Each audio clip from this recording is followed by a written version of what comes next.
Welcome back to your WEC regionals. We've got two exciting best of threes here for you today, and I'm joined by Tidlo, who's going to break down all of the action alongside me. Yeah, we have an action-packed day once more. Same thing, 4 teams here in Northern Europe vying for the 2 spots. We had our first matches yesterday, and I feel like the favorites won those out pretty nicely. And then we have kind of the losers game. We did have a big matchup in Sweden versus Norway earlier on. Weren't able to catch that on the channel, but the Strawlist organization were very helpful in providing some coverage with that. But yeah, we have 2 games today. We're starting off with Norway versus Iceland. Considering Iceland's performance at some moments up against Sweden yesterday, I do think that they're looking good for today still. Yeah, I don't know what shape Norway are going to come into this game and what sort of flavor of Counter-Strike we're going to see today, but Iceland did show a little bit of promise in early Inferno, right? But then just sort of drifted off later in that series, not able to find opening frags, and it just didn't seem like they had the same bite to their bark that they brought into those first sort of 7 or 8 rounds. I think after that initial streak of rounds that they were able to take on Inferno, they only took another sort of 4 or 5 that entire series before getting closed out pretty comprehensively. Yeah, that was just unfortunate from Iceland. I feel like they brought the pace, but it's just that Sweden were really easily able to adapt, especially with just Sweden being so good on Inferno. All those players come from teams that play Inferno so much and have been so good on it. So I think, we kind of were expecting Sweden to adapt pretty quickly, but I feel like it was impressive that Iceland were able to keep it up for much longer. But I think we should go through the maps because, just to get out of the way, it's kind of the same old type of thing. We have Mirage picked by Norway, Inferno picked by Iceland, and Nuke as our decider. That's really interesting because, we just see out of the gates Anubis and Vertigo being booted out of there. We're going to go to the basic old maps, Mirage and Inferno, and now we have kind of a more intricate map. Those are always interesting, especially here in IESF. Nuke, palm heavy, execute heavy. It's a very, very action-packed map, but I'm really wondering how both these teams play it. Yeah, we've seen Mirage and Inferno. They're by far the 2 most played maps we've seen thus far in the IESF. Mirage just being like by far and away the #1, right? We've talked in previous shows why that might be the case. Teams maybe coming slightly unprepared into the server just because there's so much Counter-Strike to be played, and Mirage with the on that T side where everybody can be on the same page without doing too much preparation. We've not seen much Nuke, much Anubis, much Vertigo. I haven't personally seen any Vertigo. You said that you casted 2 maps of Vertigo just the other day. But let's go to the rosters, and we've got Iceland up for you first. Do you want to take us through this one, Tidler?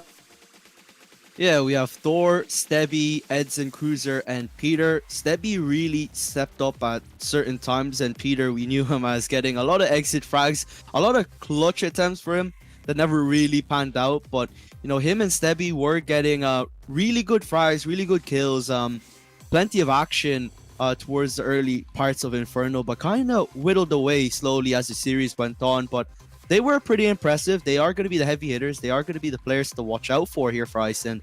And, in contrast to Norway, they also have some, individual talent that compete in, your ESL UK Prems, around in your CCTs often. But I think that kind of might be irrelevant if Stebby and Pete are able to step up like they were able to do in the early parts of Inferno yesterday. I talked endlessly yesterday about the opening frags and how important that seemed to Iceland's game. So all eyes on Thor with the AWP. See how early he gets that out on Mirage. I imagine it's round 3, round 4 when we see the AWP presence on their CT side especially. And if he's able to close down the middle of the map, then we might see a different flavor out of them. That wasn't really the case yesterday. First 7 or 8 rounds is AWP firing on all cylinders, and then it went quiet later on into the series. Sweden found a way to neutralize him. So let's see if Norway can really do the same. Yeah, that AWP really did not do anything on Mirage. It was like 0 kills and 8 for the majority of that first half. It was a real struggle for him to get activated with it. And it was really unfortunate because you had players like Stebby and Peter, individually shining on the server, yet the other 3 players weren't available. And even when Isaac was in an unfavorable position, for example, when he was playing in apartments on the B bomb site, he was able to get 3 kills pretty easy because these players weren't able to win out those pretty, favorable individual gunfights. And, that can't happen anymore for Iceland because we're kind of in a situation. Sure, they're given a little bit more chance in a double Elim bracket for the qualifiers round robin. There might be some luck somewhere that would get them through, but it's time for no mistakes. You've already lost pretty heavily to Sweden, and losing to Norway would pretty much seal your fate from there on forwards. Yeah, exactly, because then you've got Denmark as the 4th team, and it's really difficult to get out of the bracket the harder way. Once you lose 2 series in this specific regional tournament, you're essentially out of contention for the playoffs, out of contention to actually make the LAN. You're relying on other teams to lose their best of 3s and end up equaling your scoreline in that 1-2 bracket for you to even stand a chance. And then you've still got to beat them in a consecutive sort of deciding best of 3 to actually take a series. Here's Norway. Yeah, it's a really good lineup. As I was saying earlier on, they have some individual players on it. We have the side of Apex Rebels that you kind of see lingering the roster. You have 777 Esports formerly, but they've parted ways, I guess, with that team. It's a little bit different this time around. You have Zykes and ZTK playing for I think it's Wizard Esports, and then you have Gross and Truth playing for Geeks Energy, who of course recently competed in the ESL UK Premiership. Did some good work. They actually were able to make maps close. Able to nearly take maps against the likes of Into the Breach, Endpoint. I think they could have made it to the playoffs, but it's just at the last hurdle at the end, they weren't able to in the end. So really good individual lineup, full of young talent, just like the likes of Denmark. But I feel like the real question is, how do these different pieces of the puzzle, we have the best duo from Wizard Esports, the best duo from Geeks Energy, that's from Norway, and then you have Marcelius, who previously played, I believe, 777. It's just a question of how they mesh together in the server. Personally, we haven't been able to see it, but going up against Denmark, I don't think that's a fair litmus test for them, because Denmark and Sweden, those teams are just like really good, and everyone expects them to go through. Yeah, but you've got to beat one of them if you're going to have a chance of getting through to that playoffs, right? A convincing win here today would certainly seal the fate of one particular team. And Marcelius is quite the blast from the past as well. He's been lurking around the tier 2, tier 3 ecosystem for years and years and years. I think 5 or 6 years here in Counter-Strike, and maybe even before that. That's just when he appeared on my personal radar. So a big performance from him today, and Norway could be taking a win in this group stage. Yeah, and I'm just looking at the standings right now. It's Denmark 2-0. We have Sweden 1-1, Iceland 0-1, and Norway 0-1. So this is an important matchup then, right? Yeah, it is. Sweden lost against Denmark. This is their opportunity here to get on par with Sweden and possibly get into a little bit of a battle. So in that department, it's really important what's going to happen here. Well, we're going to head to a quick break, but we will be back in 3 or 4 minutes as we're getting into this first best of 3 of the day.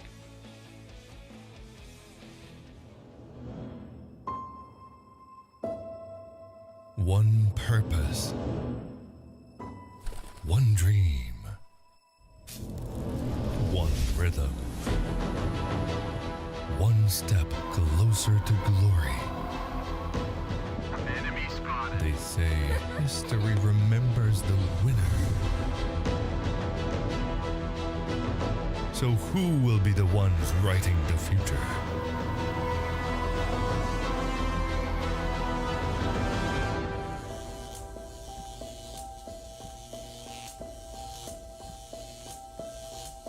The halls of power call for their kings.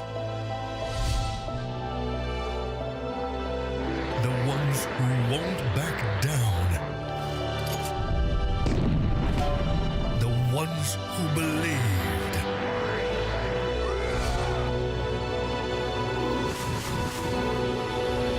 The ones who knew that over 100 nations can't be wrong.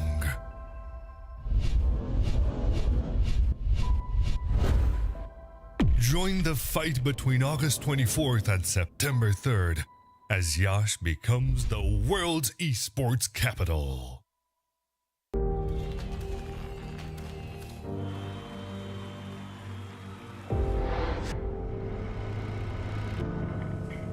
In the heart of Iași, Romania, the world's top gamers have gathered for the ultimate showdown. IESF brings heart-stopping matches across a variety of gaming genres in an electrifying experience that celebrates the passion and dedication of esports athletes from around the globe. This is more than just a tournament. This is where champions are born, legends are made, and anything is possible. Get ready to witness the ultimate display of skill, strategy, and heart. The IESF World Esports Championship. It's about to take your breath away. Do you think you've got what it takes? The challenge will be tougher than ever.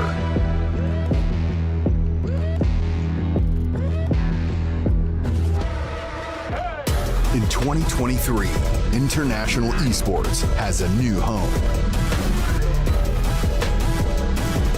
Over 100 nations fighting for the championship in a celebration of everything that makes esports great. Who will rise up to the challenge? Who will be the world champion?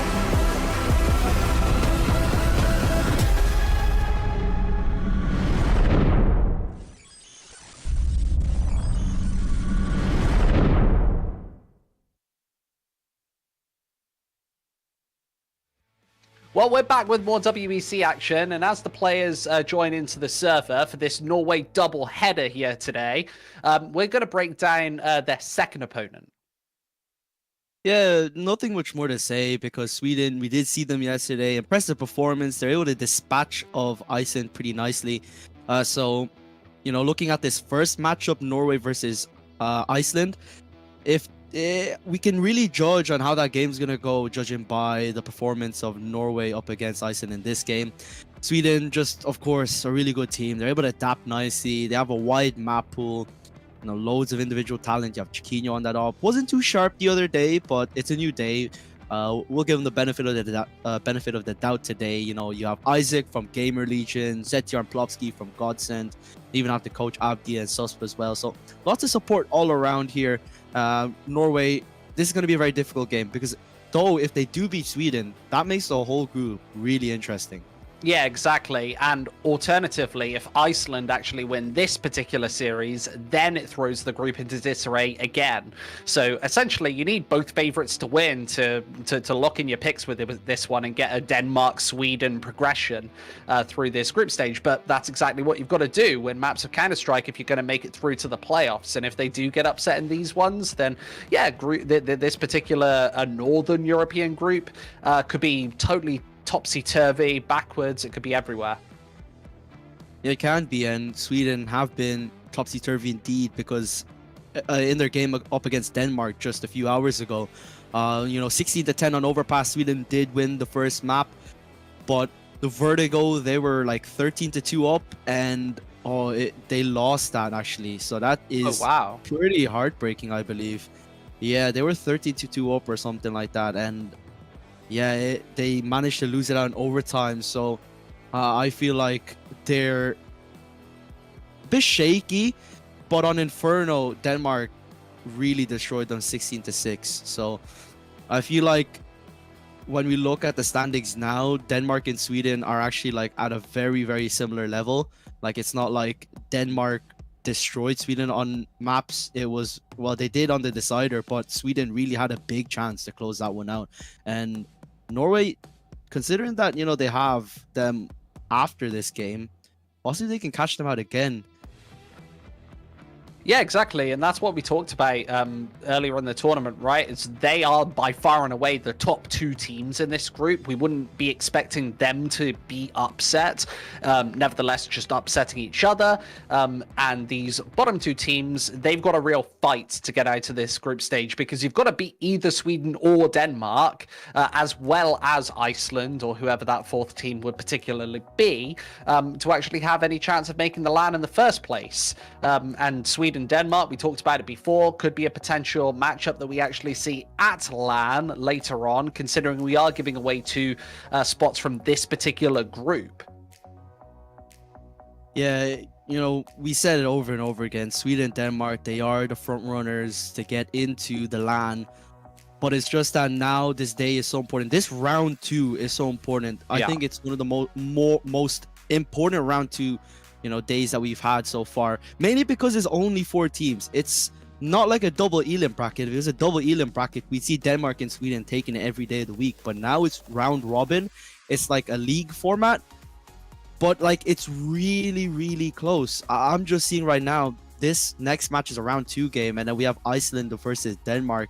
If those go the way of the underdogs, like you said so many times, that would skew this group so much here, and it would be amazing to see these guys get to LAN, your Norways, your Icelands, because I feel like they've been in so many qualifiers for so many big events, yet, they haven't been able to be there. So many times you see them in the qualifier, they're 1 best of 3 away, they fell short. Once more, I feel like this is a way better opportunity now, because seeing Sweden, seeing Denmark, they aren't invincible per se. You obviously favor them heavily, but they haven't shown to me that they're invincible.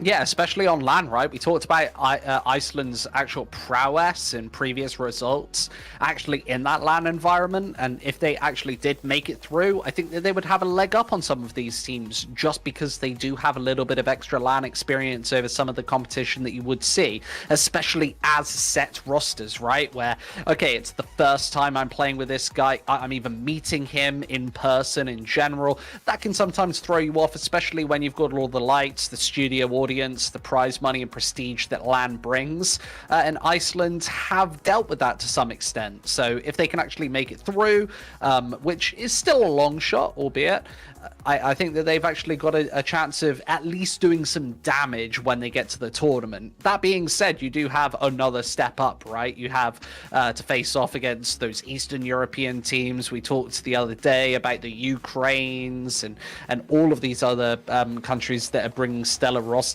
to the table, and that's just more competition that Iceland would have to see off.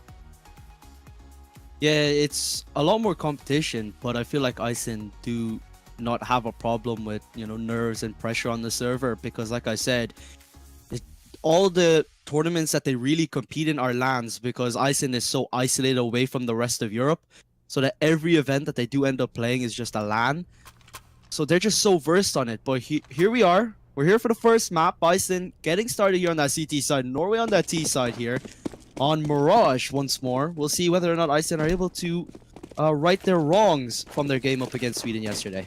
We've seen Mirage played in every single best of 3 that I've casted so far in this tournament. Nevertheless, we get into another bite. It's Thor picking up the defuse kit. We often see CT sides throw it away, not decide to purchase it whatsoever, as Gruss takes first blood towards the middle of the map and doubles it up onto shorts. This is a fast push towards A. Marcelius finds one in the meantime. Thor needs to hit some shots now, gets taken down instead. This round looks very over. That kit won't come into play, and Iceland get pretty overwhelmed on the A bomb site. They seemed unprepared to take the fights. Gruss just a little too strong with that upgraded P250. We see that some of the sharpest aimers often picking that up in these pistol rounds. Norway, good start. Yeah, just completely out-positioning Iceland. They held that A site, but their positions, they were caught at really poor timings, and when you're in poor timings and poor positions, it's really easy for Norway to get those kills. So, well played out from them to execute on the A site at a perfect time. They're gonna no be able to get crossfires this either, around. right? Everybody pretty isolated towards short. Gruss given so much space upon the catwalk, able to just move his way into either bomb site realistically, but clearing the entirety of connector. That PT-50 gives you a bit more mobility and a bit more range. He's going to upgrade towards the AK-47 this time. We'll see a couple of those whipped out by Team Norway, as Iceland do not decide to go for the full 4 spy. Instead, just these more pensive pistols. You can sit back. You can't really take the fight to these AK-47s. The one SMG, in the meantime, Tiddler. That's going to be leading the charge throughout mid as those smokes are thrown into the window room and connector for the first time.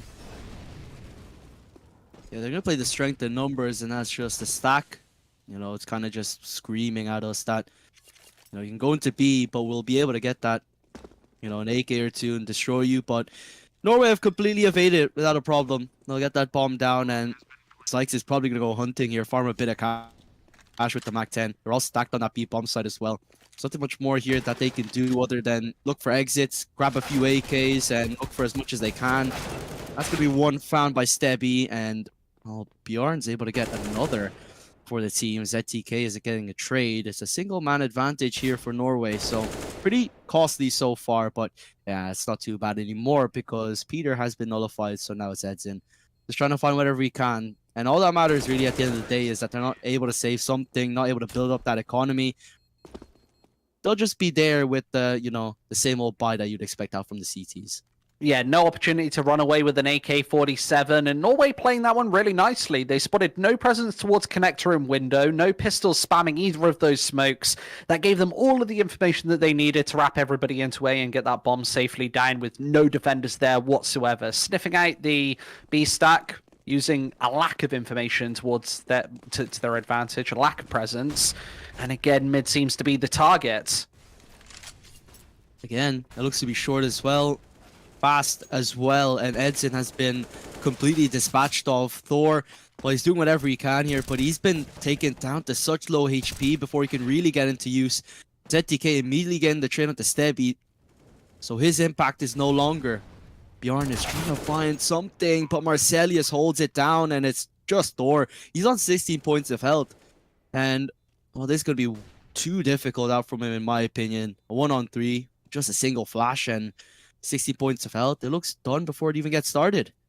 Yeah, I imagine that he'll hunt for some sort of exit, just hide behind one of these corners, see if he can steal away an AK-47. Does want to get too close to this bomb site and go up with the C4 itself, but really good round from Norway once again. Smokes perfect upon mid. Players in window room just unable to see absolutely anything. A nice aggressive smoke on short as well allows 3 players to just bombard the B bomb site, aided by Gruss, who was tucked inside the apartments the entire time. C4 explodes. Norway keep a clean sheet. 3-0. Ooh, almost able to find that M4 in the meantime. They will actually keep it through and become the only rifle on the defensive side here in round 4. Just look at how sharp these shots are. Marcelius just getting himself onto the bomb site so quickly, causing chaos. Iceland can't rotate in time. And they'll have another eco around this one rifle once again. 4-0 looks to be a guarantee, but all eyes on Thor, who's the only player. He's going to be boosted up towards mid. There's been a lot of attention here in the last couple of rounds, so he's expecting to see someone. And Truth opens up pretty nice with a headshot. This underpass boost has been spotted and destroyed as Marcellus even comes in from the flank side as well. Bjorn, short-term success there with the P250 as Peter now once again in a clutch situation. Seems like it will never end. We'll get a bit of a dink up, a headshot, but nothing more than that as they have full armor. So Norway, as you said, it's a formality that they'd get for, and well, they've done so pretty nicely there. Back in the good old days, the P250 would insta-kill from that range. That's not the case any longer. 4-0 for Norway, clean round. Again, just really annihilating the middle of the map. That was actually where the only rifle was placed. They're able to deal with Thor inside the underpass handedly. And Iceland just not getting on the board just yet. All eyes on Thor's AWP. He's going to be joined by Marcelius in that effort. And I really do love that short boost across, but it's Marcelius to win the AWP duel first. So keeping our eyes on that one as this map progresses. But Thor's AWP drops early. This is the favorite side for Norway, taking 7 rounds off the defense of Denmark.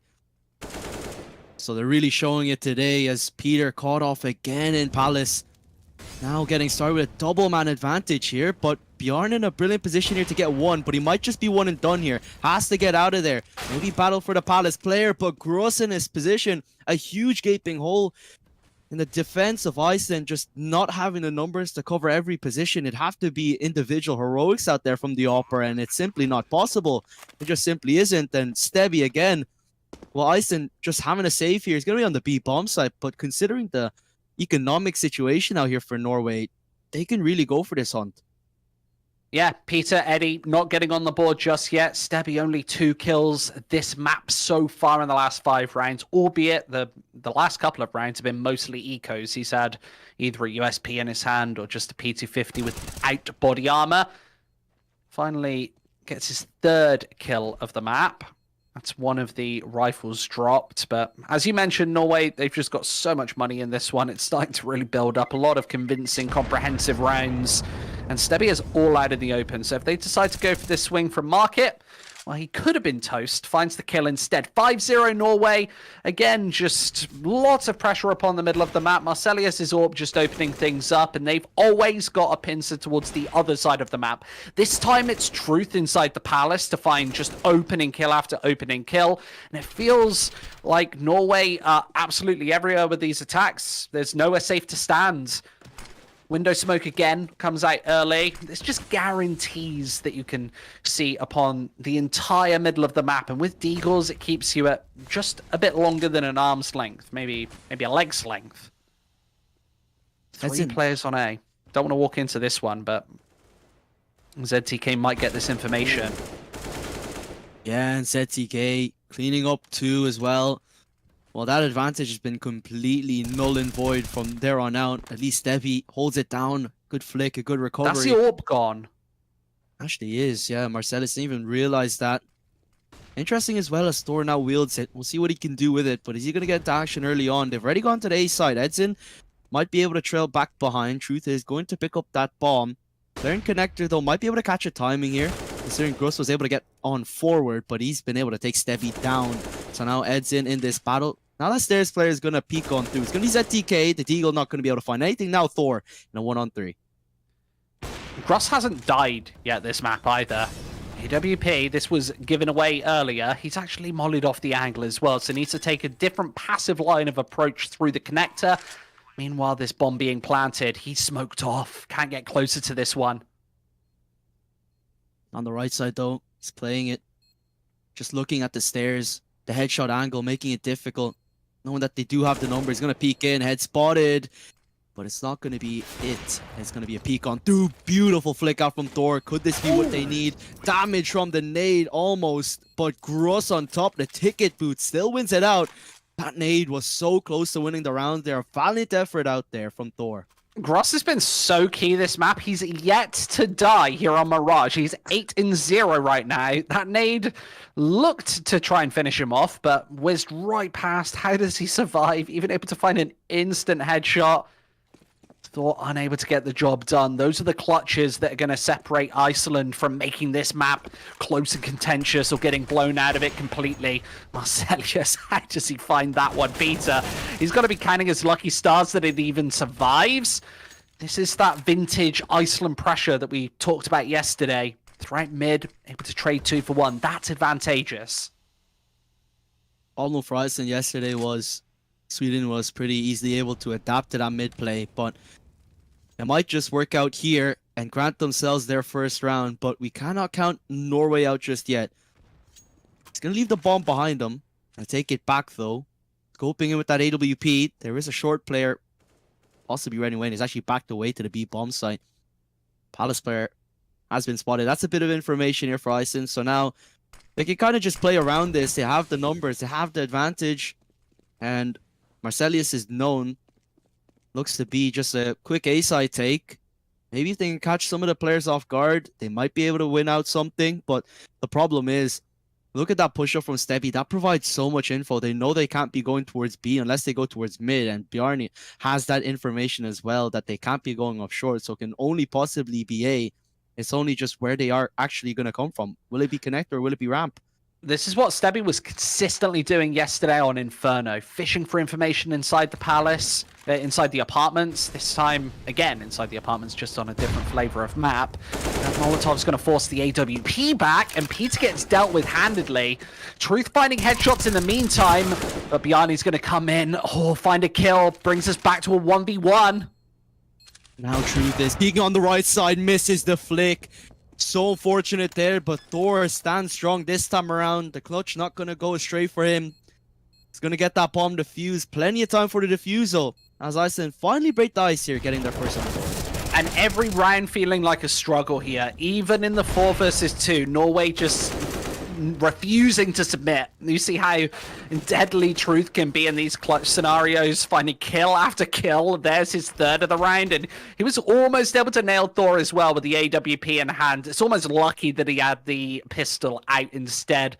Good communication to relay over the information that he was low on HP. Iceland 1 round here. They need 15 more, remember, to finish off this map. It feels like a world away. And they go back to the single AWP setup. Remember, Peter had one in hand in that previous round. We'll see one in Marcelius's throughout the entire map, anytime he can afford it.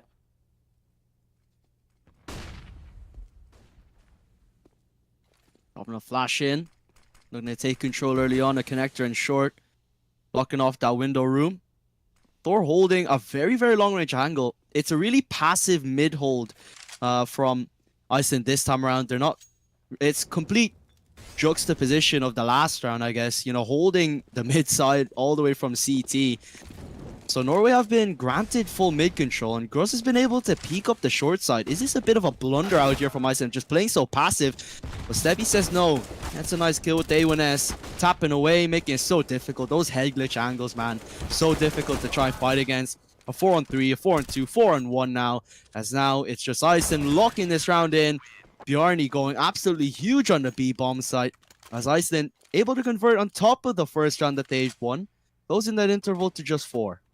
And Norway need to readapt if they're going to take many more rounds this half. They've obviously had their money semi-broken in this one, so we won't see a full reinvestment coming out in round number 9.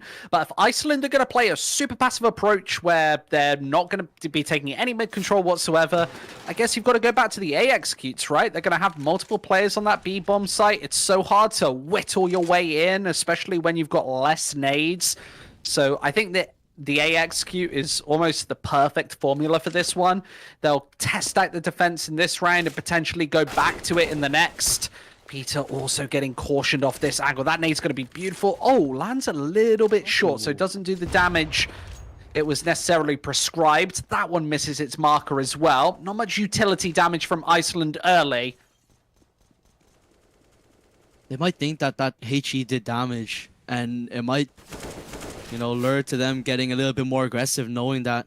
But it seems like they're going to stay put here. They're just going to play with the cards that they've been dealt with.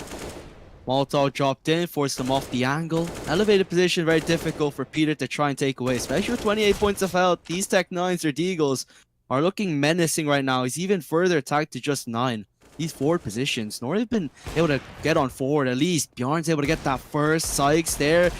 Tech 9 activating Truth as well, but the CTs are closing this one down as Truth is left alone in Palace, and he's not going to be able to take this one.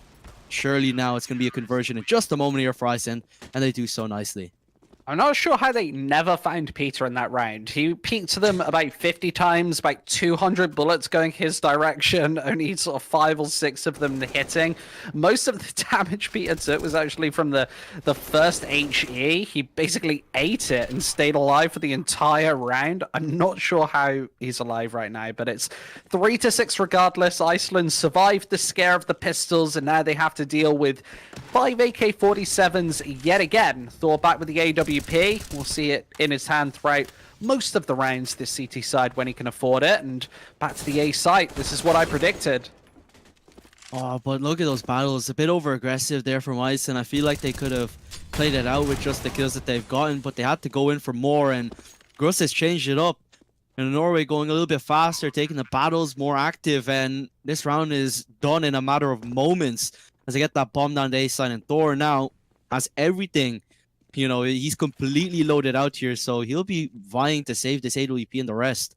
I really like this change of pace from Norway, though. They basically instantly anti-stratted Iceland as soon as they realized they weren't going to take any control, they weren't going to get any information. They're just going to sit and create crossfires on the bomb sites. This is a very easily abused strategy to actually anti-strat. They go back to the executes. They tested out the defense with the pistols. They weren't dealt with handedly. They had a lot of sort of airtime on the A bomb site.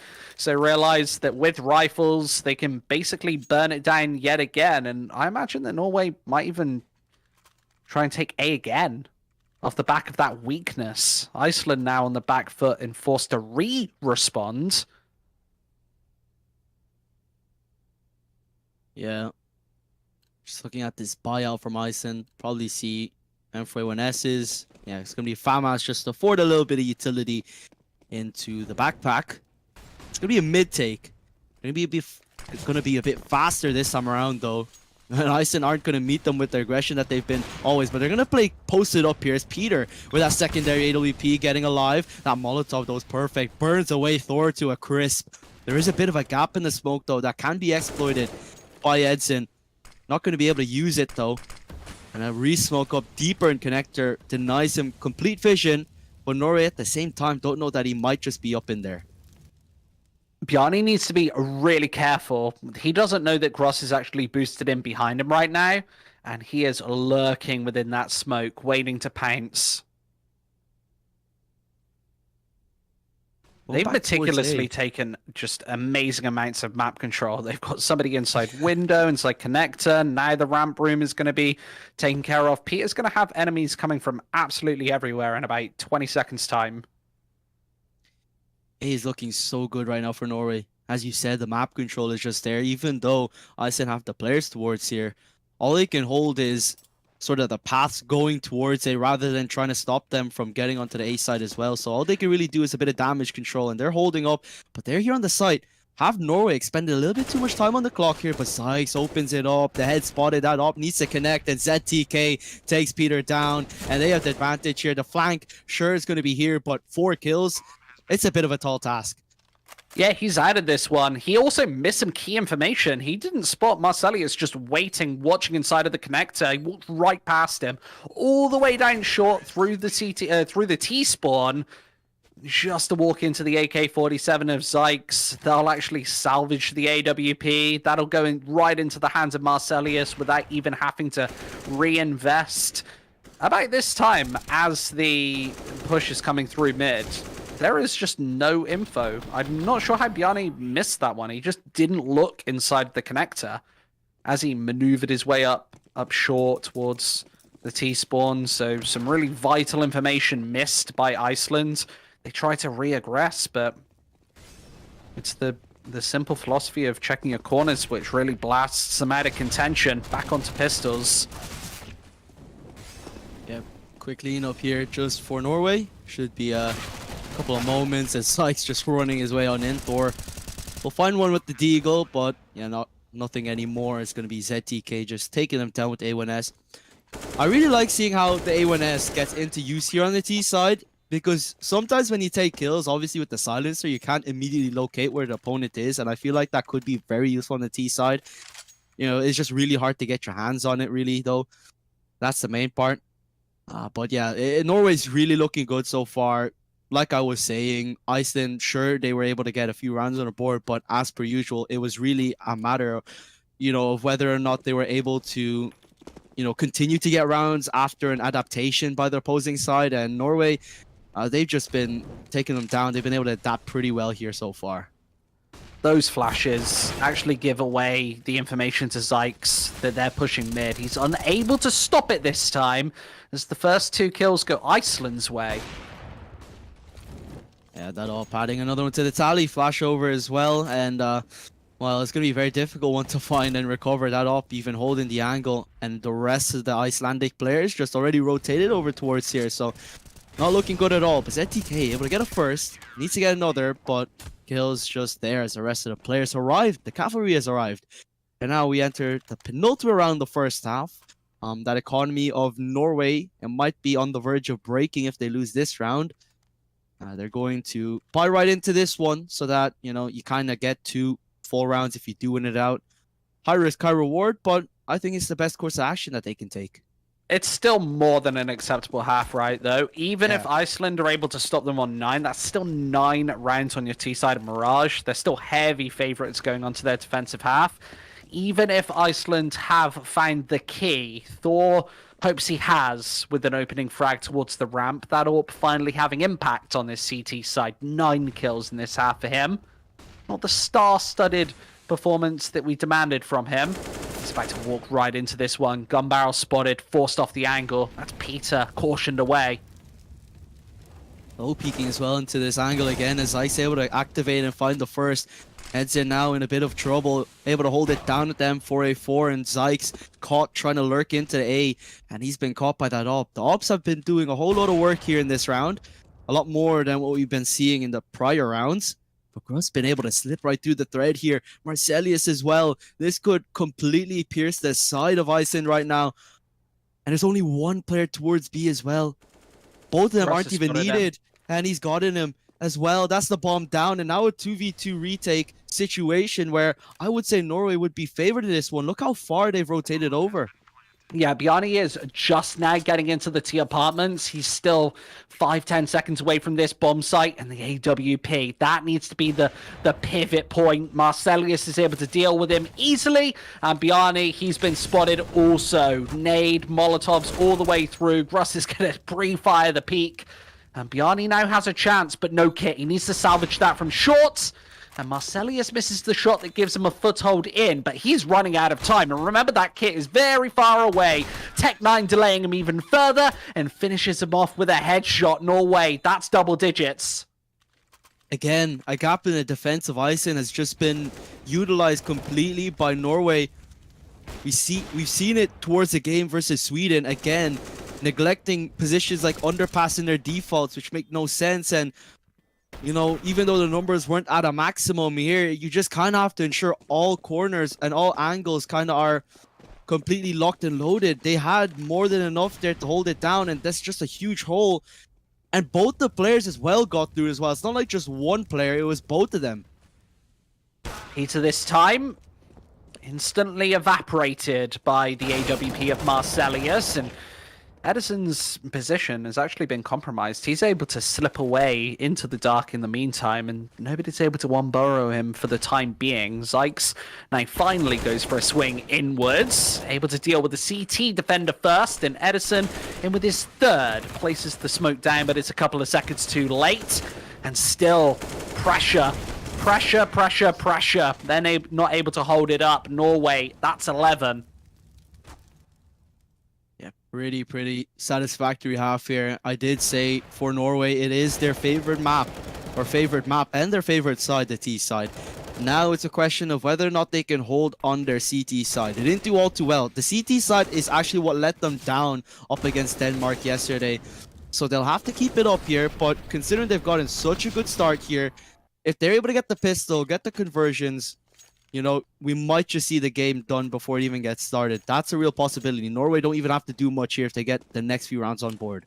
And you've got to give Gruss so much credit for that T side. Not just at the top of the scoreboard, but you just never seem to know where he was within the CT spawn. He was the man taking flanks into either bomb sites. This time he's sat in a ladder room with the USPS, cautioned away by the Desert Eagles, the Dual Bretters even. You don't want to take any sort of fight against them.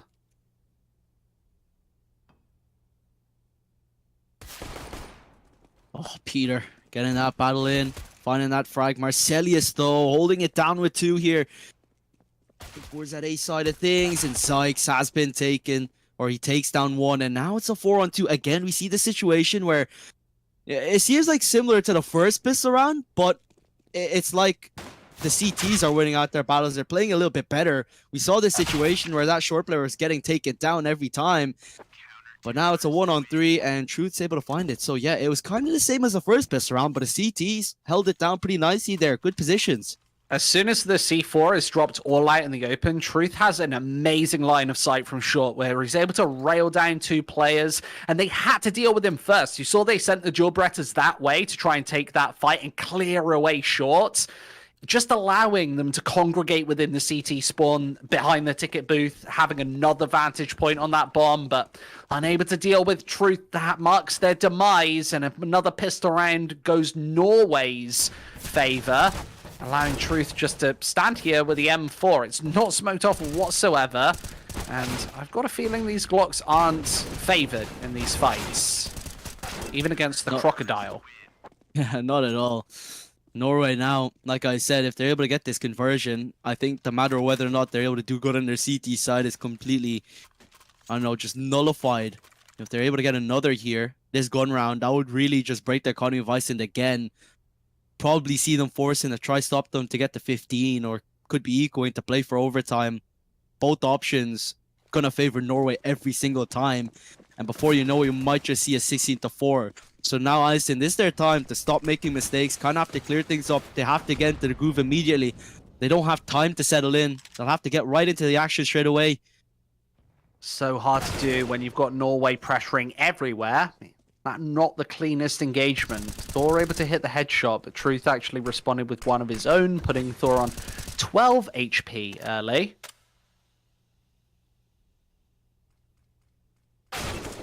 Oh no. Oh, You'd definitely favor Marcelius in that reaggression, right? Like, he knows he's playing against a low HP player, so I see the cogs turning, just unlucky on the angle.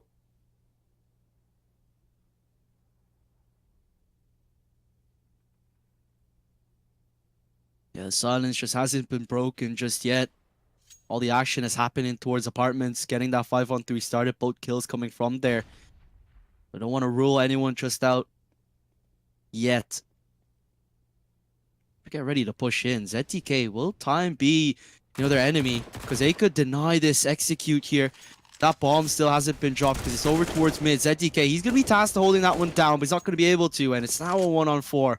It was a good idea out here from Norway. They got that flank in, but they weren't able to buy enough time for it to become effective.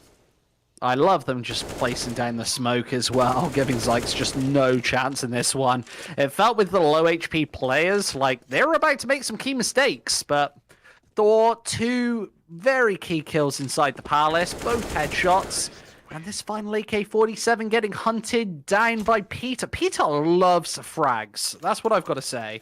He just loves killing people. Like, he's the re-peeking pro. I've seen him re-peek so many times. Just think back to that pistol round, that very first round that we saw, where everybody's spamming at him. He goes for the re-peek about 50 times outside the ticket booth. I think we're getting a more of an insight into what sort of player Peter is, the more that we see him.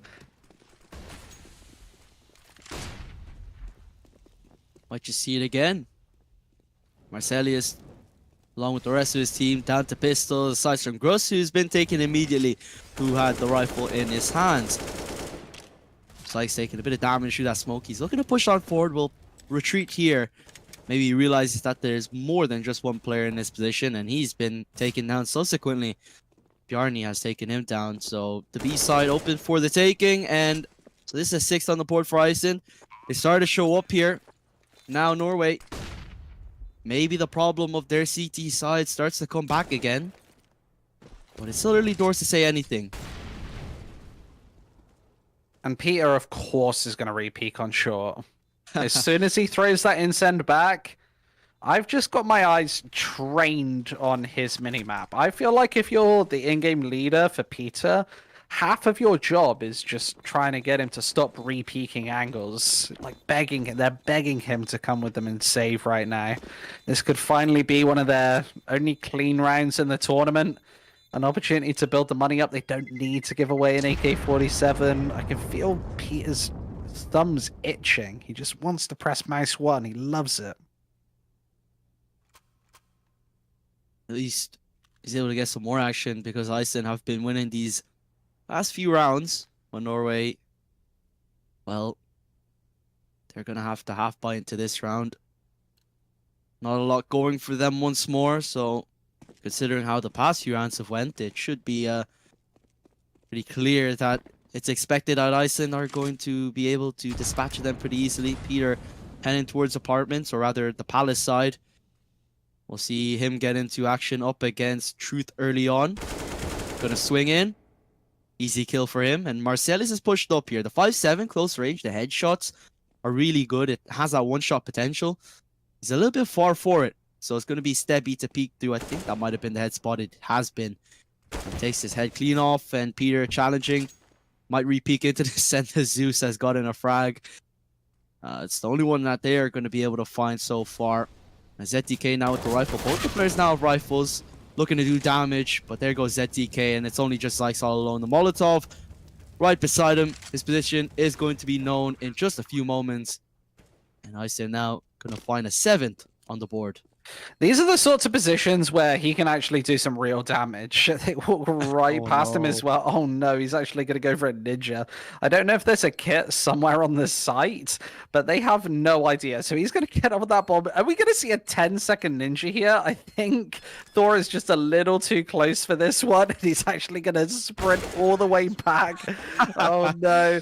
I feel like if Zykes has a defuse kit there, just somehow we might see Norway steal that one away as well. Or if Thor decides, okay, I'm going to run towards the T-spawn, out of the audio range of that defuse, maybe the round is just over. Doesn't happen, though. No disasters. Everybody catch your breath once again. It's a 6-round difference here, Tiddler. Another bye round for both teams. Following Norway, their economy hasn't settled in at all, so they kind of have to build a few rounds here. Well, not quite a few, because that would just mean victory, but they'll have to build something in terms of their economy, because they'll just be in an endless cycle of half buys and ecos, especially on the CT side, where that economy is a lot much more harder to build up. So it'll be challenging at all fronts here to make sure that these players don't stay alive. Try and get the kills early on. The defense is heavily set towards B. The question is, that's where is they've that where heard the first smokes, right? Like they saw a couple of nades come through from the apartments. That's forced the third player over. There's still the presence of Stebby here, but as they toss bullets through that smoke and see nothing back, that might adjust the defense ever so slightly, especially with this connector presence just coming into force. Yar need to get that first headshot. Marcellus peeking in. Thor to get a trade. A 3-on-3 here has 45 seconds. Zooms over the clock, whittling it away ever so slightly. Molotov in jungle. They're clearing everything out. Seems like this plant is set here for triple. In front as well. Very open plant as well now. Question is, Norway, how do they approach this? 2 players in connector, and Thor's been able to afford himself a brilliant position. Will actually push up forward even further. Oh, how's this going to work out? Flash in hand as well. This no scope coming in. Marcellus cleaning it up. A 1-for-1 makes things a 2-on-2. Zykes, does he spot out the head of this player in Ninja? Doesn't seem so. Smoke on the bomb provides a little bit of uncertainty. Marcellus with a beautiful flick, but the time is ticking away. Beast on forward, and Stebby holds it down. Yeah, I'm sure he's an inch away from finding that flick as well. Stebby's just a little too quick. Good recovery with the AK-47, and Iceland again take one on this T side. We didn't see much terror-sided successes from them yesterday in their entire series. They've already found a good foothold in this second half, though. At least a slightly better scoreline. And they're set for 9. Only pistols here for Norway. You know how deadly these can be, though. Marcellus already taking a foothold on mid. He's not going to spot anything out just yet, as this is the standard Iceland default. We won't see any solid executes in the early portions of round number 22. They're trying to get a flavor of this defense. They are, but aggressive maneuvers for Norway just to try get themselves in favorable positions with the pistols. Gruss has been taken down to 5-7. There's that headshot, but yeah, how to reface it the rifle, yet he gets another. And this Deagle whittling away, doing a bit of chip damage. Thor is also taking a lot himself, and this 3-on-3, these Deagles now looking menacing, as 2 of these players are on less than ideal health, and along with that, Truth has been able to rotate around, flank as well. This is looking dangerous now for Iceland. That's allowed ZTK to actually rotate over towards this B-bomb site. So there's now 2 pistols here on the defense, and Iceland need to slip away through the underpass. That's their only option back into this round. This one was falling apart, and Truth, just misses that one. He's going to be a little too slow to the punch. So the rewrap can come back into A, but the bomb is already here, and they've locked off jungle, so these rotates will not be quick. Good decision now from Iceland to do so. Very fast as well. Even Edson slipping through the thread so that there wouldn't be anyone back deep in apartments able to find any kills. Sykes, good eagle shot, looking for more, and Sykes has done it. Got it a second. This player's one chest shot away with the deagle from finding this. No kit though, but it seems like it's not going to be a problem. Bomb has been freshly planted, excuse me. Now they're ready to start peeking in. Tap on the bomb, trying to bait a peek. Does he call the blow off? And Sykes has gotten it. A 3K on the A bomb site, going absolutely nuclear. And that's heartbreaking. That was a round that Iceland really had in the palm of their hand, but it slips away somehow. Iceland walked away from the bear trap of that B-bomb site right into an open plant. They're able to find it. Zykes, he's had enough of this one. 3 kills on the Deagle. He's able to single-handedly shut this one down in Norway. They're back to this winning way of 14 rounds. 1 away from map point here on Mirage. And they've got a healthy buy to do so. Marcelius back in action with the AWP. He sat at the top of the scoreboard here on our first map of proceedings. Iceland changing up the pace, though. It's the A bomb site where there are 3 defenders waiting. Or getting one, and Truth lining up 2. Stebby, though, before getting a trade. Now that up, the head spotted. Easy kill for him. Marcelius keeping still. Calm and collected as well to find that. Now things have slowed down just a little bit. Settled down as it's now a 2-on-2. Marcellus poking and prodding with the flash, and Sykes again activating for a kill. And Bjarni in this 1-on-2 situation, caught off by Sykes again, the hero of the round.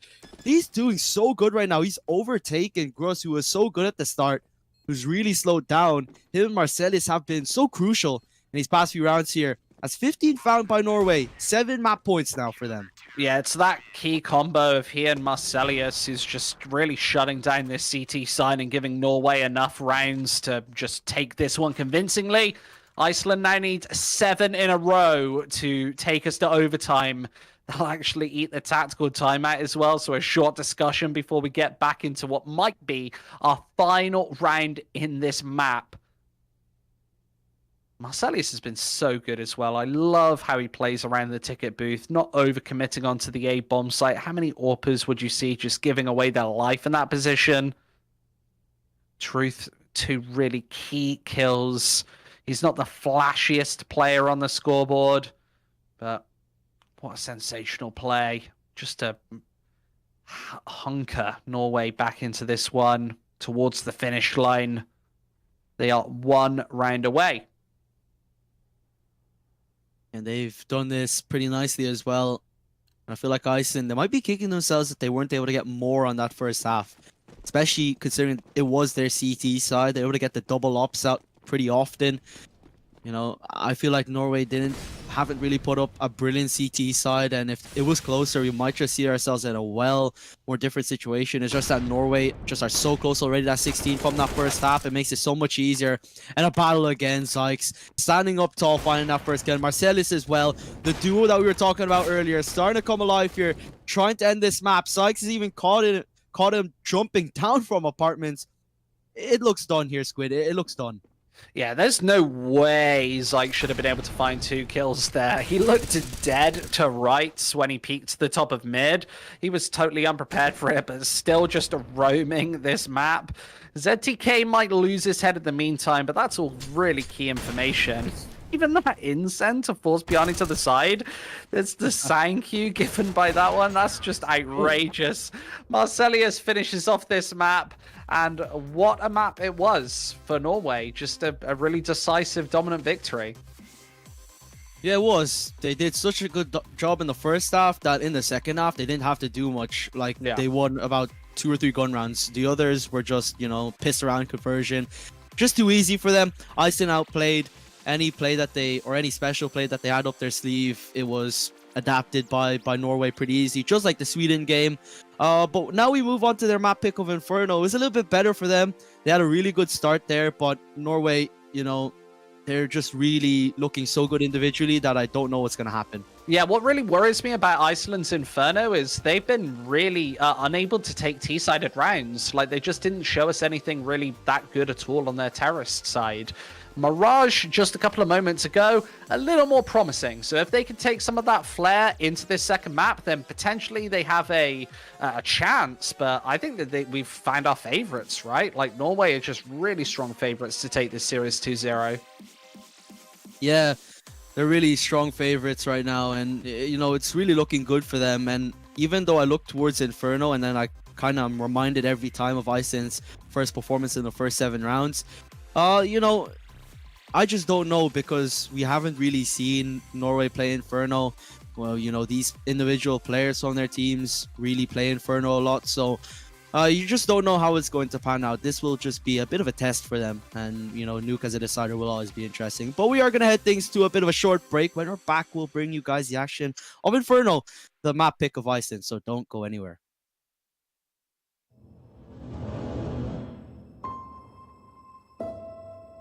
One purpose, one dream, one rhythm,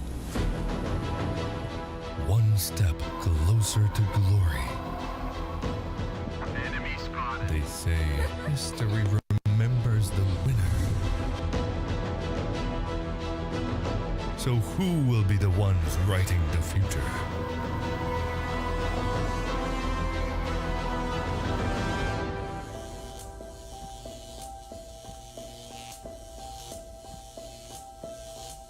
The halls of power call for their kings.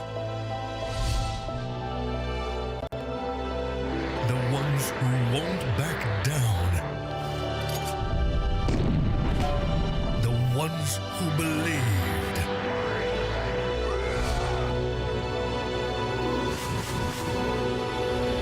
The ones who knew that over 100 nations can't be wrong.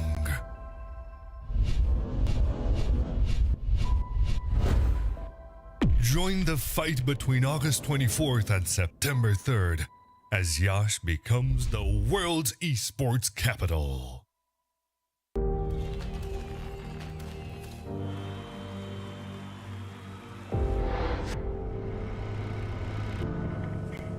In the heart of Yash, Romania, the world's top gamers have gathered for the ultimate showdown. IESF brings heart-stopping matches across a variety of gaming genres in an electrifying experience that celebrates the passion and dedication of esports athletes from around the globe. This is more than just a tournament.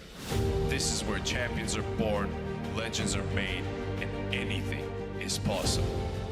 Get ready to witness the ultimate display of skill, strategy, and heart. The IESF World Esports Championship. It's about to take your breath away. Do you think you've got what it takes? The challenge will be tougher than ever.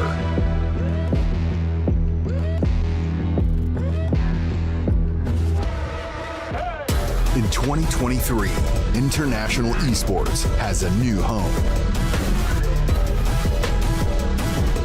Over 100 nations fighting for the championship in a celebration of everything that makes esports great. Who will rise up to the challenge? Who will be the world champion?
purpose,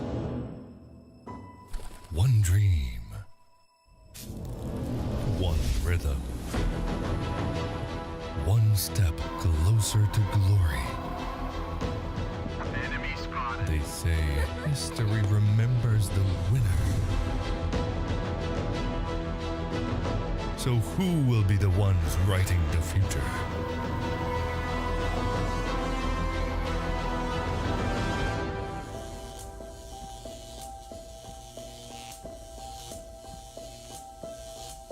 The halls of power call for their kings.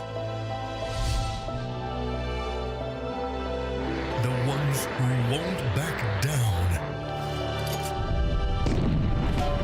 The ones who believed.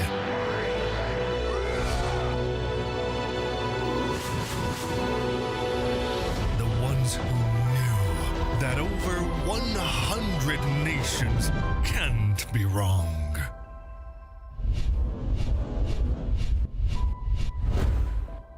Join the fight between August 24th and September 3rd as Yash becomes the world's esports capital.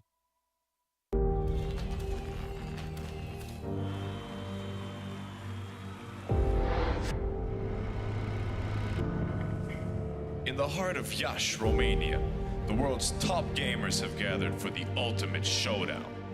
IESF brings heart-stopping matches across a variety of gaming genres in an electrifying experience that celebrates the passion and dedication of esports athletes from around the globe. This is more than just a tournament. This is where champions are born, legends are made, and anything is possible. Get ready to witness the ultimate display of skill, strategy, and heart. The IESF World Esports Championship. It's about to take your breath away. Do you think you've got what it takes? The challenge will be tougher than ever.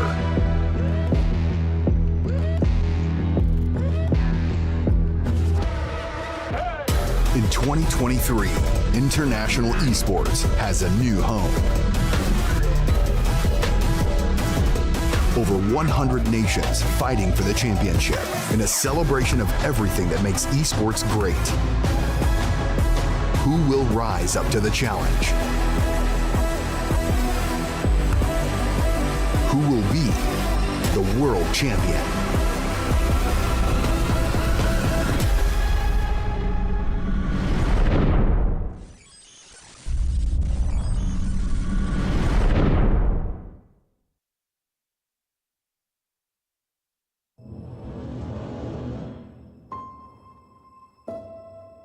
One purpose, one dream, one rhythm, one step closer to glory. They say history remembers the winner. So who will be the ones writing the future?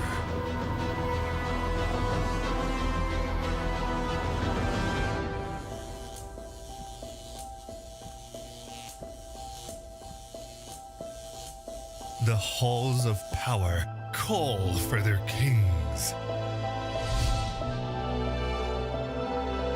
The ones who won't back down.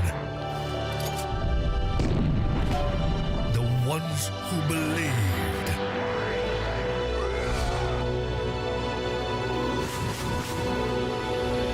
The ones who knew that over 100 nations can't be wrong.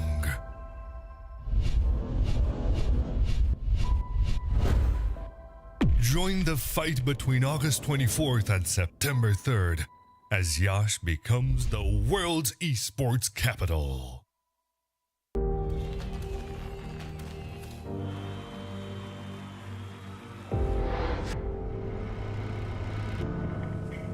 In the heart of Iași, Romania, the world's top gamers have gathered for the ultimate showdown.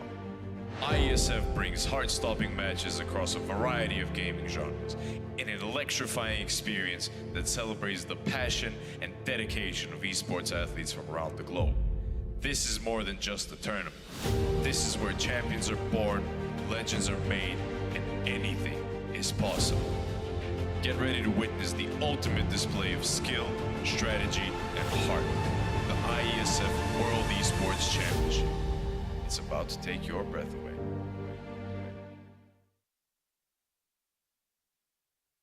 Welcome back, everybody, to WEF23 action. We've got a second map coming up. Yeah, it's Inferno moving on to Iceland's map pick. It seems like they have a little bit more confidence on the map because of what they're able to do against Sweden. Maybe they can continue on here, but Norway individually, they've been looking strong, able to dispatch of Iceland on Mirage, and even their weakness, which really was their CT side, they're able to take them down nicely. So it's still looking good for Norway. 2-0 is definitely on the cards, and yeah, I'm just really excited to see how this one pans out. And that CT side is going to be tested here, remember, because if you pick the map, your opponent picks the side, so they will be starting on the counter-terrorist side here, so we will see more of a flavor of that as we get into this map and matchup. And I've got to say that, like, I don't really fancy Iceland's chances in this one. I know that it's their map pick, and I know that they showed some sort of resistance in the early portions of that matchup against Sweden yesterday, but this is a really difficult matchup for them especially. Marcelius was firing on all cylinders. Thor was unable to keep up. Gruss just being an absolute nuisance, especially on that T side, able to slip his way into bomb sites, through window, into mid. How many times did we see him flanking? And I just don't know if they have what it takes to stand up to that pressure. Yeah, that's a fair point, especially when Iceland, every time Sweden adapted, they were taken down pretty easily subsequently. If we just continue to see that out from Norway, it should be a pretty easy map for them. But I don't want to rule them out just yet because Inferno is a little bit of an unknown factor. We can only speculate on what Norway can do. Sure, they've had individuals popping off sometimes, but, we're entering a new map. We've had a 10-minute break. Of course, some of these players on their, other lineups that they compete outside of IESF, they might be doing good in Inferno, but it's a little bit different. It's more of a mixed lineup, while Iceland is a little bit more of a set team. When you move on to a map like Inferno, when that banana control is so important, do Norway have what it takes? That's a real question. They definitely have the potential to do so, but like I said, it's still an unknown factor that we kind of just have to see for ourselves. What would you say these win conditions for Iceland even are on this map? It really is just to be able to string more than just 1 or 2 rounds here. It's not enough because they're at the same time letting in 5 rounds on their own, and before you know it, you can't really be trading, like losing 5 rounds and then being only able to reply with 2. That's just not enough. I think it really is to string a few rounds together and then stopping, Norway one at a time, one-stop defense, I guess you can say. And that's just how it is. They'll play fast up here towards the mid-side here, Iceland. And Truth needs to stay alive for so long and actually delay them. He's got this initial information, and they'll actually pour into his position inside the CT spawn. They've got no idea that there are 3 defenders on B, and they're about to walk into USPs at range. They're able to overwhelm 3 of them, as Zykes is next on the chopping block. They won't be expecting ZTK here, but his USP reigns out and reveals its presence, and is unable to connect with anything too more. He's been damaged and dealt with. This C4 can go down. Marcelius, he's been locked out of this one. Will be 1 round Iceland. Well played out from Iceland. Very fast, very overwhelming for Norway. Couldn't handle it at all. Was only going to go one way after seeing how that first opening really came into play. Just pincering into that B bomb site. You can't really handle that just with the sheer amount of numbers that are barreling at you at that speed. And this is what we like to see out from Iceland. Getting off to a brilliant start, getting off confidently. And it's, like I said, it's a real question of whether or not they're going to be able to string quite a few rounds together, because 1 or 2 isn't enough. And this would be a perfect way to see if that's going to be able to be if it's going to be able to happen. And a key win condition, do not challenge Marcelius through mid. He's got the solo scout.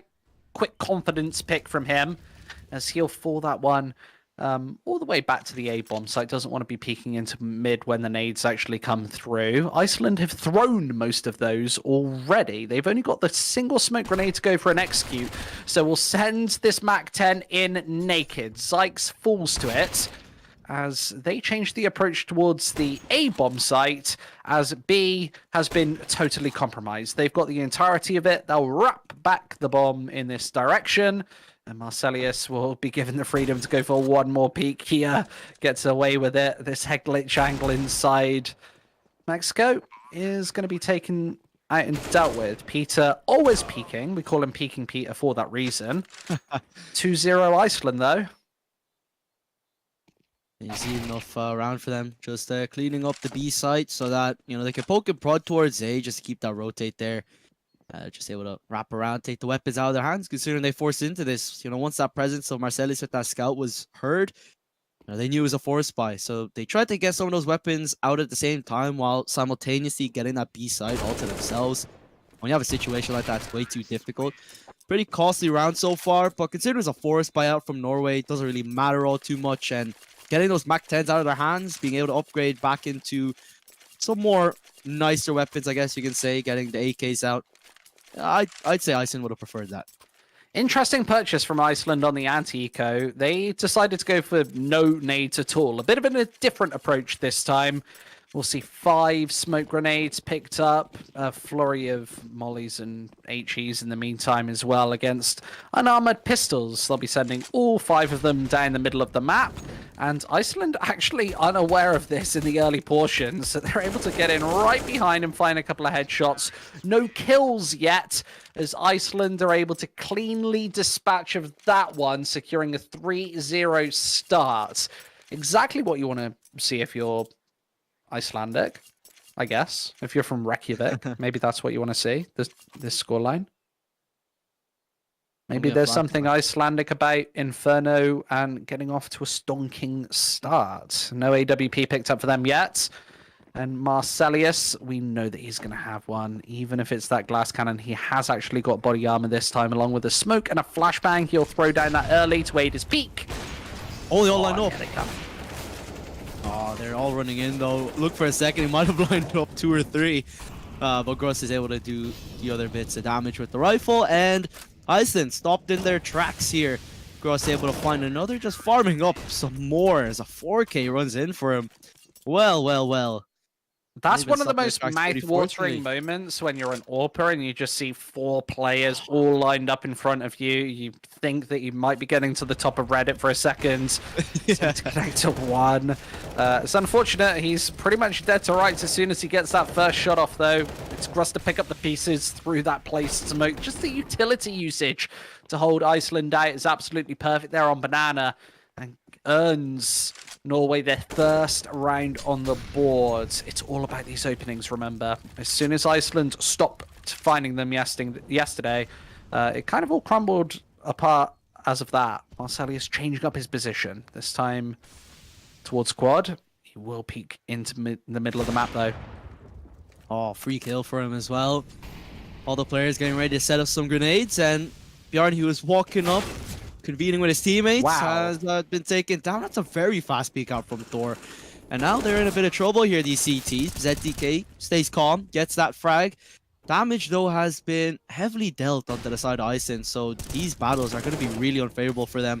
ZTK even going for a reface, not going to find anything that time around, but possible entry path here towards B, as Thor gets absolutely eliminated, obliterated with a grenade. They're going to crawl inside, but there's so much defensive presence here, and ZTK still hasn't been dealt with alongside Truth, who's able to rail away 1, all of the information given away. Gross is going to join the party, and this one will be easily dealt with by Norway. Zite should be able to clean up the last man. That's Peter towards the middle of the map. He'll walk into a pretty ill-advised crossfire. ZTK finishing him off. Nice round, Norway. They didn't over-aggress there on the A-bomb site. I really like the opening pick from Marcelius. We'll see it again here. And I feel like Thor was a little disturbed by the fact he wasn't able to trade immediately through Boiler, so he decides to jump through both the smoke and an incend instead. He does confirm the kill. Bags and tags him. It's 2-3, though, despite Thor's smoke leaping heroics.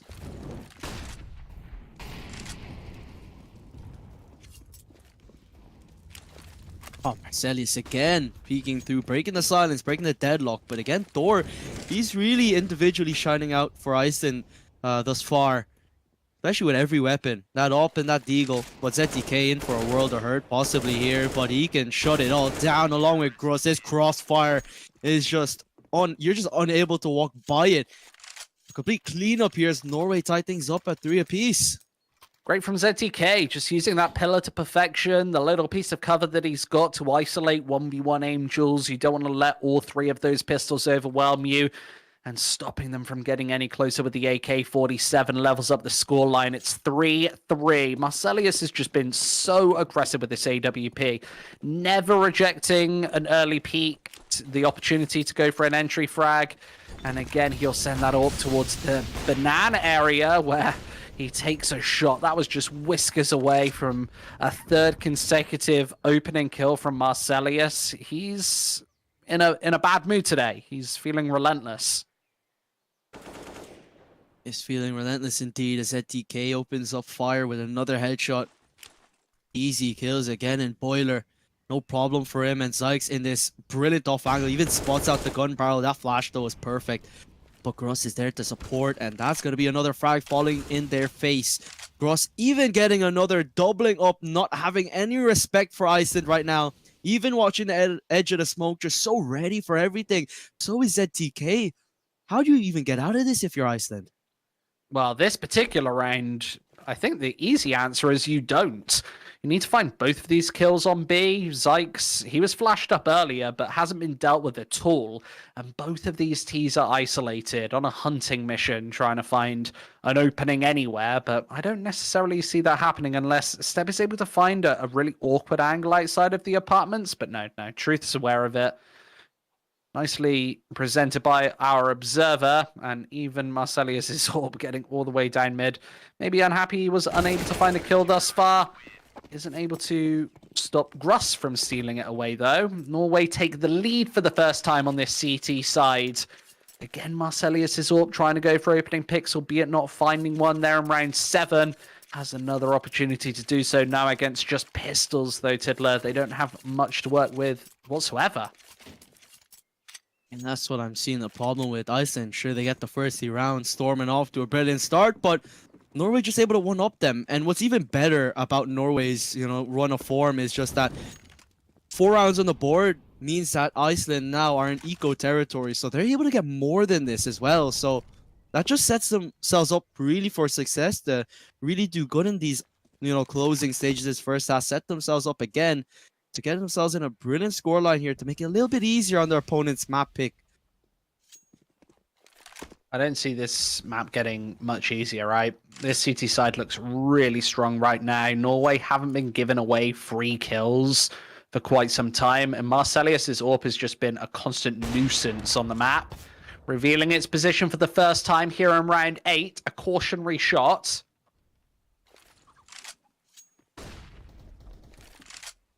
Towards B it is. Flash out from the CTs, and it's going to be countered by the terrorist side. Gruss boosted up. Might just think that there's other people in those positions, and they've just taken them down with Tech 9s and Deagles respectively. Now recovery motion here for Norway. This is going to be so difficult. That smoke though on forward, trying to deny things. Peter, again, always peeking through. This time, thinks it's better so that he just stays onto the site. Now pushing in all 3 players in from CT. Just looking at this T-side position right now, they set up a decent enough crossfire. Now it's looking like Norway trying to do whatever they can to dismantle things. CT is not where they're going to be able to find success. They head back towards Ruins, and Marcellus opens up with that AWP. Kits on all 3 players, so no problem in that department. Stebby now final first with the P250, but Norway clean things up. Safe and sound for them in the end, but boy, that did get close. Iceland just weren't able to organize themselves there. Both of those rifles in the hand of unarmored opponents. It's so ill-advised when you're up against AK-47 to yourself. Lovely insend towards the back of the B-bomb site to force away one, and Peter's just dealt with instantaneously, and Norway are able to crack the code, solve the puzzle. That bomb gets defused with plenty of time to spare. So quick on that retake there. They didn't second doubt themselves. They didn't think that they were going to be saving for an instant. This time Marcelius later on the peak towards mid. Spots ahead, unable to deal with it. Gonna go for the reface again, but as a player in second mid doesn't decide to peek, do things better of it. ZTK proactively taking control of apartments. The rest of the squad peered up here towards A. Bomb, though, is not really committed anywhere just yet. Crossfire established here for Norway as per usual. Looking strong as well. But Iceland now getting ready for a bit of an execute here towards A. Smoke in the long side, nullifying Marcelius's sort of AWP presence for now. For now is a key word because that smoke does have a timer. But backing away now, seems like they might pick up that bomb. But it seems like they could be hedging their bets towards B as well.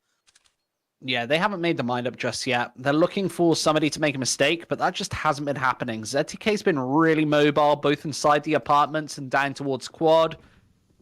And Iceland still haven't fished out his position. There's actually 3 defenders here on the quad side.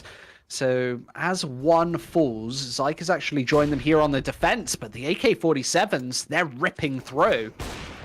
Yeah, Marcelius to hold it down with that off, but the thing is, there's that flank coming from the long side. He's held down for 2. Stebby, oh, Gross with the collateral. How was that happening? But Peter with the immediate refrag. It was that long side. That flank mid is so difficult, and it ultimately ended the round, but that collateral from Gross to get things back underway, that was such a hectic round. It feels like every single time Norway are out of the rounds, Russ does something to try and force them back. We will see it here for the first time. They just line up for him. Really unfortunate that Peter's lurking right around the corner. 5-4 Iceland. They do finally steal one away. And again, it's off the back of those opening kills. Marcelius forced off the mid angle. He can't go for a peek, has to fall back to more passive lines instead. Remember, he's the AWPer, so this low HP won't affect him as badly, but one shot away from death, even a pistol at long range can whittle him away.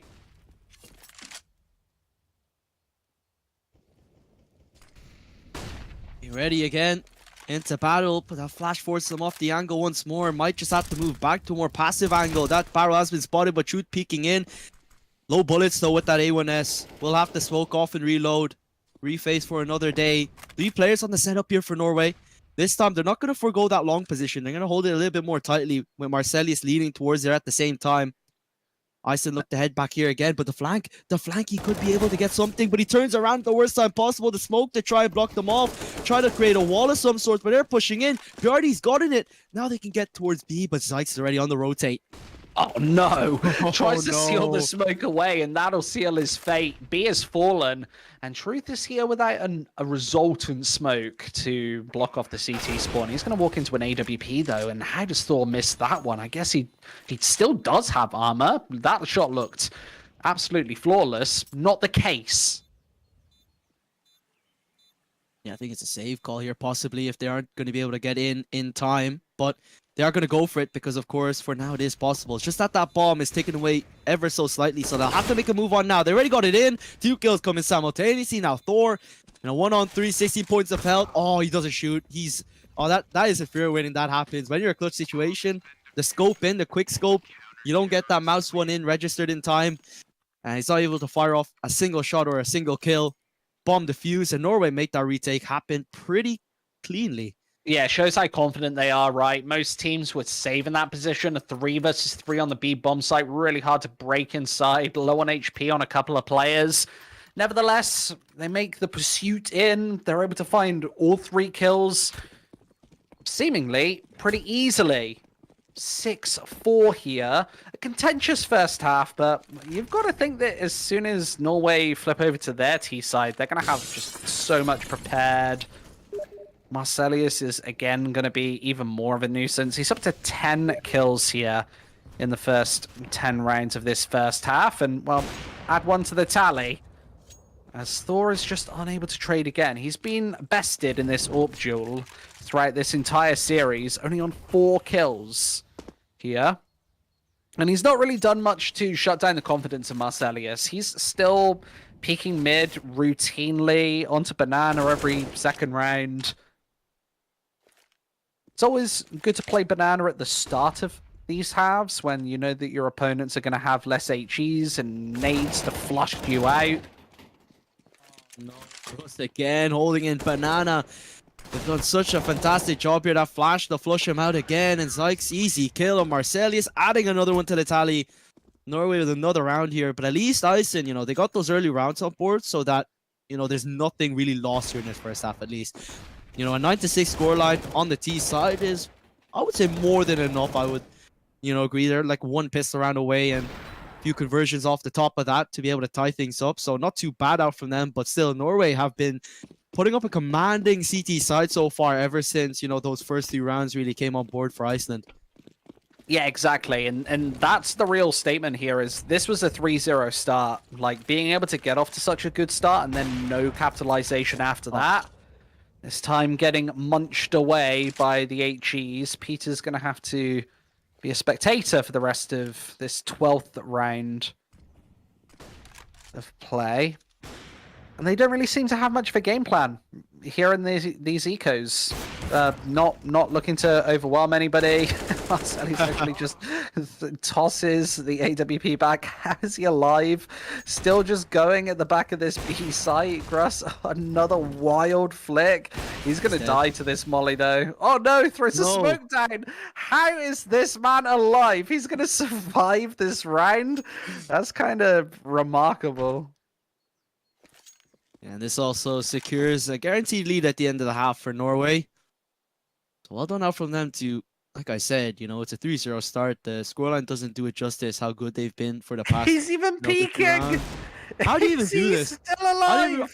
I thought this was Marcelius peeking in, but it was Gross because I was like, how do you peek with 2 HP? The ball's on this man. And Marcelius even wrapping around.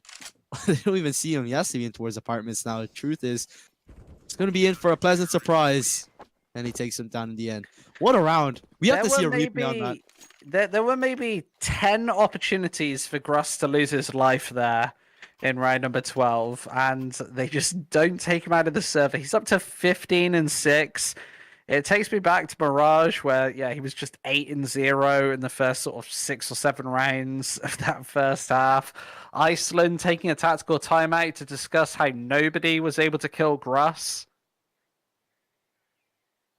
I thought you had him. I thought you had him. Can't believe it.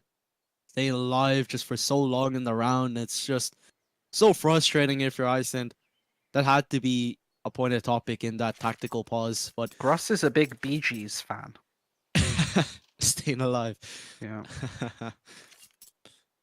But yeah, Iceland now. I think this will just have to be a big push here. An 8-7 is still on the cards. Considering what's been happening, I don't know if it's possible. They're still discussing another. Yeah, we haven't worked it out either, guys. So we put all of our brains together, and yeah, we still have no clue. I don't know what they're going to be talking about here, other than that, you know. What's for dinner, basically? Yeah, probably. This series is almost over. Norway 8 rounds away from the finish line. They basically need to wake something up right now. We talked about Iceland's tactical timeout, like timings yesterday. They always came in like not key rounds at all, where they only had pistols. It was an eco round. Maybe they were talking about the round to follow.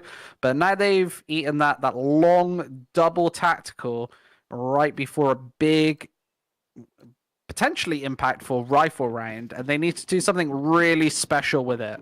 So let's see what they've got up their sleeves. Maybe a different flavor. Bihani, he's going to be the solo man towards Banana to try and hold this one down. Just knowing that Norway have taken so much initiative towards this side of the map as everybody else heads towards the apartments. There's going to be a shooting gallery in here. Iceland, a little bit of a spanner in the works being thrown here. That's the bomb dropped right in front of Truth. Edison's able to get one, but gets ultimately traded out there as there's a triple man setup here for Norway. It seemed like Iceland had literally crafted that in the 2 tactical pauses only for Norway to do the same exact thing on their CT side, mirroring it. And Gruss again, the man who's staying alive all the time, is Peter again. Peeking Peter back in the server, getting 2 quick kills. Bomb drop still in boiler though. So he's just poking and prodding in CT before he heads back here towards bracket. I don't know how he gets back into this one, Tiddler. He's going to be spotted, presumably by ZTK, but he's looking the wrong way. I don't know how Peter even gets close. Are they aware that the bomb is... What really confuses me, though, is a minute... They discuss this round for a minute, and then they sent the bomb in first towards an apartment stack. Peter's going to have to pull it back, though. He's not seen anybody. He's checked basically the entirety of this A site. Now pretty much confirms they're inside the apps.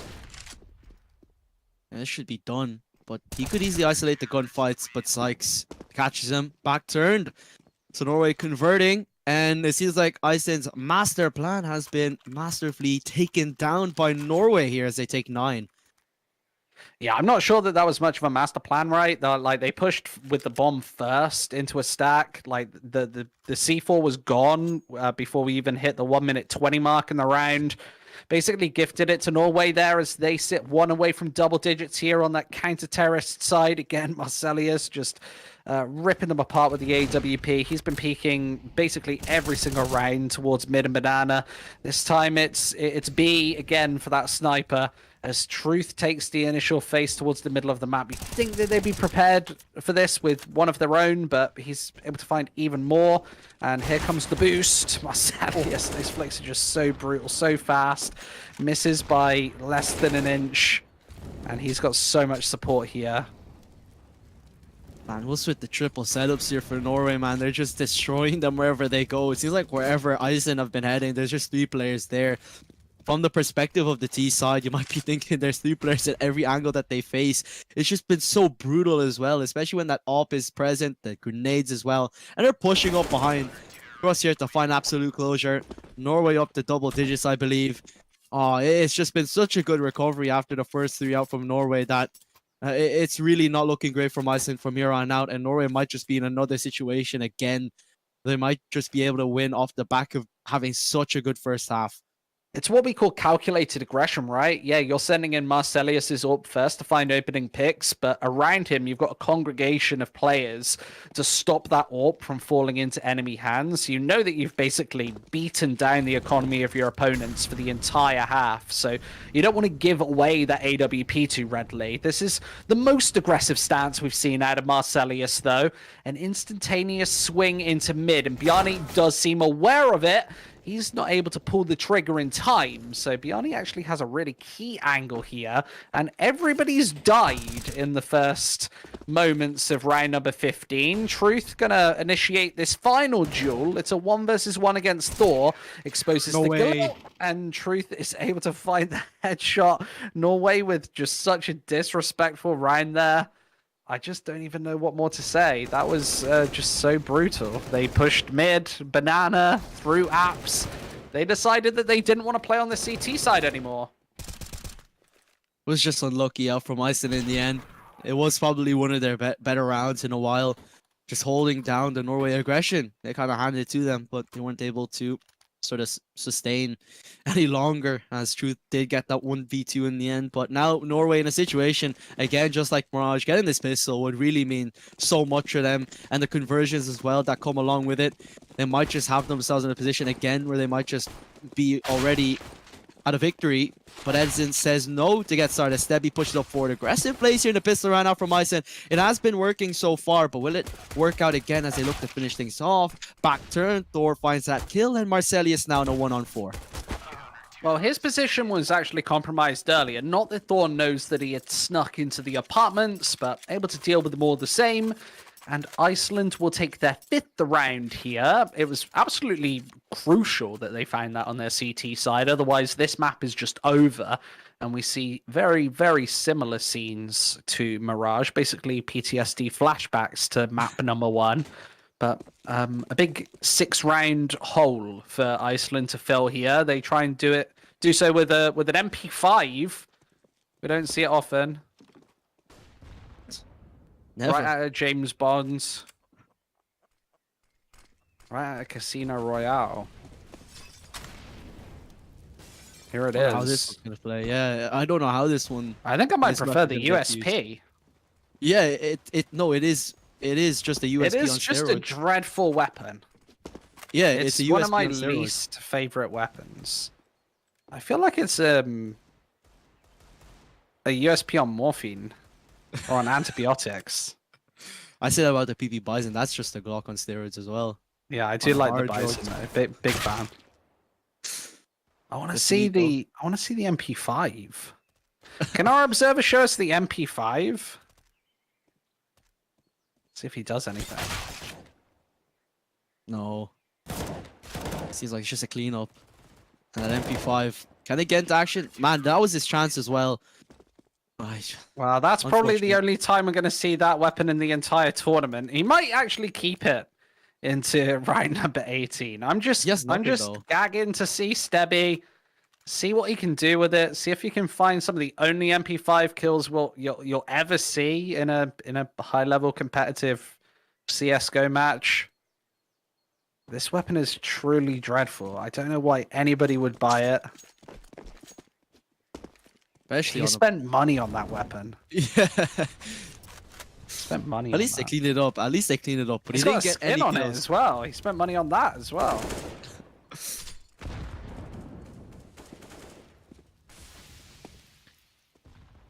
We'll see this T side for Norway get underway. It's a very map control heavy take from Iceland. They take banana control, and that deep smoke does block them off of complete vision towards that section of the map. 3 players towards A as well. Getting ready. All corners kind of really being held by the CTs, but Norway looking to poke and prod into different positions as per usual. Yes, here it is. Still there. Still there. I like how he's holding the longest Long distance range, yeah. angles on Not on apartments. Inferno as well. Yeah, not apps, not quads, not just tucked away on the A site. He's going the whole 9 yards.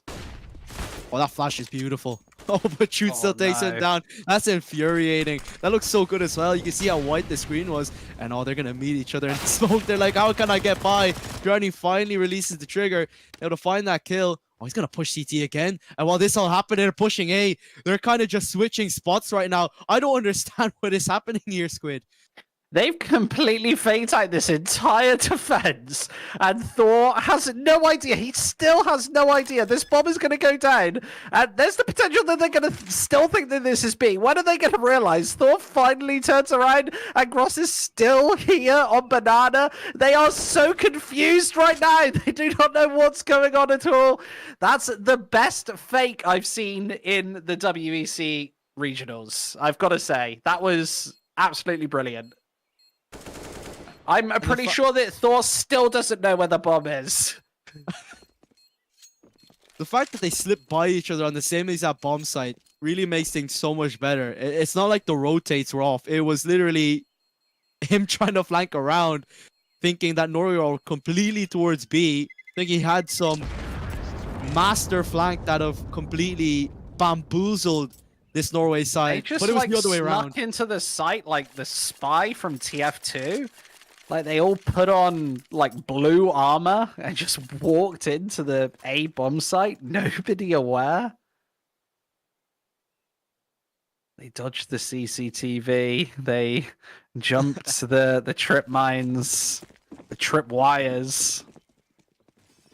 And basically the round is over as soon as that C4 goes down as well. That's the heartbreaking thing. Is as soon as that site's compromised, there is just no getting back in. Especially when they're continuing to make plays like that.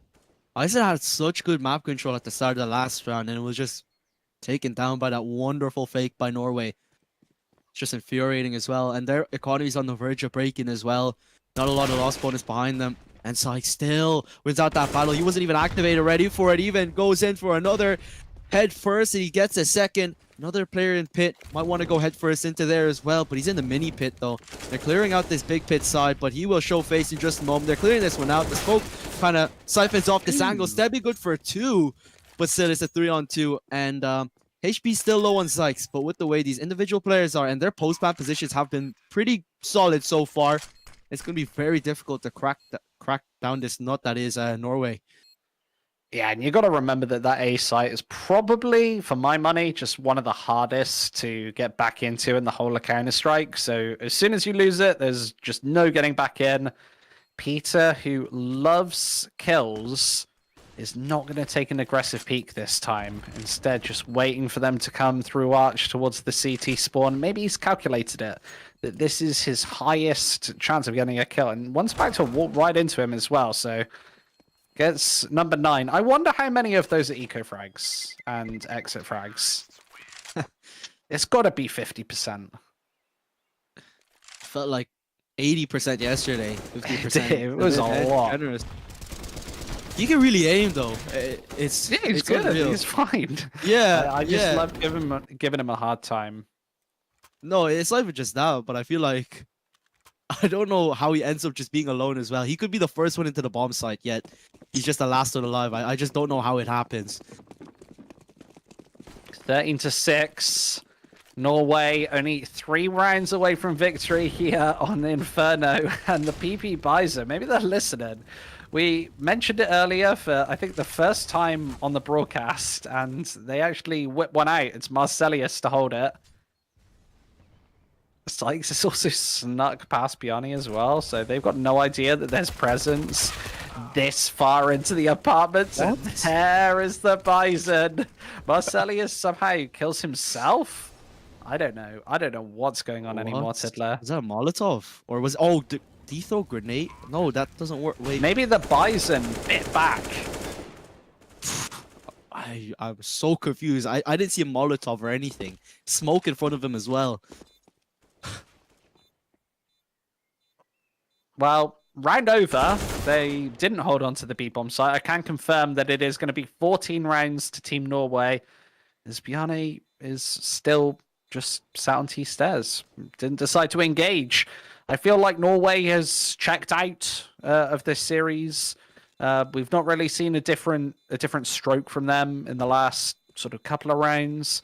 The CT side looks pretty similar to yesterday, where if they find these opening kills, then they've actually got a chance in some of these rounds. But as soon as they lose 1 or 2 players, it's just really hard for them to respond.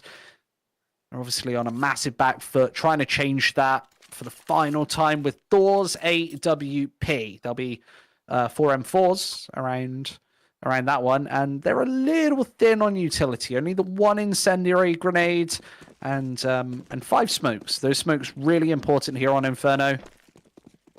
We always talk about that. Everything aside, Norway, considering their performance today, if they're going to be able to take down Iceland, which is looking likely so, it's not a formality just yet. That's 2 kills coming in for Iceland. As I was saying, Norway and Sweden, they're able to take Iceland down pretty swimmingly. I'm going to be really interested to see how that game pans out later on, considering what we're seeing out from Norway. That will be really a nice game. Nice trade, though, but it's going to be subsequently dealt with by Stebby.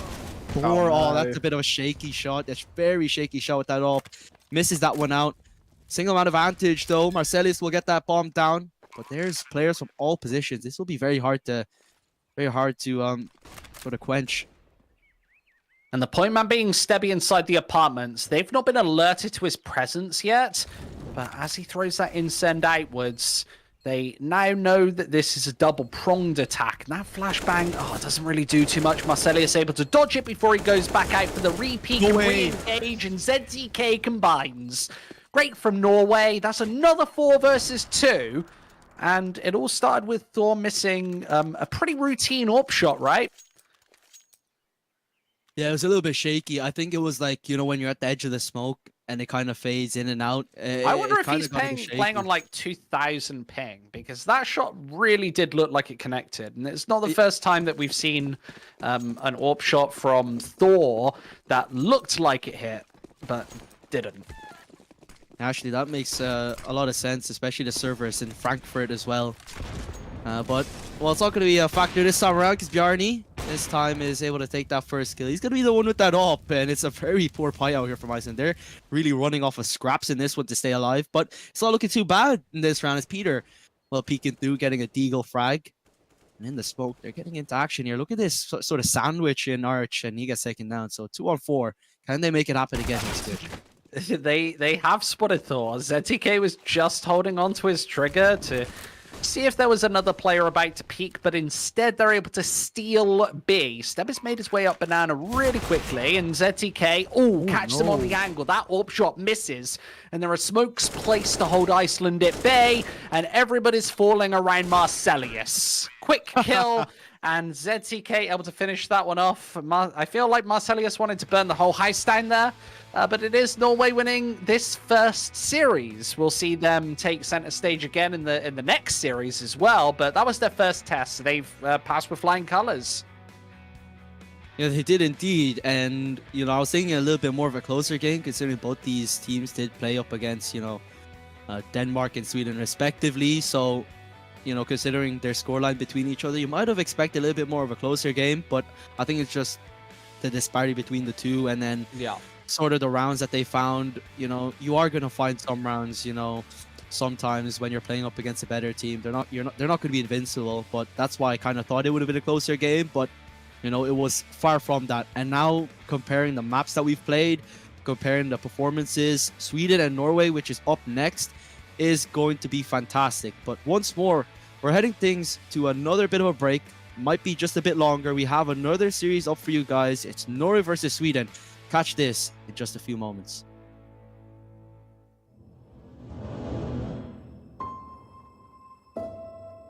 One purpose. One dream. One rhythm.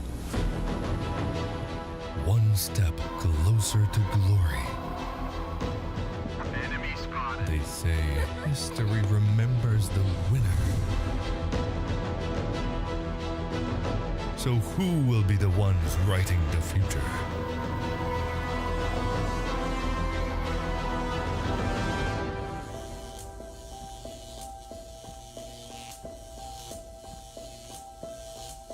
The halls of power call for their kings.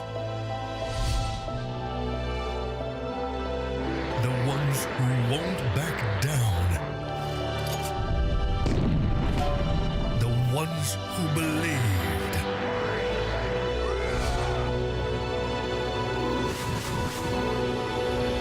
The ones who knew that over 100 nations can't be wrong.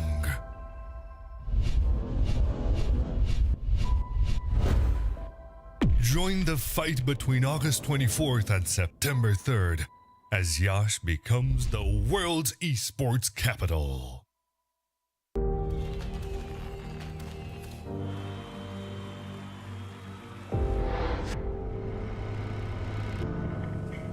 In the heart of Iași, Romania, the world's top gamers have gathered for the ultimate showdown. IESF brings heart-stopping matches across a variety of gaming genres in an electrifying experience that celebrates the passion and dedication of esports athletes from around the globe. This is more than just a tournament. This is where champions are born, legends are made, and anything is possible. Get ready to witness the ultimate display of skill, strategy, and heart. The IESF World Esports Championship. It's about to take your breath away. Do you think you've got what it takes? The challenge will be tougher than ever.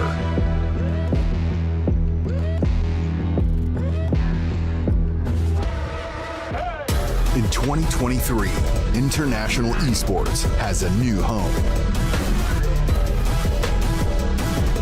Over 100 nations fighting for the championship in a celebration of everything that makes esports great.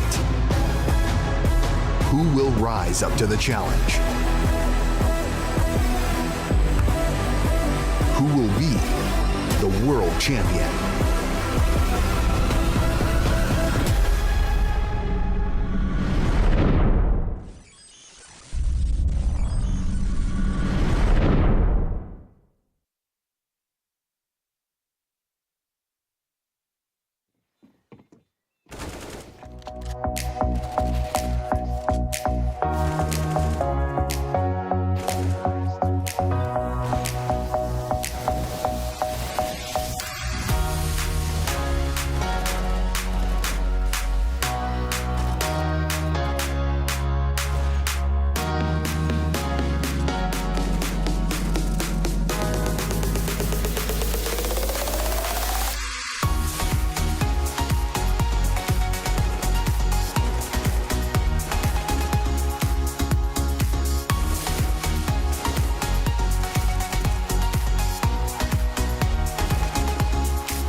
One purpose,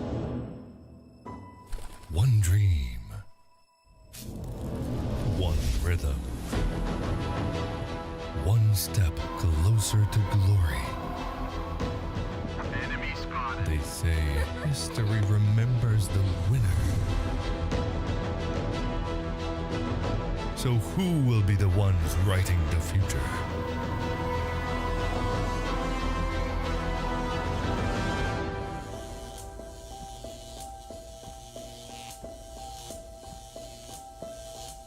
The halls of power call for their kings.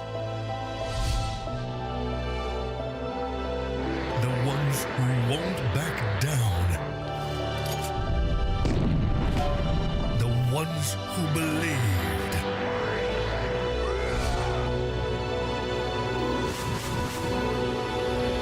The ones who knew that over 100 nations can't be wrong.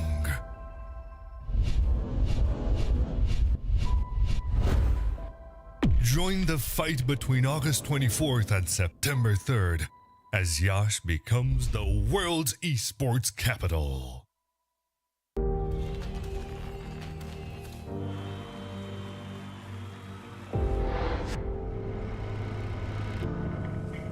In the heart of Iași, Romania, the world's top gamers have gathered for the ultimate showdown. IESF brings heart-stopping matches across a variety of gaming genres in an electrifying experience that celebrates the passion and dedication of esports athletes from around the globe. This is more than just a tournament.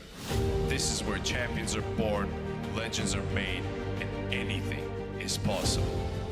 Get ready to witness the ultimate display of skill, strategy, and heart. The IESF World Esports Championship. It's about to take your breath away. Do you think you've got what it takes? The challenge will be tougher than ever.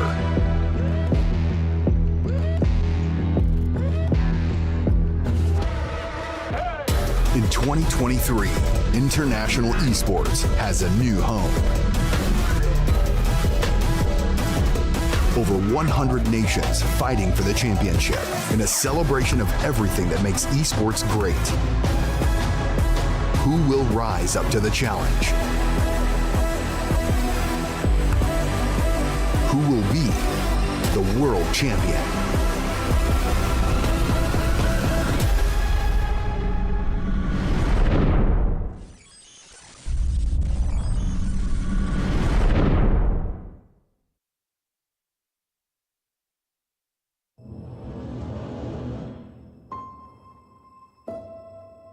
One purpose,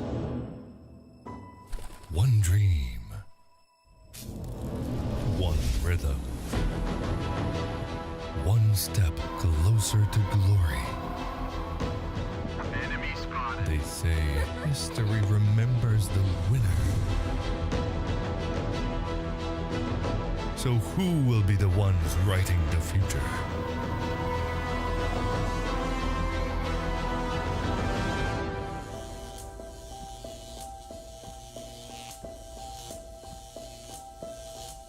The halls of power call for their kings.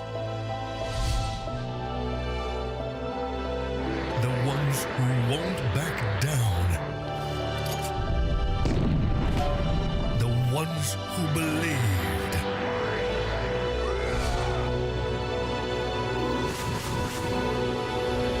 The ones who knew that over 100 nations can't be wrong.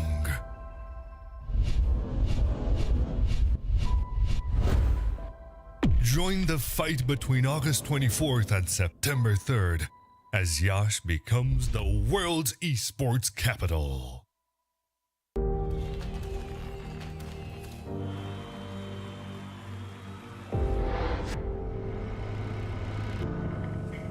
In the heart of Iași, Romania, the world's top gamers have gathered for the ultimate showdown.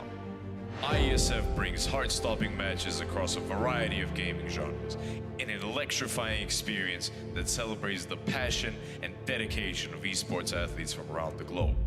This is more than just a tournament. This is where champions are born, legends are made, and anything is possible. Get ready to witness the ultimate display of skill, strategy, and heart. The IESF World Esports Championship. It's about to take your breath away. Do you think you've got what it takes? The challenge will be tougher than ever.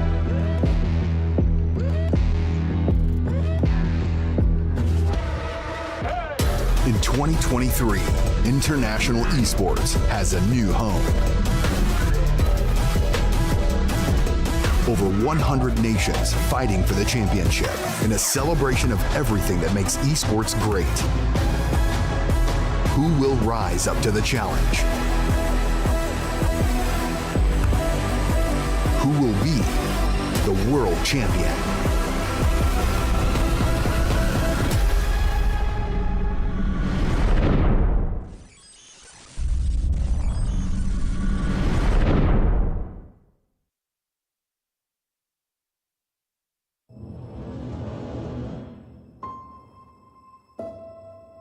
One purpose, one dream, one rhythm,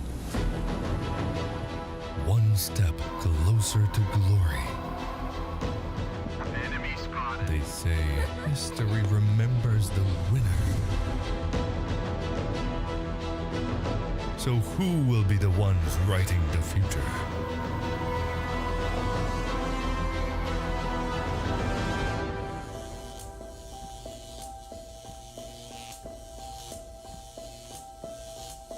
The halls of power call for their kings. The ones who won't back down. The ones who believed.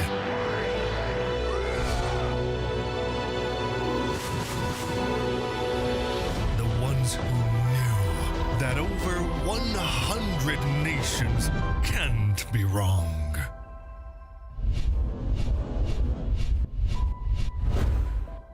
Join the fight between August 24th and September 3rd as Yash becomes the world's esports capital.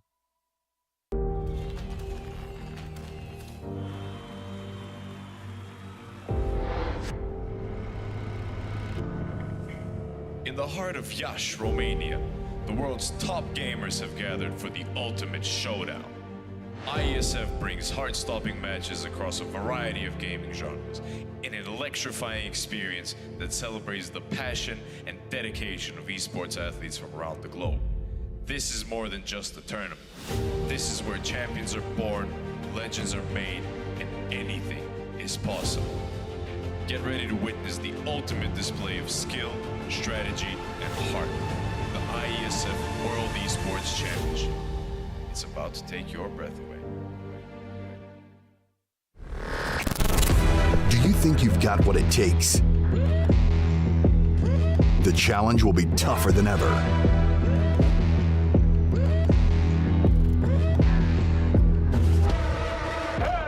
In 2023, International Esports has a new home.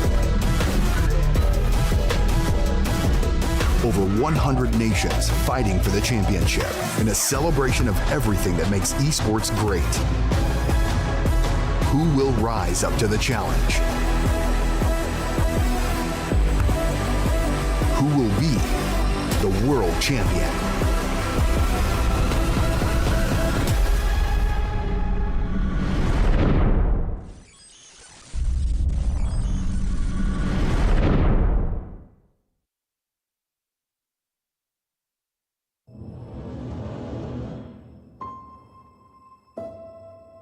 One purpose, one dream, one rhythm, one step closer to glory. Enemy spotted. They say history remembers the winner. So who will be the ones writing the future?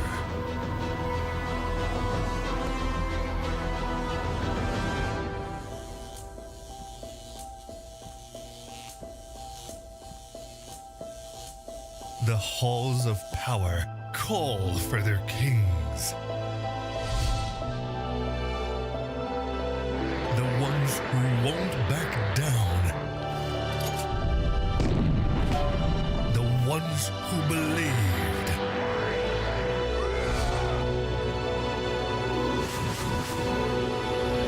The ones who knew that over 100 nations can't be wrong.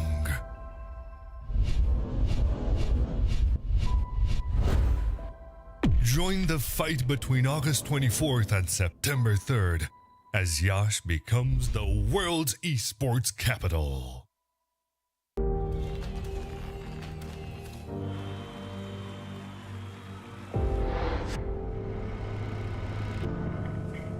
In the heart of Yash, Romania, the world's top gamers have gathered for the ultimate showdown.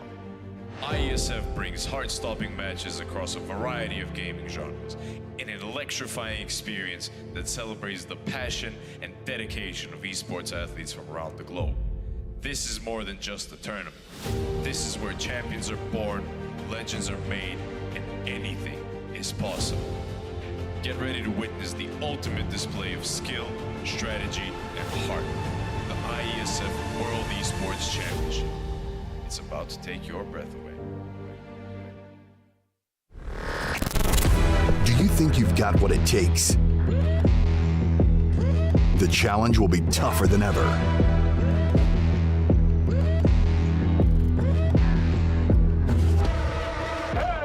In 2023, international esports has a new home. Over 100 nations fighting for the championship in a celebration of everything that makes esports great. Who will rise up to the challenge? Who will be the world champion?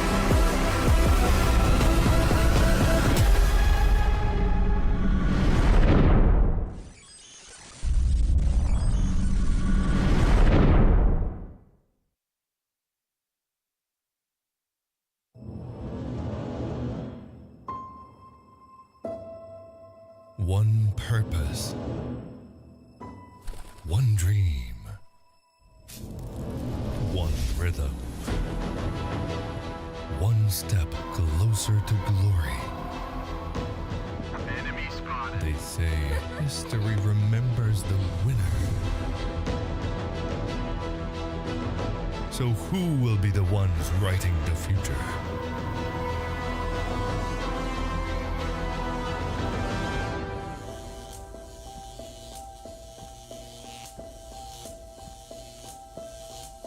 The halls of power call for their kings. The ones who won't back down. The ones who believed.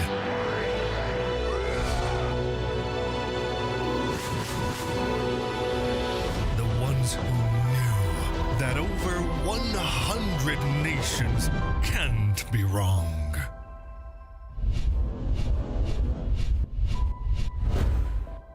Join the fight between August 24th and September 3rd as Yash becomes the world's esports capital.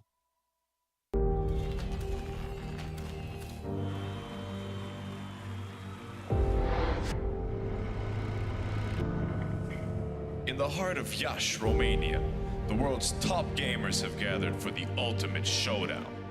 IESF brings heart-stopping matches across a variety of gaming genres in an electrifying experience that celebrates the passion and dedication of esports athletes from around the globe. This is more than just a tournament. This is where champions are born, legends are made, and anything is possible. Get ready to witness the ultimate display of skill, strategy, and heart. The IESF World Esports Championship.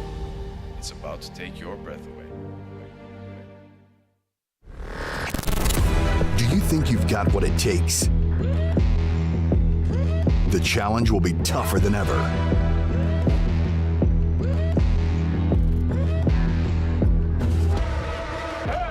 In 2023, International Esports has a new home. Over 100 nations fighting for the championship in a celebration of everything that makes esports great. Who will rise up to the challenge? Who will be the world champion?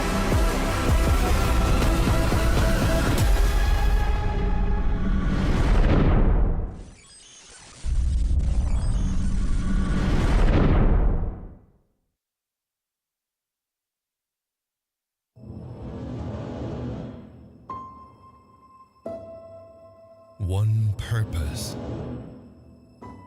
one dream, one rhythm, one step closer to glory. Enemy spotted. They say history remembers the winner. So who will be the ones writing the future?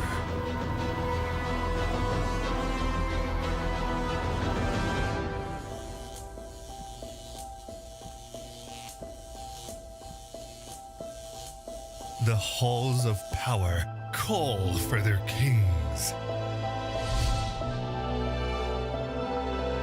The ones who won't back down. The ones who believed.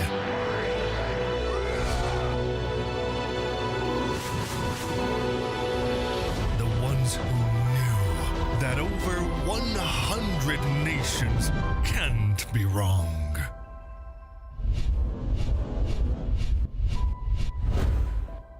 Join the fight between August 24th and September 3rd as Yash becomes the world's esports capital.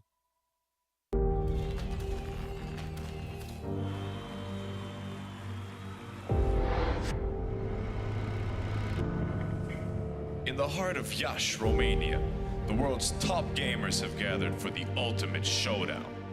IESF brings heart-stopping matches across a variety of gaming genres in an electrifying experience that celebrates the passion and dedication of esports athletes from around the globe. This is more than just a tournament.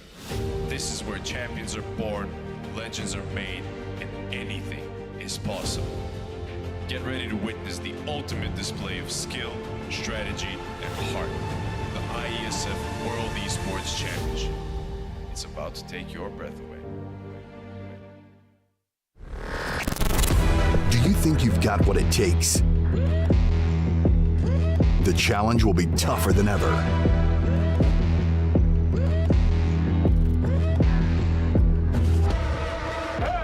In 2023, International Esports has a new home.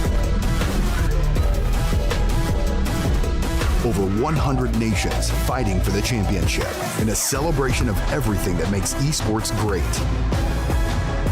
Who will rise up to the challenge?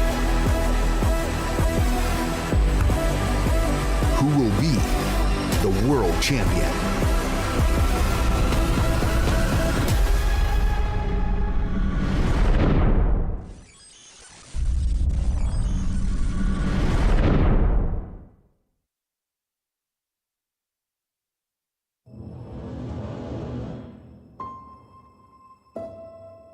One purpose, one dream, one rhythm, one step closer to glory. Enemy spotted. They say history remembers the winner. So who will be the ones writing the future?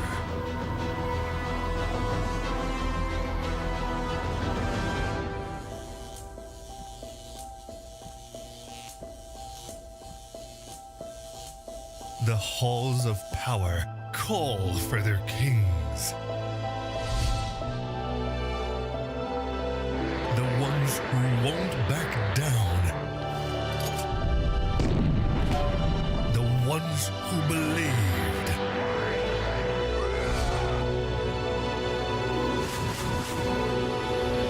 The ones who knew that over 100 nations can't be wrong.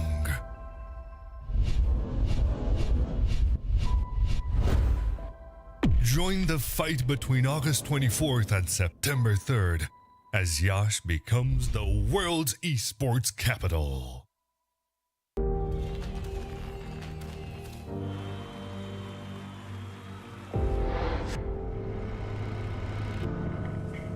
In the heart of Iași, Romania, the world's top gamers have gathered for the ultimate showdown. IESF brings heart-stopping matches across a variety of gaming genres in an electrifying experience that celebrates the passion and dedication of esports athletes from around the globe. This is more than just a tournament. This is where champions are born, legends are made, and anything is possible. Get ready to witness the ultimate display of skill, strategy, and heart. The IESF World Esports Championship. It's about to take your breath away. Do you think you've got what it takes? The challenge will be tougher than ever.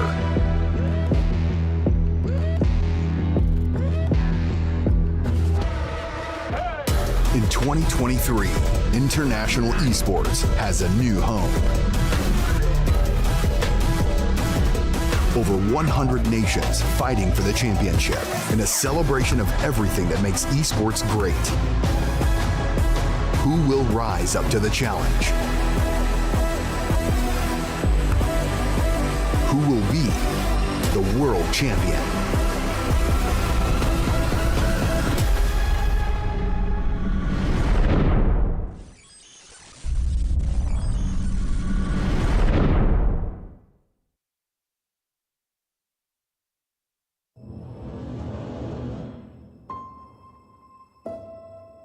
One purpose,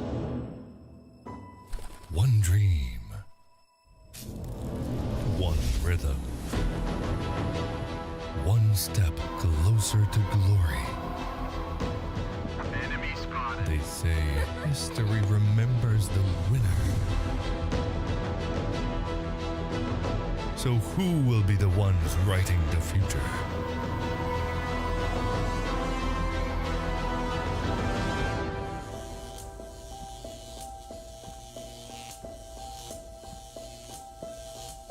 The halls of power call for their kings.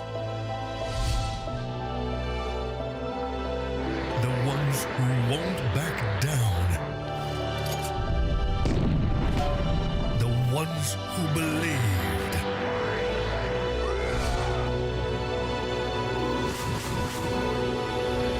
The ones who knew that over 100 nations can't be wrong.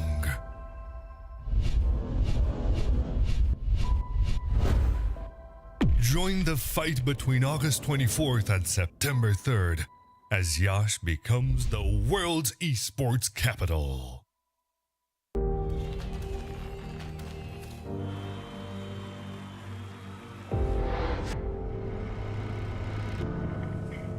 In the heart of Iași, Romania, the world's top gamers have gathered for the ultimate showdown.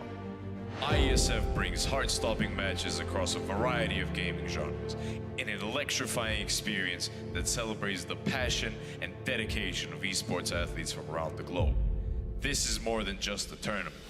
This is where champions are born, legends are made, and anything is possible. Get ready to witness the ultimate display of skill, strategy, and heart. The IESF World Esports Championship. It's about to take your breath away. Do you think you've got what it takes? The challenge will be tougher than ever.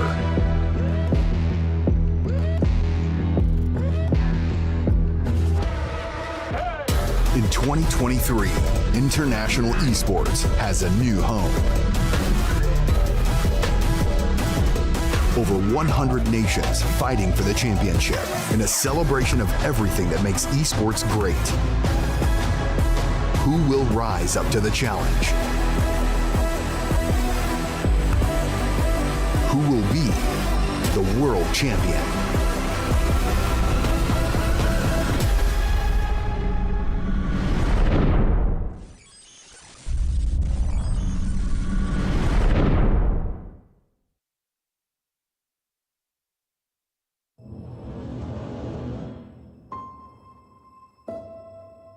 One purpose, one dream, one rhythm, one step closer to glory. They say history remembers the winner. So who will be the ones writing the future?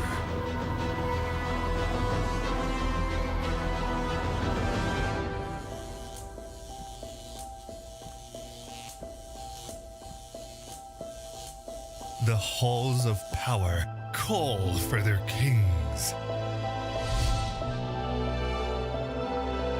The ones who won't back down. The ones who believed.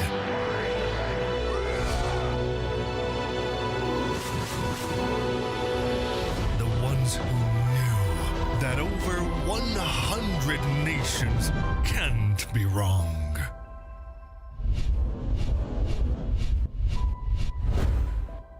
Join the fight between August 24th and September 3rd as Yash becomes the world's esports capital.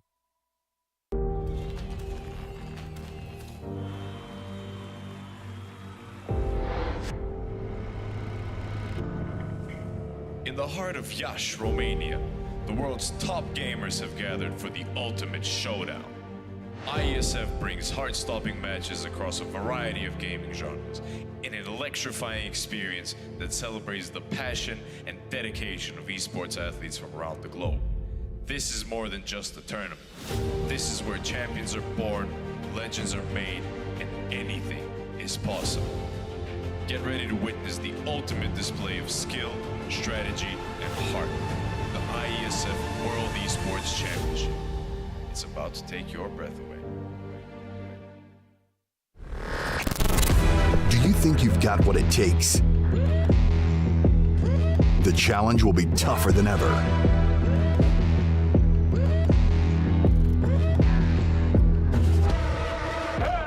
In 2023, international esports has a new home.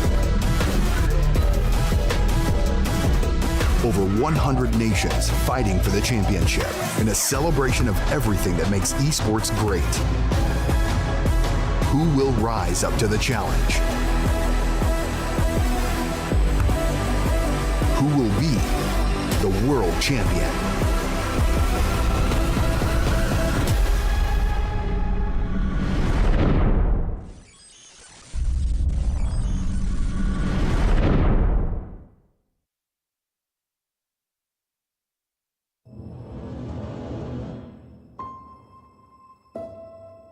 One purpose, one dream, one rhythm, one step closer to glory. They say history remembers the winner.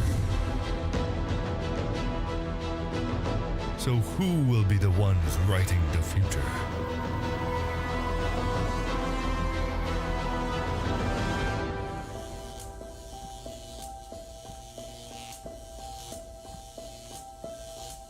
The halls of power call for their kings. The ones who won't back down.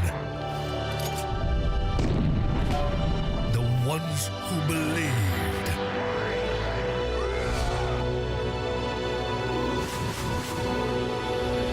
The ones who knew that over 100 nations can't be wrong.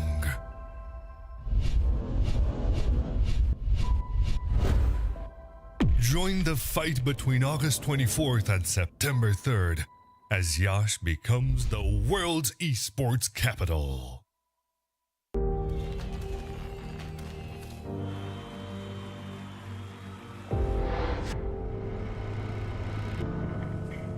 In the heart of Iași, Romania, the world's top gamers have gathered for the ultimate showdown.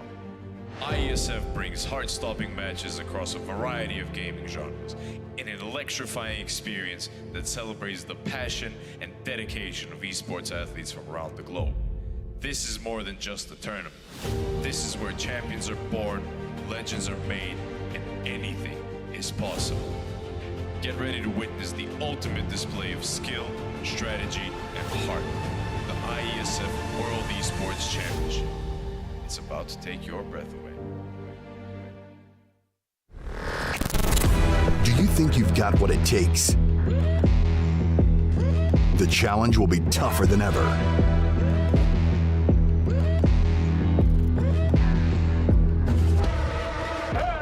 In 2023, International Esports has a new home. Over 100 nations fighting for the championship in a celebration of everything that makes esports great. Who will rise up to the challenge? Who will be the world champion?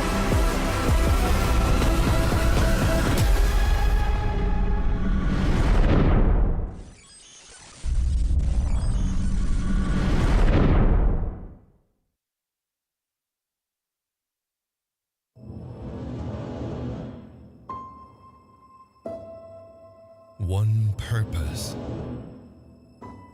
one dream, one rhythm, one step closer to glory. Enemy spotted. They say history remembers the winner.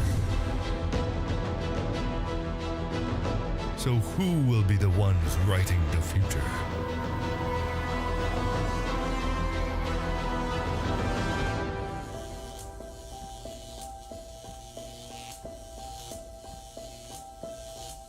The halls of power call for their kings.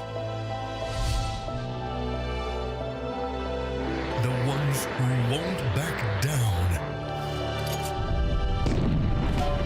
The ones who believed.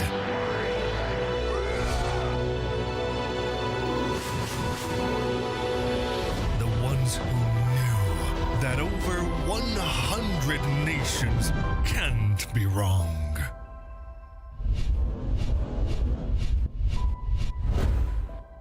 Join the fight between August 24th and September 3rd as Yash becomes the world's esports capital.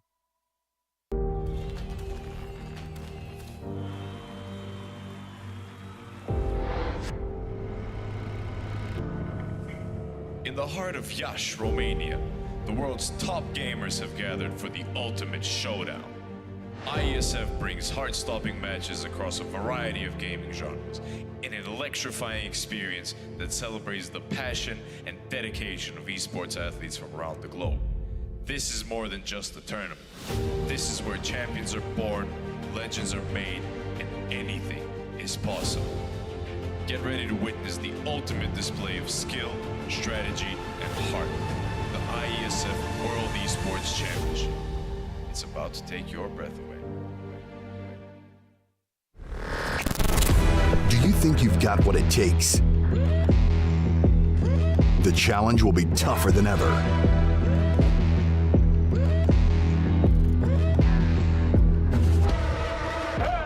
In 2023, International Esports has a new home.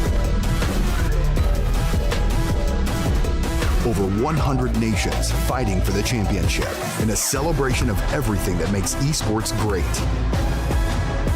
Who will rise up to the challenge? Who will be the world champion?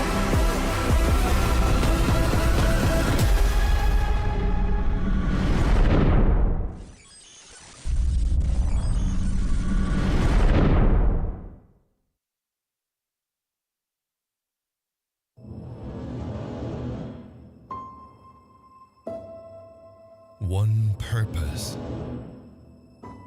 one dream, one rhythm, one step closer to glory. Enemy spotted. They say history remembers the winner. So who will be the ones writing the future?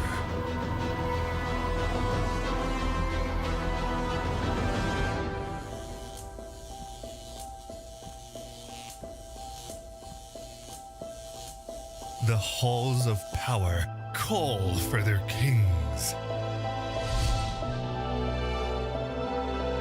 The ones who won't back down. The ones who believed.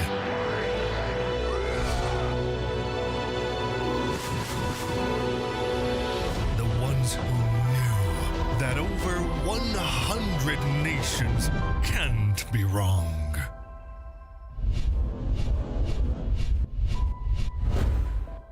Join the fight between August 24th and September 3rd as Yash becomes the world's esports capital.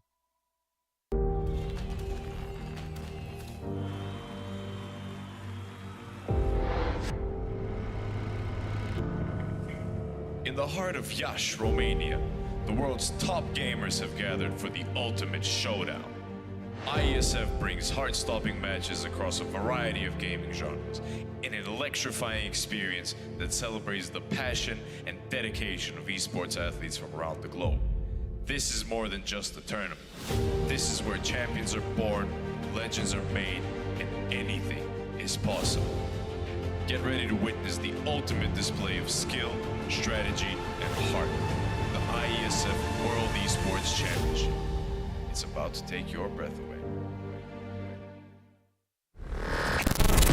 Do you think you've got what it takes? The challenge will be tougher than ever.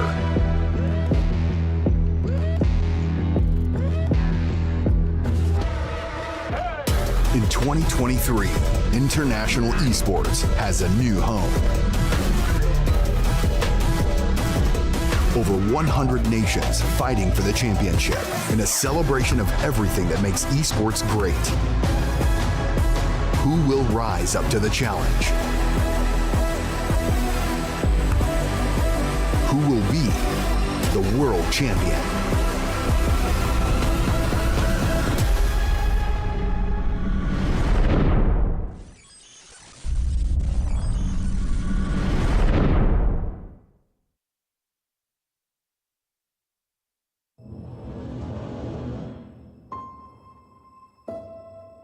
One purpose, one dream, one rhythm, one step closer to glory. Enemy spotted. They say history remembers the winner. So who will be the ones writing the future?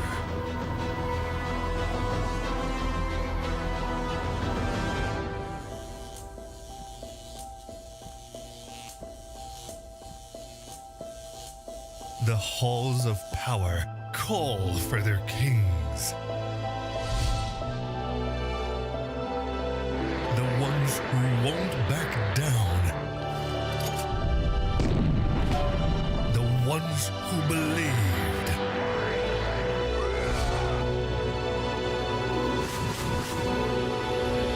The ones who knew that over 100 nations can't be wrong.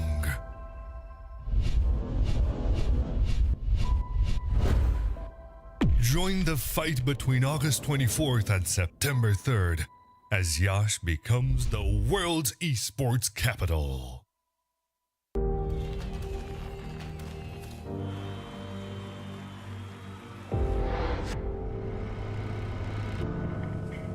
In the heart of Iași, Romania, the world's top gamers have gathered for the ultimate showdown.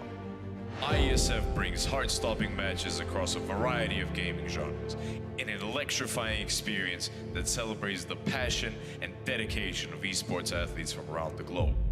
This is more than just a tournament. This is where champions are born, legends are made, and anything is possible.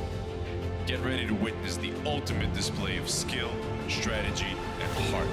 The IESF World Esports Championship. It's about to take your breath away. Do you think you've got what it takes? The challenge will be tougher than ever.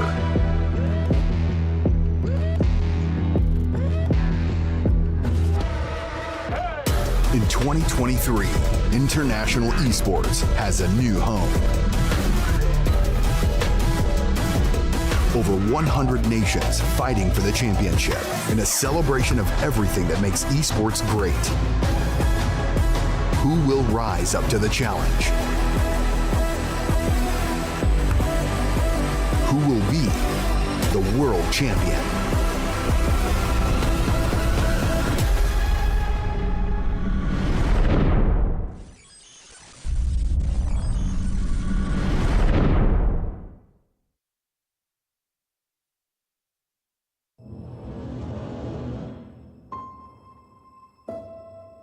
One purpose, one dream, one rhythm, one step closer to glory.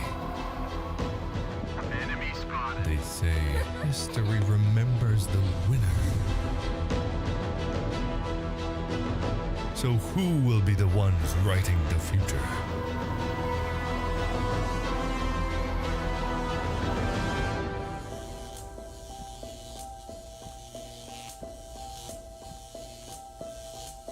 The halls of power call for their kings. The ones who won't back down. The ones who believed.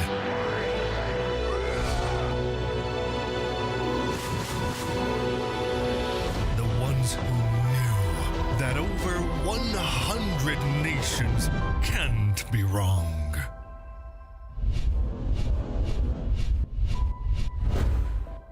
Join the fight between August 24th and September 3rd as Yash becomes the world's esports capital.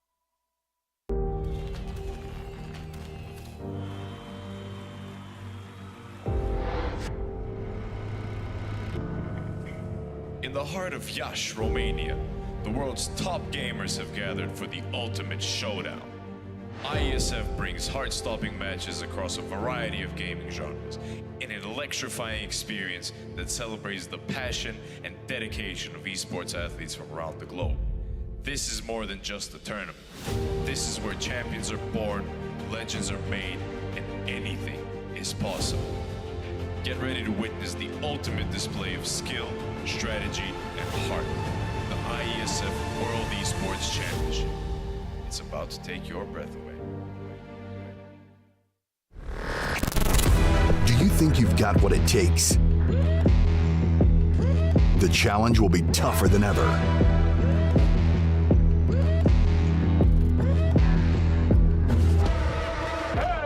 In 2023, international esports has a new home.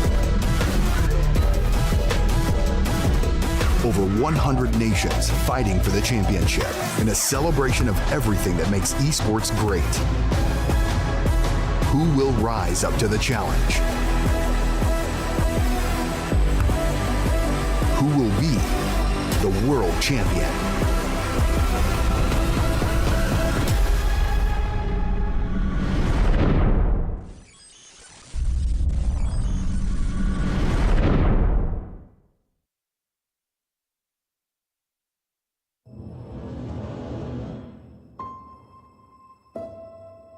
One purpose, one dream, one rhythm, one step closer to glory. Enemy spotted. They say history remembers the winner. So who will be the ones writing the future?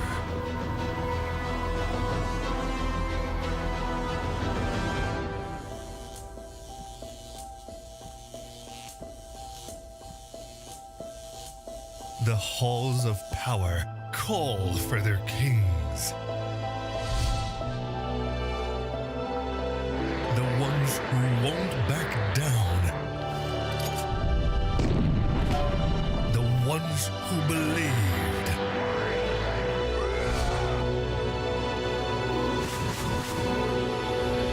The ones who knew that over 100 nations can't be wrong.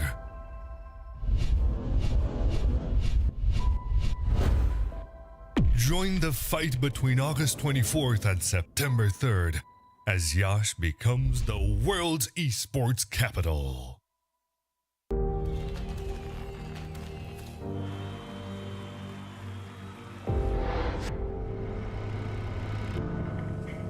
In the heart of Iași, Romania, the world's top gamers have gathered for the ultimate showdown. IESF brings heart-stopping matches across a variety of gaming genres in an electrifying experience that celebrates the passion and dedication of esports athletes from around the globe. This is more than just a tournament. This is where champions are born, legends are made, and anything is possible. Get ready to witness the ultimate display of skill, strategy, and heart. The IESF World Esports Championship. It's about to take your breath away. Do you think you've got what it takes? The challenge will be tougher than ever.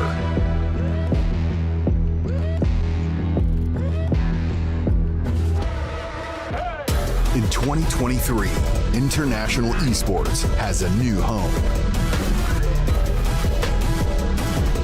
Over 100 nations fighting for the championship in a celebration of everything that makes esports great. Who will rise up to the challenge? Who will be the world champion?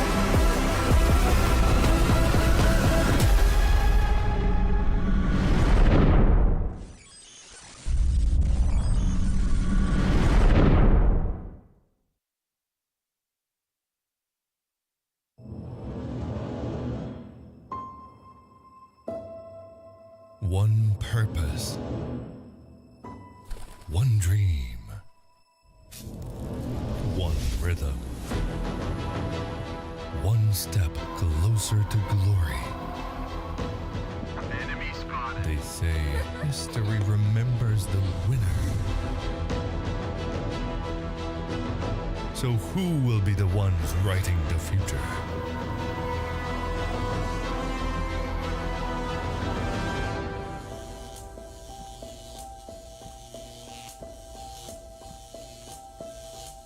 The halls of power call for their kings.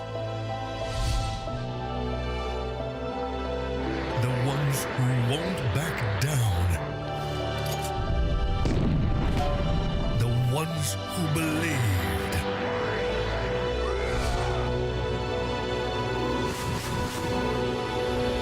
The ones who knew that over 100 nations can't be wrong.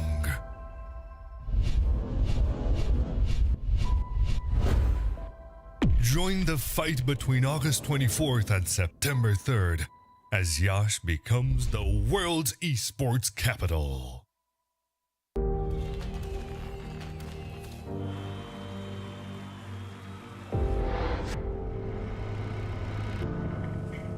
In the heart of Iași, Romania, the world's top gamers have gathered for the ultimate showdown. IESF brings heart-stopping matches across a variety of gaming genres in an electrifying experience that celebrates the passion and dedication of esports athletes from around the globe. This is more than just a tournament. This is where champions are born, legends are made, and anything is possible. Get ready to witness the ultimate display of skill, strategy, and heart. The IESF World Esports Championship. It's about to take your breath away. Do you think you've got what it takes? The challenge will be tougher than ever.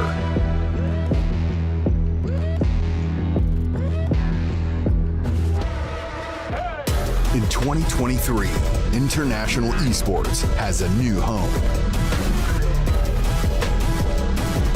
Over 100 nations fighting for the championship in a celebration of everything that makes esports great. Who will rise up to the challenge? Who will be the world champion?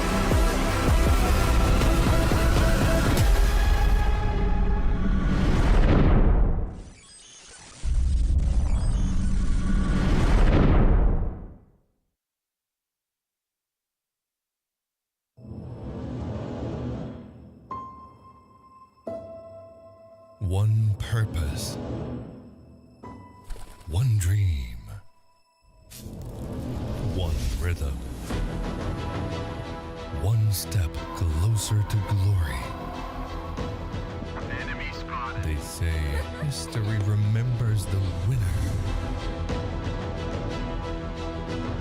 So who will be the ones writing the future?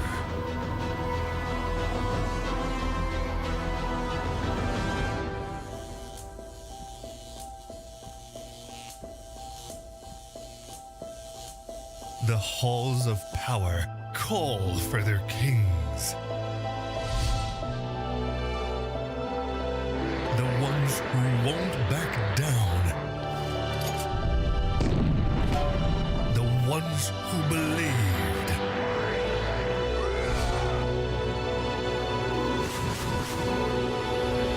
The ones who knew that over 100 nations can't be wrong.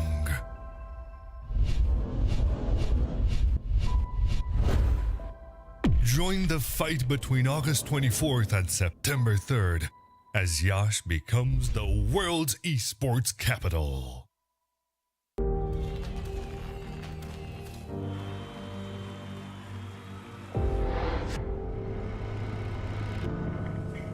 In the heart of Yash, Romania, the world's top gamers have gathered for the ultimate showdown. IESF brings heart-stopping matches across a variety of gaming genres in an electrifying experience that celebrates the passion and dedication of esports athletes from around the globe. This is more than just a tournament. This is where champions are born, legends are made, and anything is possible. Get ready to witness the ultimate display of skill, strategy, and heart. The IESF World Esports Championship. It's about to take your breath away. Do you think you've got what it takes? The challenge will be tougher than ever.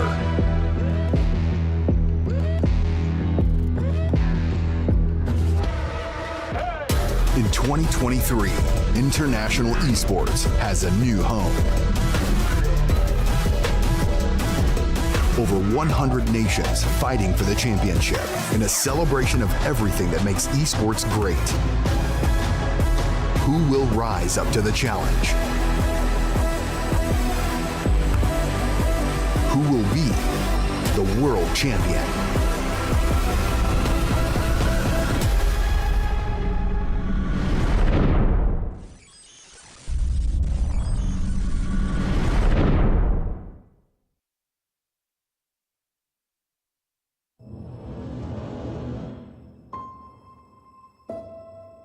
One purpose,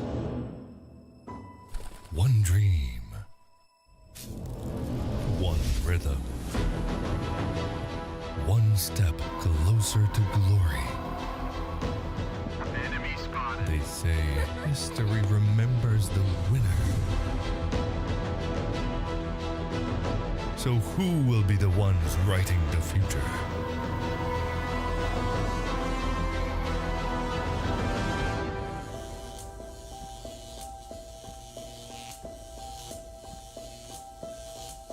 The halls of power call for their kings. The ones who won't back down. The ones who believed.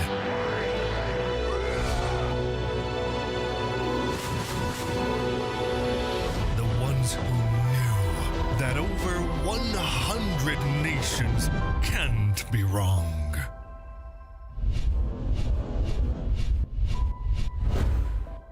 Join the fight between August 24th and September 3rd as Yash becomes the world's esports capital.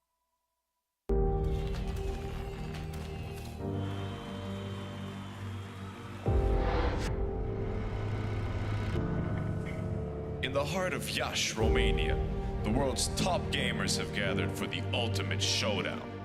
IESF brings heart-stopping matches across a variety of gaming genres in an electrifying experience that celebrates the passion and dedication of esports athletes from around the globe. This is more than just a tournament. This is where champions are born, legends are made, and anything is possible. Get ready to witness the ultimate display of skill, strategy, and heart. The IESF World Esports Championship. It's about to take your breath away. Do you think you've got what it takes? The challenge will be tougher than ever.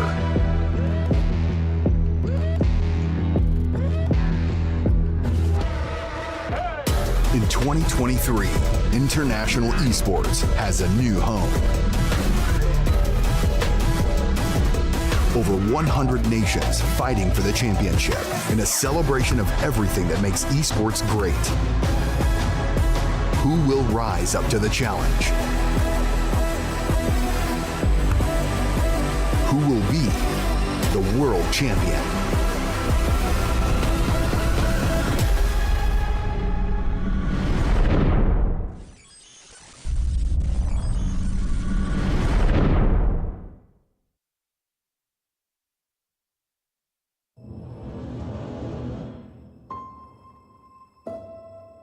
One purpose,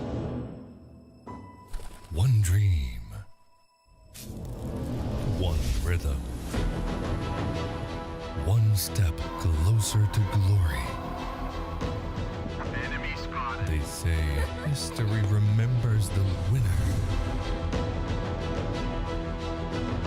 So who will be the ones writing the future?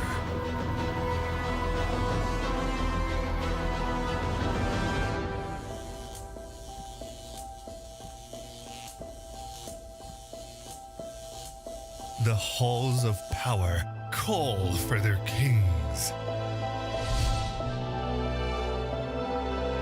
The ones who won't back down.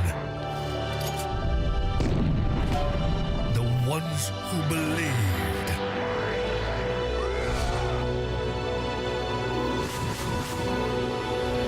The ones who knew that over 100 nations can't be wrong.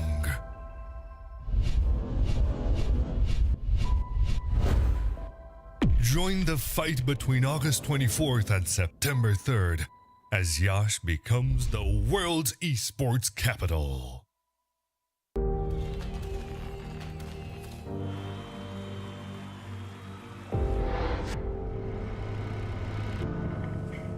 In the heart of Iași, Romania, the world's top gamers have gathered for the ultimate showdown.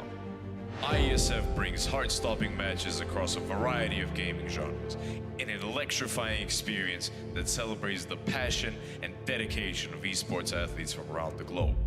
This is more than just a tournament. This is where champions are born, legends are made, and anything is possible. Get ready to witness the ultimate display of skill, strategy, and heart. The IESF World Esports Championship. It's about to take your breath away. Do you think you've got what it takes? The challenge will be tougher than ever.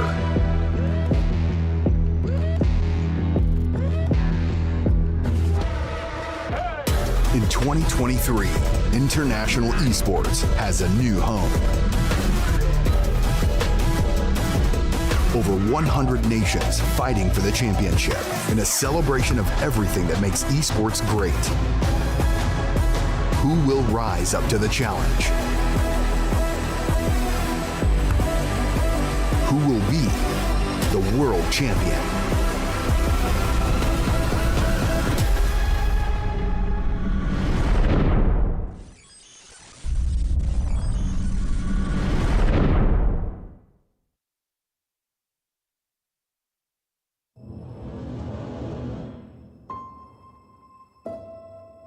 One purpose,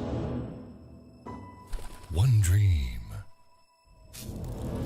one rhythm, one step closer to glory.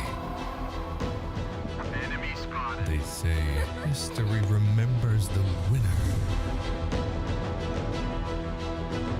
So who will be the ones writing the future?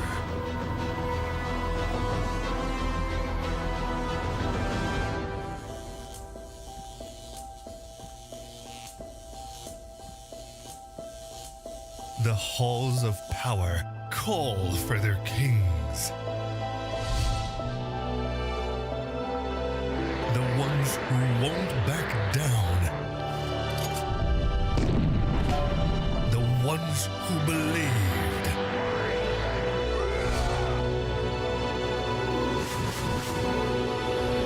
The ones who knew that over 100 nations can't be wrong.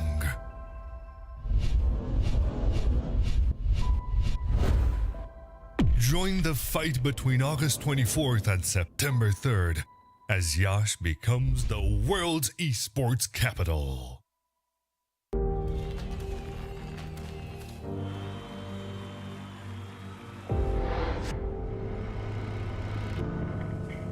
In the heart of Iași, Romania, the world's top gamers have gathered for the ultimate showdown.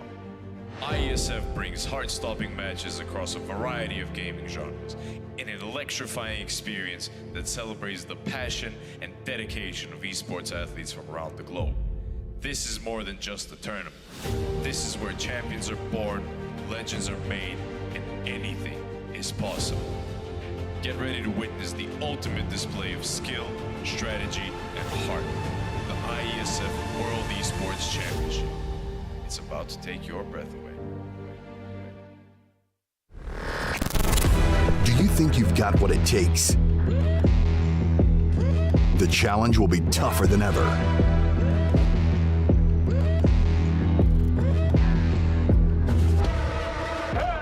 In 2023, international esports has a new home.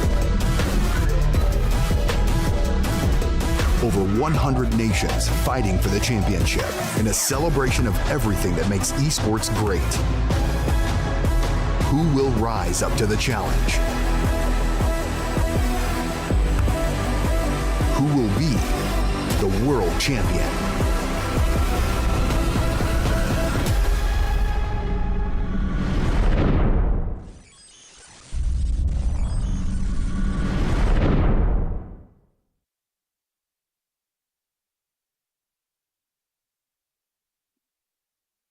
Welcome back to your WEC Regionals, everybody. We've got one more best of three coming up for you here in this group stage, and we've seen one of the teams today already.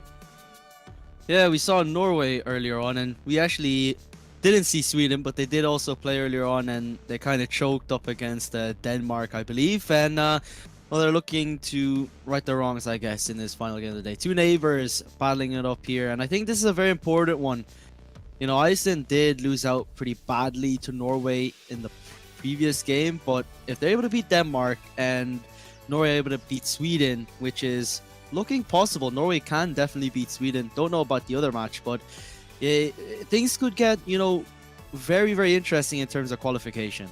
Yeah, since Norway now have a win under their belt, this is the key matchup, right? Like, they have to beat one more opponent to be a lot, get that 2-1 in this group. Yes, they haven't beaten Denmark, but they've got another opportunity against Sweden, who I would say are the favorites in this one. Yeah, they are the favorites, but like, I'm looking at the maps that they've played up against Iceland. I'm just using that because they have shared a common opponent. Both teams really aren't that, you know, you can't really separate them too much based off of their performances. Both have had individuals standing up. We saw Gross earlier on really doing a good job, and then on the other side we had Sweden. You kind of had, you know, all the players across the board, like Plopsky taking, you know, really proactive banana control, doing some really good work there. And I think it really comes down to the vetoes that possibly come out. Are we going to see a Puggy style map, or are we going to see a more intricate style of CS? Because I feel like if we enter, you know, the intricacies of maps and stuff like that, I feel like Sweden might have the edge there. And when you're playing one of these closer series, I think that's one of the opportunities where you are going to be getting out deeper into the map pool, right? You're going to be going away from the Mirages and Infernos that we've seen so many times, and maybe try and throw a spanner in the works to get ahead here in this group stage, considering it is so close. Like, literally every little helps at this point. You've just got to do whatever you can to win this series, and maybe a surprising pick could be the way to do that. Get a little ahead in the veto. Yeah, and we just got on our vetoes right here. We had Ancient and Nubis being banned out. We probably weren't going to see them, considering how these teams leaned away from them. Actually, Norway Okay. did end up playing Anubis up against Denmark, but they got absolutely destroyed. Probably the reason why that, well, Sweden actually banned it out, so it doesn't really matter. Overpass being picked by Norway. An Okay. interesting map, a little bit puggy, but I think it's not as much of a Mirage or an Inferno, that style. It's a nice map, and especially with the Opera and Marselius, we can see some special stuff over there. But we're seeing Vertigo being picked by Sweden. It's a really good map for them. All the different pieces coming together. They're a team that love playing Vertigo. All of them know exactly how to play Vertigo, so that's understandable by them. They did pick into it up against Denmark. I think that was the map that they'd end up choking, but I think they've probably resolved some of that, because it kind of was it was a 32 scoreline. Kind of didn't need much resolving, I guess, in that department. But then Nuke is our decider again. Yeah, and we have our Swedish lineup here as well. Same old, full of individual talent, and yeah, just different pieces from all around Sweden. We actually saw Fallen talk in his HLTV interview about the differences between Overpass and Vertigo, saying that Overpass, the in-game leader and the tactician, has much more impact. Those rotates, you can really fake and force players away, whereas Vertigo is a much more individually skilled map where you just have to be hitting your shots. It accentuates a lot more fights, especially towards that A ramp area. This on your screen right now, by the way, is the roster for Sweden. We saw Isaac playing that Bianca position earlier on Mirage. We actually watched him not just yesterday, but the day before as well, earlier in the tournament. He was a real key piece of Sweden's defense. Giacchino, we had bashed on at him a little for a couple of missed AWP shots, but center stage today with that AWP, and then you've got Brolin and Plopsky as well. And Sweden also have a very deep stand-in pool that they can dive towards if this isn't actually the solidified roster. When you're playing multiple best of threes a day and fielding talent for multiple teams, that's often what we'll see in these regionals. Yeah, and seeing Brolan being seen as part of the lineup for today is really interesting. I'm gonna double check here who was on their lineup up against Denmark, because that's probably likely the lineup that they're gonna have. It's actually not going to be Brolan playing, probably, because Sweden did play with Susp earlier on, who was the lineup that we did see yesterday. Probably not a problem at all, because... Okay, so we actually just got confirmation that Brolan will be playing today. We're not there, so there's just a bit of a different lineup from earlier on. There's a lot of CCT events, stuff like that. So he's going to be able to play right now. Here's our Norway lineup. Zykes, Truth, Marcellus, ZTK, and Gross. We saw it earlier. Marcellus doing wonderful job with that op, along with Gross. And Zykes as well was a player that we didn't really hear of too much before, but now we know, because he was really good on the rifle. The big question mark for me is, can Gross have the same impact playing that sort of lurk position, catching players off guard? I imagine that Sweden's line is going to be much more sort of solidified, and he's going to personally find it harder to find sort of gaps in the attack, gaps in the defense.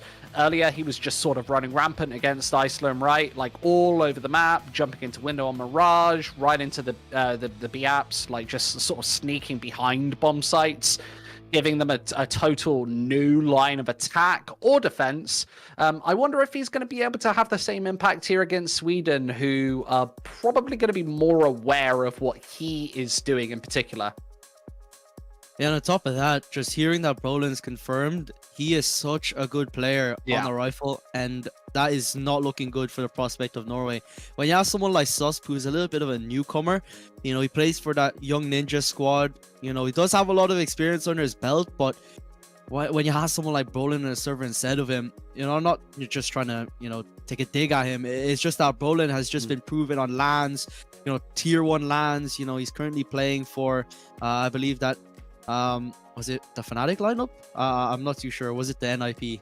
Yeah, exactly. I mean, he's been all over the sort of tier 1 circuit, right? And when you've got that sort of like a big stage performance level player able to just step into the server and take away one of the younger guns like Susp, who hasn't been proven on the big stage, that's going to be an inherent upgrade here in the server. And I actually feel like we might be on for a 3-mapper here, a close series. I imagine this is going to be certainly our closest series of the day, right? Considering that Iceland matchup wasn't too competitive.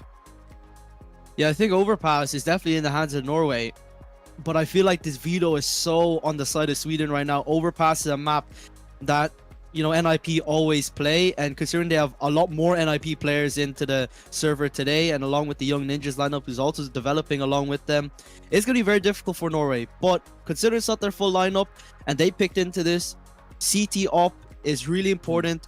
If Marcel is able to activate on it, I don't really see them with a problem on it, because if that CT op is able to get activated, the site takes will be so much more harder.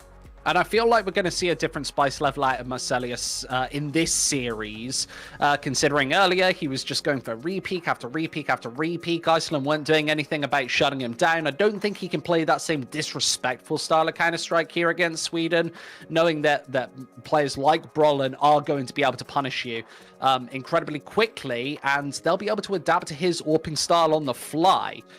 So we are getting into this game in the next couple of moments. Any predictions for this one? I know that you've hinted a little bit. I think it's a 2-1 to Sweden. I think this could definitely be a 3-mapper.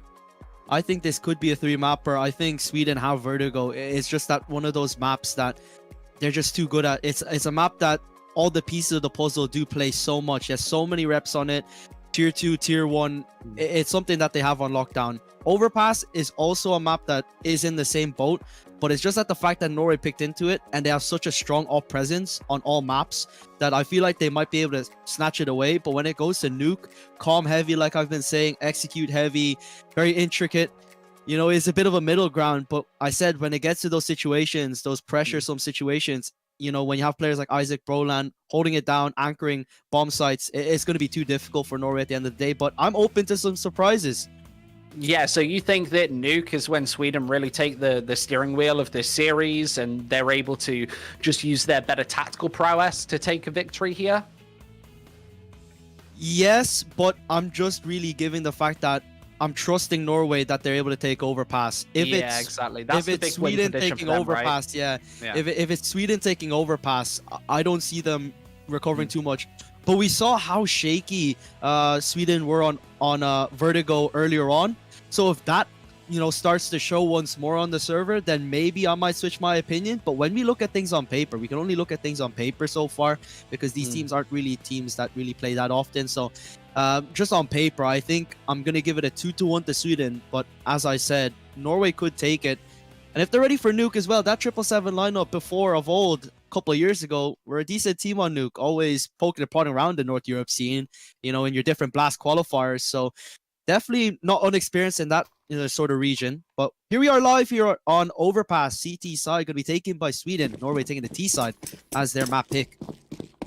It's one of the first times we've seen this particular map here in the WEC regionals. We have to go to Northern Europe to finally see some different maps here. Russ takes the first contact. So stellar with the P250 earlier, unable to connect with shots this time. And Brolin's already getting aggressive and taking space into the playground, but Gruss does seem aware. ZTR, this is a really difficult to contend with position, actually upside the connector. Oh my God. Brolin, that's such a key shot. Gruss taken out of the equation instantaneously, and they've spotted this bomb towards B. Yeah, so difficult now. You have players all around. You can't focus on one angle at a time, and it's already over. Sykes in a 1-on-5, and he's not even going to be able to find a single down kill. Bomb is defused, and what a stellar start. What a fiery start by Sweden to get things underway. Yeah, two amazing kills from Brolin. That first one just so fast. So aware that Gruss is going to be playing away from the pack, other side of the map, and he hits the shot with the USPS. First bullet of this map fired, connecting into the head of an opponent. 1-0 Sweden as they get the start that they need on this CT side. We talked about it earlier. 2 kills for Brolin. They'll get out the M4s first. We'll see 3 of them and 2 for Marses. No sort of MP9 or SMG presence here on the CT side. Nevertheless, Norway will have to get a couple of their own out, even though they have the bomb plant and somewhat of a decent buy. Marcelius always goes towards the scout in these particular rounds, these half-buy, force-buy scenarios. He'll be holding that, and everybody's brought down to 0. A couple of nades, but not too much to talk of in the utilities department of the Norwegian team. They'll take things towards A, a slow creep towards Giacchino. Yeah, that bomb plant really did afford them quite a bit into this round. They are, you could say they're on like level terms in terms of the buy. Thing is, they are kind of lacking in utility now. They've really gone in for full firepower. They're going towards long. I'm wondering how ZTR does contain this position. Gonna be peek out, and that's damage dealt. Chiquinho falling. So he's going to be out of the prospect. This connector player not really actively taking control because he hasn't cleared out the lower section as well. He's just been staying there in that position, taking his time. And Brolin, oh no, missing that shot. But Isaac and ZTR finding 2 back, so it's still a 3-on-3. Seems like it's just going to be an A execute, and already a flank coming in through from Sweden. And that's due to the fact that Gruss had the only smoke and was unable to throw it. That left toilet's totally open, and Sweden were able to respond back in to even up the numbers. Plofsky holding from bank, will back off, play a little bit more of a passive position to allow ZTR to peek in himself, and Plofsky has come in and taken that kill as he refaces, and Isaac now bot time for the flank. He's gonna peek on in, find 1 and a second. Marcelius good for 1, and that's all he'll get. Sweden get the second round. It did look a bit scary there. Norway did have the weapons, but nonetheless, Sweden, through trials and tribulations, are still able to clear things up. They look very comfortable on the map in these first 2 rounds. Isaac, that was just such good flank. Norway just had no idea that he was right behind them as they're planting that bomb. Lucky to even get it down. That affords them a little extra cash into this one that they can actually pick up some AK-47. So not conceding the money game early on. 4 AKs here for this T side. And will Sweden be prepared for this? That's the big question here. They know the bomb went down, so Norway's got more money. But give away a couple of kills really quickly on, and these AK-47s can just lock you out of bomb sites. Norway, they need to keep the fact that they've got AKs in their hands under their chest, right? Like they can't give away this information too readily, otherwise Sweden can hunker down, respond, keep this under guard, under the radar, and Sweden could actually lose a member overextending early. And Chiquinho, now has the information, and there's the AK-47 surprising him. Yeah, that's not good at all. That's going to be an entry path here today, bomb site. It's been weakened completely, but the fast flank again could be a thorn in the side, but the problem is it's only an MP9, especially on a long range angle. It's going to be very difficult, and he's been quenched. He's been taken down. Now Brolin trying to hold things down. Also on his right, gets that headshot. Now, he has a support of Plofsky, and this low HP on ZTK won't do much, and Gruss all alone. The teamwork here for Sweden really shines through on the server. They're so coordinated. You can see how fast the flank is. They know that probably someone is holding it. They still decide to do it. They go through with the rest of the plan. It's really good to see this. There's one hurdle in the way, and they don't let that stop them at all. And it seems like Norway just cannot overcome the CT defense so far. It's been such a good job so far from Sweden. The teamwork is really showing off right now. And totally unable to deal with Brolin, just staying alive for way too long in that one, negotiating those back boxes perfectly. Now the bomb is down in Gruss with such a Mount Everest level challenge. He needs to find just so many kills fast, and they've already got a crossfire established. Brolin 4 in the round as Sweden take number 3, and this will certainly force Norway to go for some sort of eco. I imagine they'll pick up a Tech 9 and a Desert Eagle here and there, maybe a bit of body armor, a flashbang, potentially something faster into B. That's been the untested bomb site thus far. They've been sending it towards the pointy letter time after time, right into the waiting arms of Brolin, who's been here the whole time. 6 in 1 for the Swedish star. Expect something faster. Expect the B bomb site to be the target. Yeah, it's that area of the map where if you do decide to explode, it's usually that B bomb site. We'll look to do so. They'll look to split, though, between Short and Monster. Bit the load evenly. Sykes is jiggle peeking, trying to find an angle. Plofsky has been dispatched of. Isaac now in a bit of trouble. 2 kills there found, but Gruss to find the headshot back. Does peek the CT player, does show face, but now spots him out. ZTR in this bit of a battle, just tapping away here. Looking to deny that bomb with the Molotov.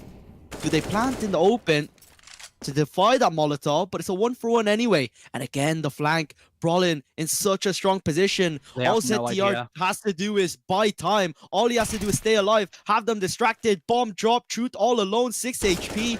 And they should do the trick, but ZTR perforates his skull, and that's the round done against Sweden. The flanks just putting Norway in such a pressure chamber that they can't get out of. Such heads-up play from ZTR as well. You see that he doesn't overextend from this graffiti angle. He doesn't peek when it's unnecessary. Knows that Gruss is stood out in the open for that quick kill and able to finish off the job with the distraction of Brolin from behind. 4-0 Sweden. What is that? ZTR actually dropping the nades. That goes right down onto the B site, so they've got an extra molly and smoke down towards this side of the map.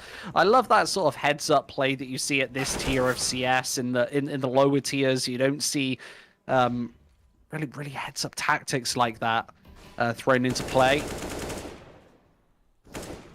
ZTR though, such a massive player, bit of a B anchor, and Brolin applying constant pressure from every single side. He's basically such an unpredictable threat, could be anywhere on the map at any point.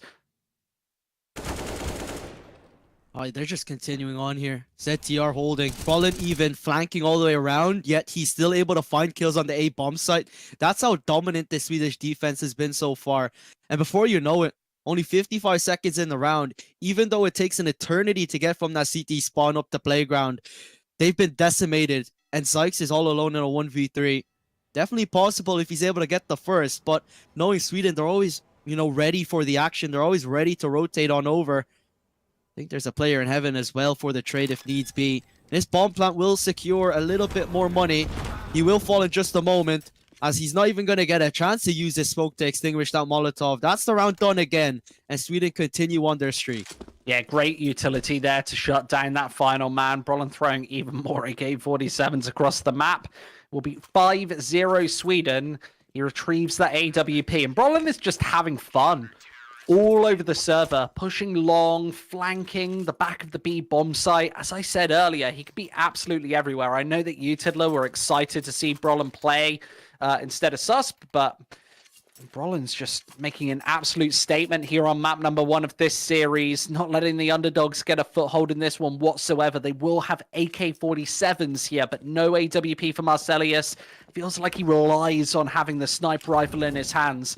See what he can do with the automatic rifle. Gruss is going to be that solo floating voter once again. Expects him to take the aggression up towards Long and Party as his teammate adventure elsewhere. Brolin this time, he's changed it up again, Tidler. He's inside the connector this time to find even more free kills. Truth, no idea. Sykes finally able to put this threat to bed, but he'll be back next round. And Sweden have such a massive lead. There's another push though. Look at Isaac. He's pushed up forward from Monster. Disrespecting the smoke. You can't expect that. You cannot at all. And now Chiquinho even holding the perfect angle for this. This is where he'll need to be consistent with his shots, because these type of shots he needs to hit are the ones that do decide rounds. Chiquinho not hitting that shot. A bit of a gap in the smoke is going to be the rifle to find the kill.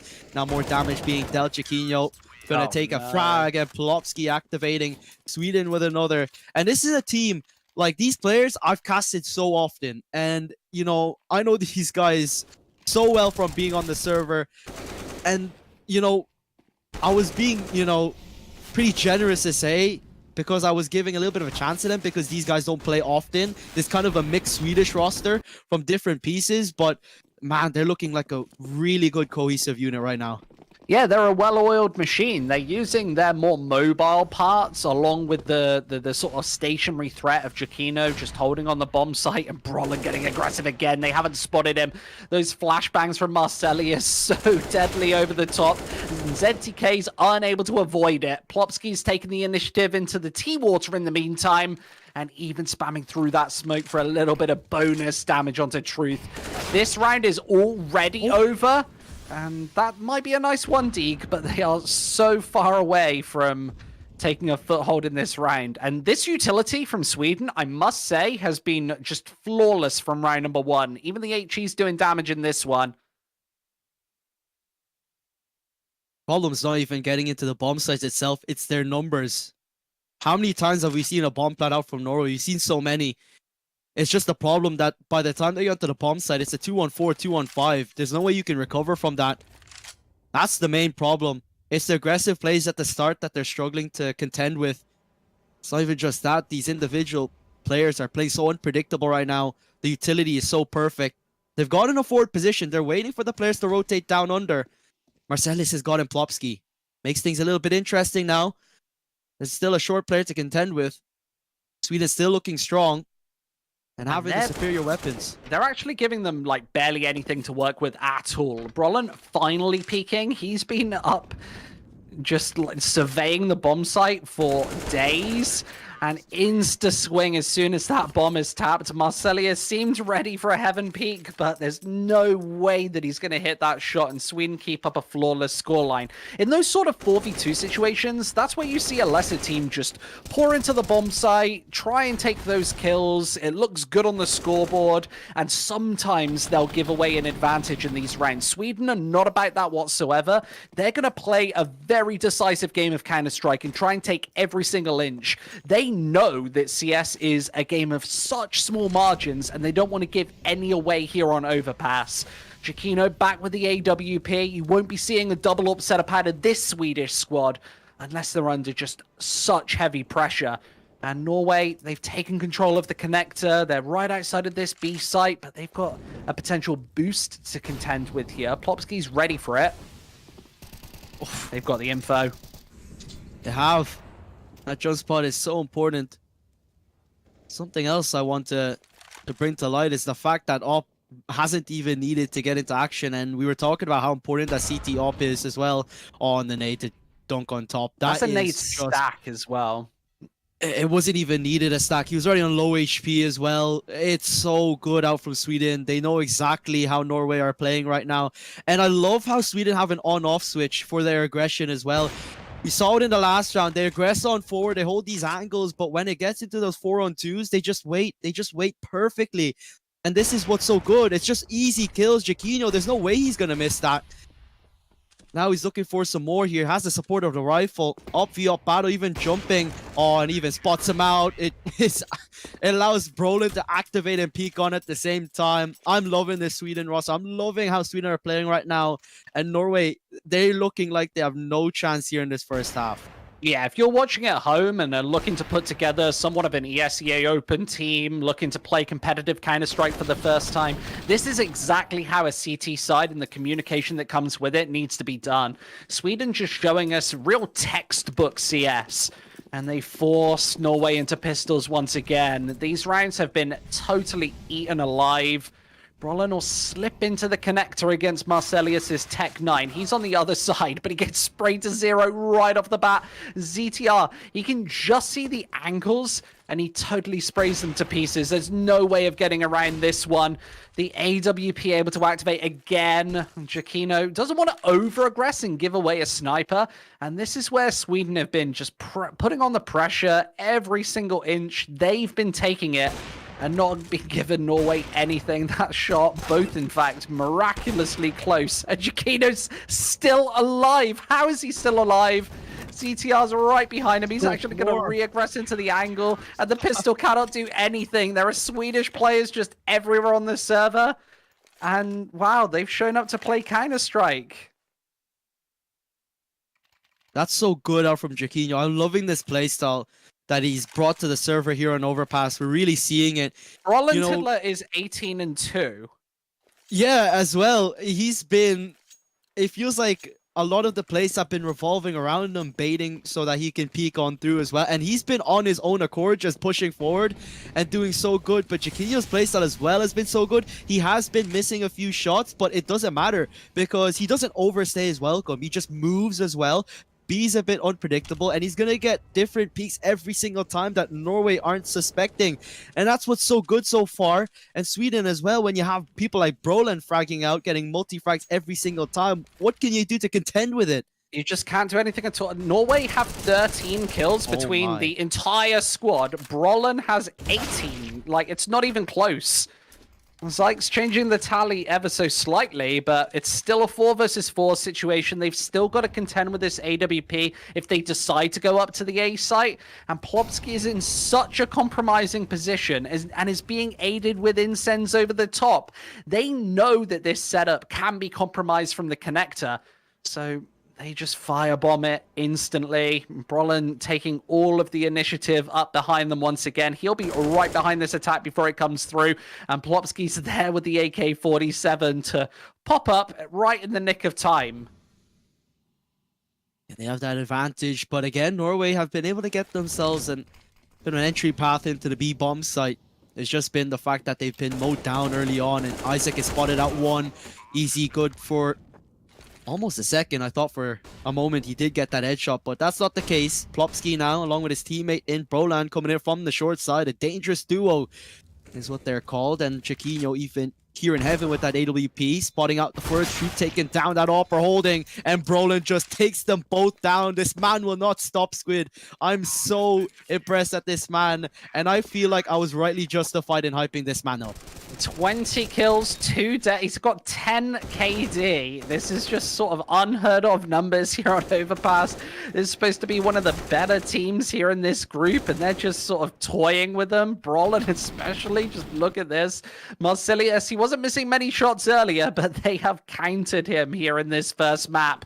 Only on 3 kills. Everybody here on this Norway side between 2 and 4 kills here, and we're 10 rounds in to this first map.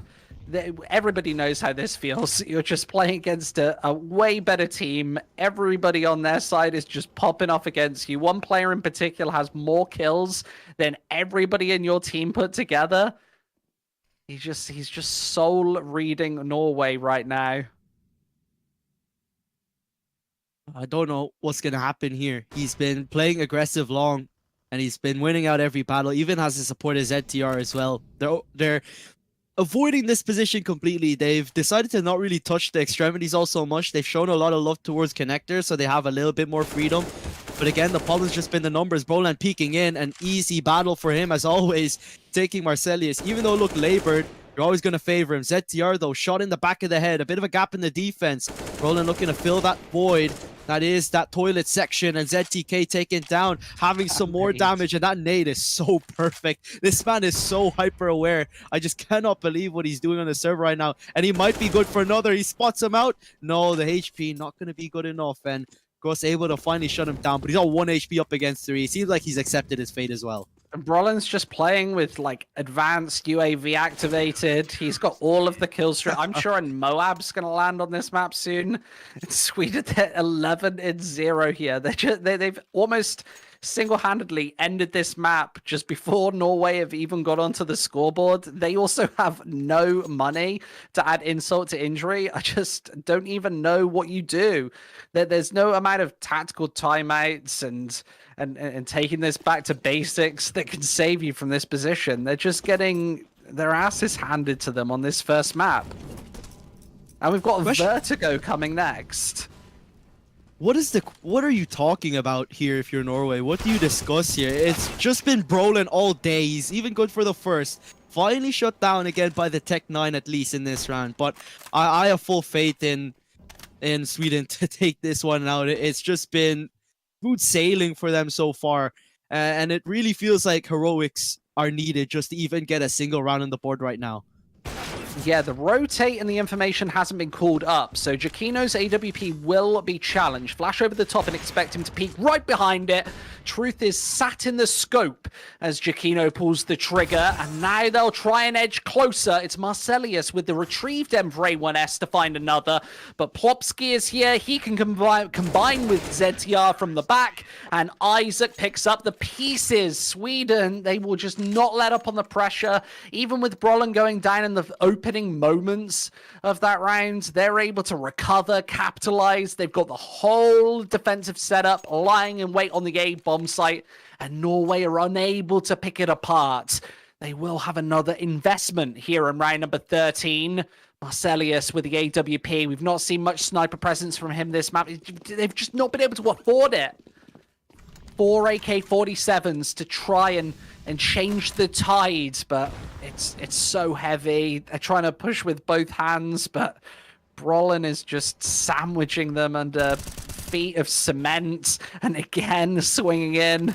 ZTK just doesn't know where to look, and Broland right beneath these smokes, gonna try and do even more damage.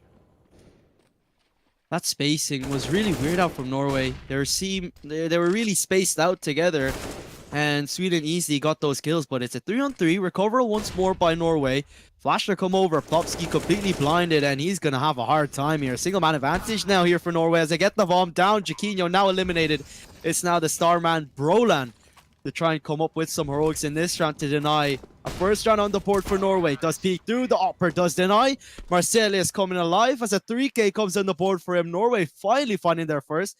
And is that the start of something to come here for the Nordic guys? And it takes 3 players all combining to actually take Brolan down. He's like the final boss in any of these rounds. Nice heads-up play from Truth there. He actually had the information that Plopsky was playing down below in the CT water a little earlier. Marcelius, I think that's the first time he's managed to kill Brolan all game. Just wondering if he's just invincible here on Overpass, but no, you can certainly kill this man. What a nade. I love that. So clean. Right in front of him, though, these players, they've walked by. Maybe he could be giving information out of that flash, though. He spots him out finally. Does lose out that battle. Seems like he spawned him a little bit too late. Maybe that flash did, you know, affect his vision. Hearing the rotate, though, from that Opera. He's going to sit and wait now. Wait for him to set put so he can pre-fire the angle. But that's a good smoke out from Jaquinho.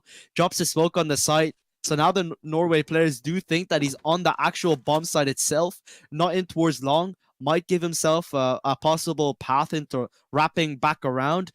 And the rest of the Norwegian players are starting to waltz over here towards A side of things. And it's going to be a battle here with Jaquinho, and he might just be caught with his pants down here. No, he flicks to the right, takes Ice down, looking for some more. But they decide to evade him by going towards that banana section instead. Flashes out, and they're looking to execute now. Yeah, they've got to be really careful about that AWP lurking in behind, though, as every member of Sweden now negotiate their way through this, into this A-bomb site from B. Gruss is so low on HP that as this smoke fades, needs to get into more stable cover just to stay alive. If they can pluck him down first, he's the weak link in this one. And Truth, oh no, he snuck in right behind. ZTR finds the shot anyway, and that gives Plopsky all of the space to activate. Gruss is next to fall, and ZTK, how is he expected to take this round? That bomb will be defused. Sweden again with a sensational retake. Flanks, they do not matter. Sweden, they're going to respond so quickly. And I just want to see this replay because I've got a feeling that both AWPs just hit sensational shots. And I'm sure that we're going to see it at some point, whether right now or half time. But, oh my lord, Sweden, they're just not slowing down. They aren't at all, and they're having fun while they're at it. They're taking individual peaks that aren't, you know, part of the game plan by the IGL. It seems like they're doing what they want, and Norway are allowing it, and that's exactly what you don't want to happen. ZTR peeking in with the AWP, the secondary op activating. A good start once more. Gonna get into a battle. Oh, the movement. Not gonna be the greatest, but still gonna get out of there. Gonna re-peek, though.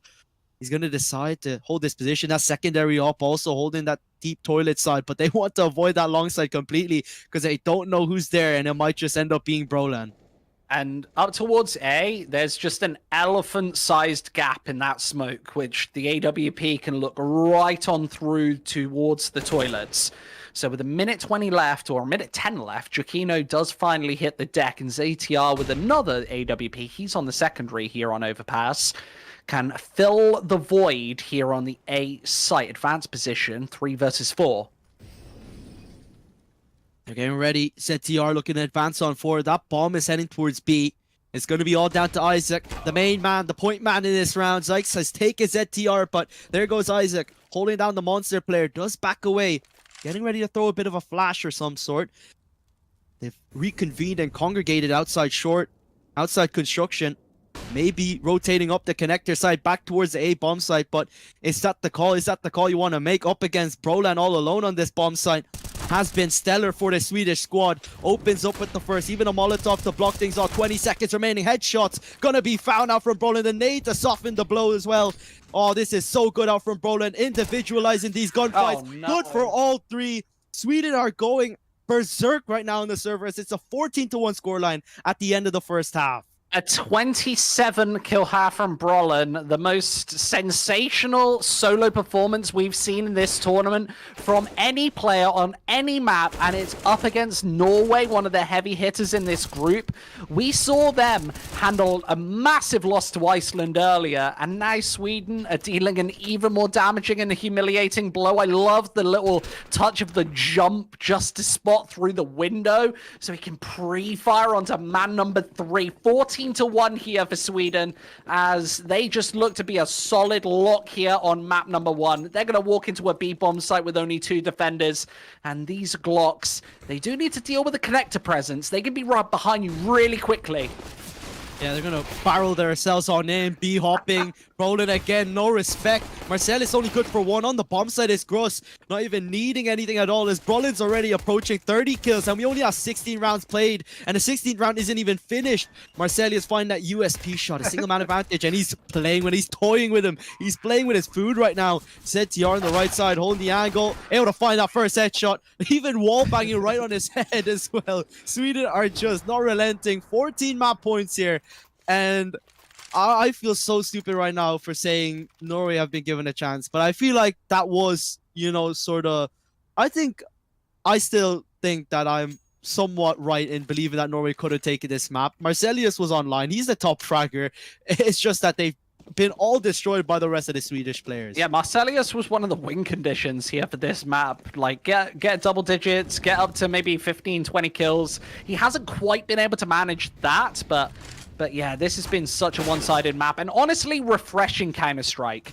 A lot of the time here, and I'm ready to just call this over. The B-bomb site, it's fallen, and there's just no opportunity to retake this one. Plopsky's even locking down connector, so as this flank comes through, he's going to have the perfect angle to just eliminate them, to rip them apart. They've got no idea that he's here. They're even pre-firing the wall to divert attention away, and yep, the map, it's ended. It's gone. Marcelius, no chance here with the scout.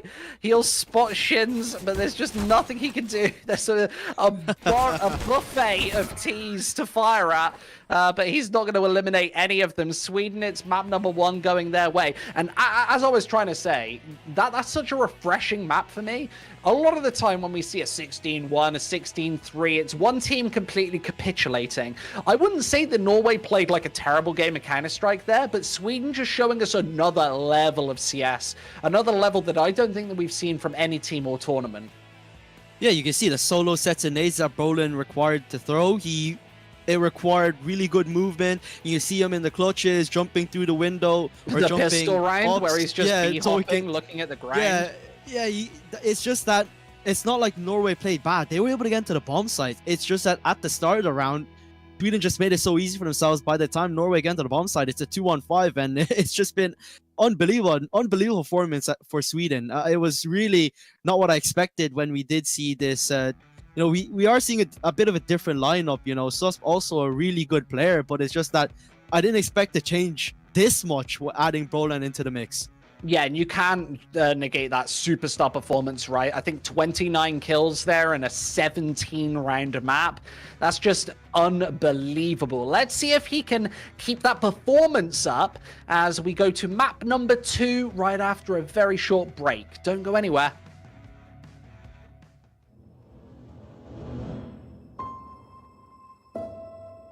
One purpose. One dream. One rhythm.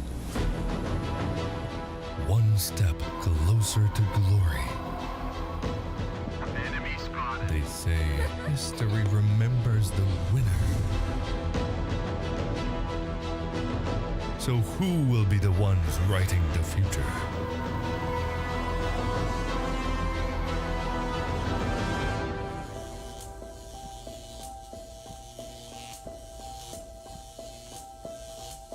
The halls of power call for their kings. The ones who won't back down.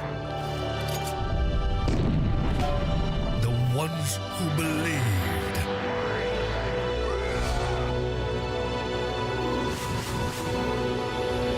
The ones who knew that over 100 nations can't be wrong.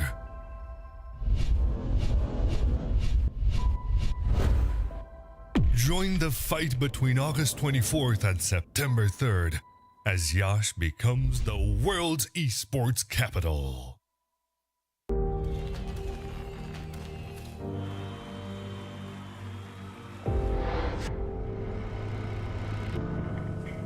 In the heart of Yash, Romania, the world's top gamers have gathered for the ultimate showdown.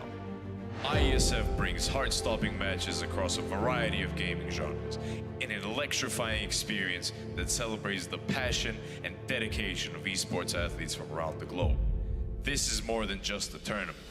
This is where champions are born, legends are made, and anything is possible. Get ready to witness the ultimate display of skill, strategy, and heart. The IESF World Esports Championship. It's about to take your breath away. Do you think you've got what it takes? The challenge will be tougher than ever.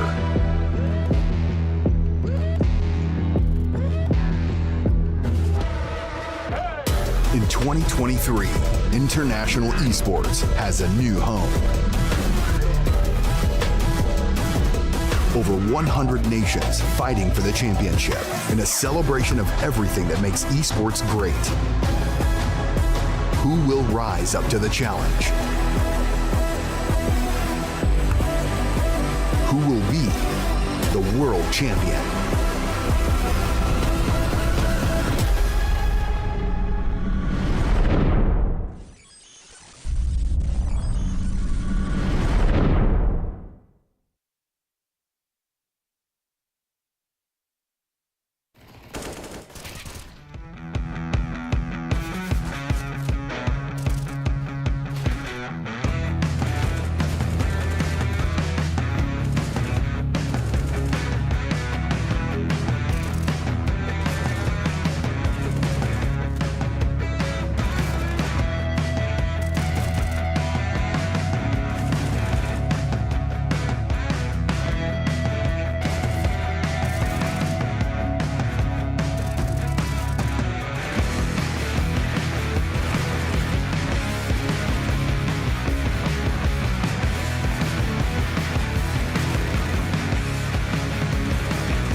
One purpose,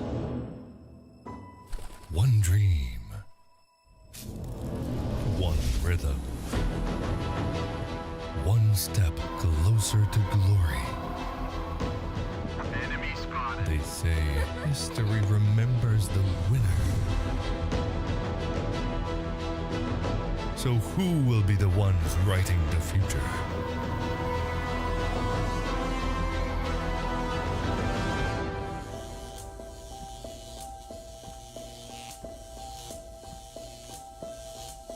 The halls of power call for their kings.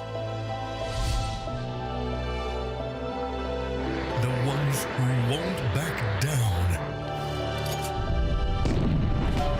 The ones who believed.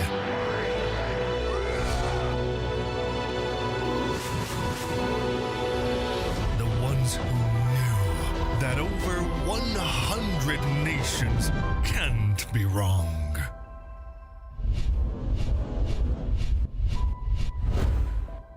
Join the fight between August 24th and September 3rd as Yash becomes the world's esports capital.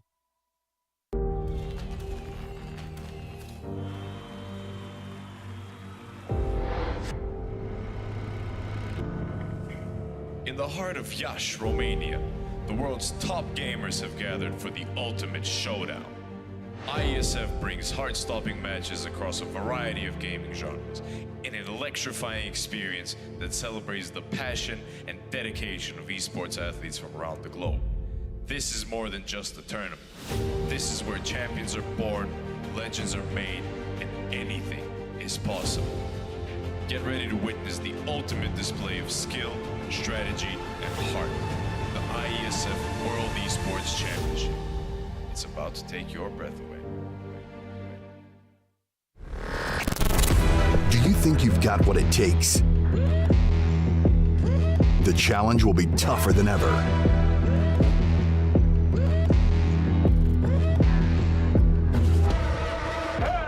In 2023, international esports has a new home. Over 100 nations fighting for the championship in a celebration of everything that makes esports great. Who will rise up to the challenge? Who will be the world champion?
Welcome back, everybody. No cameras this time because the action is already underway, and it's Norway starting on the CT side here. It's got to be a lot better than their T side because they showed nothing. A 16-1 loss there on that previous map in Vertigo. I just can't see it being much better. Marcelius, well, he gets all of the information that you could ever desire, but he's not got much support here on this opening site as the smoke's already fallen. Yeah, Marcelius now in a bit of a a troublesome situation. All these Swedish players getting ready. No utility even to flush out this angle. Even the Swedish players holding the flank. They're actually just going to force forward into CT rather than decide to fight ramp. And that is the perfect call because 3 players are coming in from ramp. It was an easier battle to take. Look at that awareness that is on board from Sweden. Again, it's showing. But Gross getting off to a brilliant start in the retake. Getting 2 quick kills. Isaac with 1 back. And Gross getting another. Down to a 2-on-2. Another battle here on the bomb side. Brolan running out of bullets. Not going to reload. Knife in hand, trying to knife, and he continues on, not finding it. No bullets left in the chamber, finally eliminated by Sykes. And Proland, he ran out of bullets in the chamber, and for about 15 seconds or so, he was just waving his knife in the air in the smoke and around it, and Norway get the pistol round. And that round is all Gruss. 3 kills, 3 openings on the retake, and Norway, well, they take a remarkable pistol round there, one that they might absolutely need, as that last map was a total barn burner. Sweden, they'll respond right back with rifles. That's what getting the C4 down and the extra bonus money affords you for a collection of AK-47s and Galil. In fact, no AK-47s, just a slot of Galils there. Brolan's got 1 in his hands. Yet to frag in this map, but 29 over the course of only 17 rounds. That's the performance that he just delivered on Overpass. What a remarkable statement as they send the pressure towards the opposite bomb site. Yeah, Chiquinho leading the charge, leading the way. There's a player on his right side. There's 2 there to be quite exact. And the MP9s, the shotgun shutting it down the end. Brolan looking to clutch up, but he's not going to find anything but 1. Norway really making a statement here, getting their second on the board. And it seems like this more compact map here, really vertical heavy, is starting to favor them a little bit more because they aren't stretched to the extremities like they were on Overpass. And they'll force some respect out of Sweden in the form of an eco here. Not too much investment, just a couple of HEs. So I'm wondering what the plan is for those ones. Expect them to sail right over the walls, maybe into a particular spot. I've got a feeling that Sweden just have such an idea of what to do with these ones. And Zentike eats all of them. He's instantly just gone, evaporated out of the server. There's another M4 in no man's land.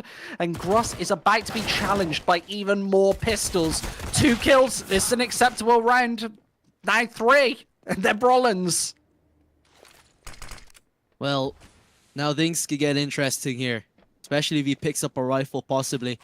That nade to drop on his head. Oh, That's nice quite nade. a bit of damage, yeah. Could have been more, but I think that's really understandable considering the situation he was in. They're going to both come in from the right side. Brolan can only hear 1, so he's trying to locate the other, but he can rotate here to the B bomb site. Very interesting here, and I think he might be in a favorable spot if he's going to be able to get that bomb down before the rotates really come over. He's going to be feeling so confident after that previous map, so expect him to go for every single one of these clutches at this point. An M4 in hand and a free bomb plant. He's gone for the more open variety, knowing that Norway are elsewhere. Yeah, Molotov dropped, trying to force him off of a position, but he's not there. He's playing the back white boxes. That Molotov also not going to clear him out. So there only has to be 1 position, but they might mistake it for stairs. He's actually behind this white box, and Zykes able to actively take down Brolan as he peeks on through. Bit dangerous there. Brolan almost getting something for his squad, but it was an eco, and I'd say that's a win all round.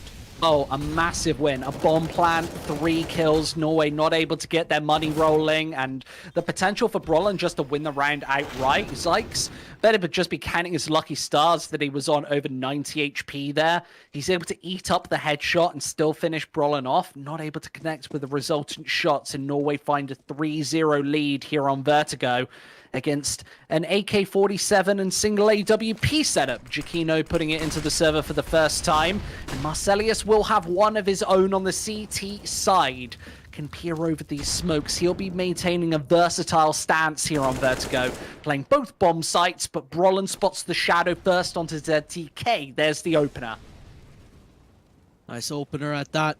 This could be what they need here. They're looking to force up on the A-ramp side, putting pressure on all sections of the map. The bomb's not dedicated over just yet, but it should pick itself up and start to head itself over towards this A bomb site. This is where Sweden are poking and prodding. You do have Plopsky forcing on that beast there. Side Isaac now splitting the defense as he's taking the middle player as well. Now there's pressure all on board here, and it now feels like Norway might have to put up some aggression to even up the numbers. Marcelius needs to take a gamble here. As soon as that kill from Gruss comes through, he actually backs away from the angle that Brolin was holding. So not deciding to engage off the information that his teammate had granted him. Great play from Gruss, but he falls in the meantime. Brolin's able to convert onto another, and now the A site is all exposed with just the M4 of Zykes to single-handedly try and hold this down. He's been totally rendered useless by these smokes and unable to stop this bomb from being planted. So a 1 versus 4, and Brolin apparently doesn't even need to see him to eliminate him from the equation. It's Zykes to fall without seeing anything, and Sweden, that's quite the statement round on their T side. They'll continue the pressure on this terrorist half against not really much of a buy at all. They were able to find 3 kills in that previous round, remember, Tiddler? Mostly Brolin with the Glock. So they forced an eco, a really low buy round. Gruss actually buying to $900, so he won't even have enough money into the next. Oh, that's big a brilliant way kill to start.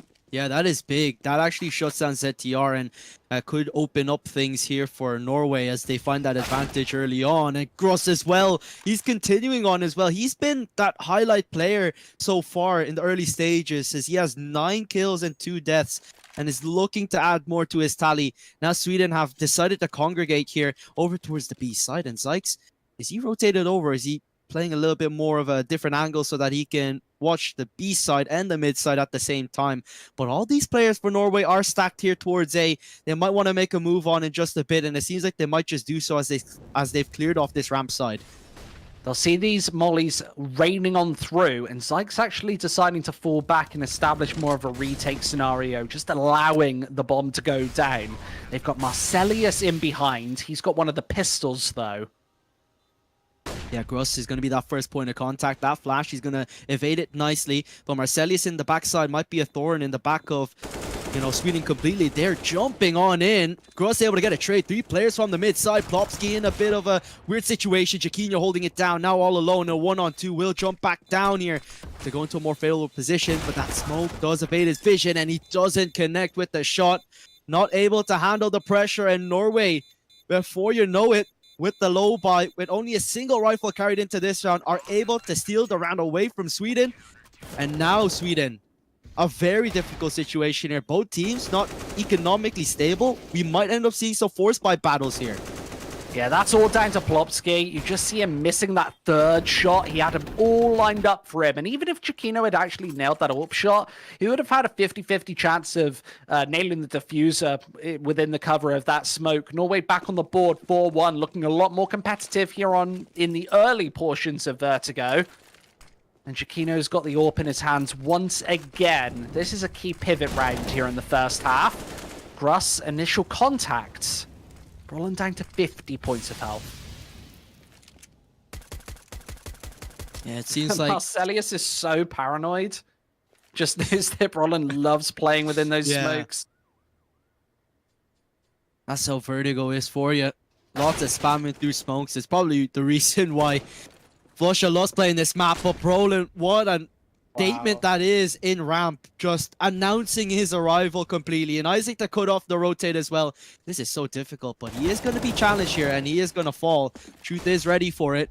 But now the nades to drop on in. Advantage still lies in the hands of the Swedes.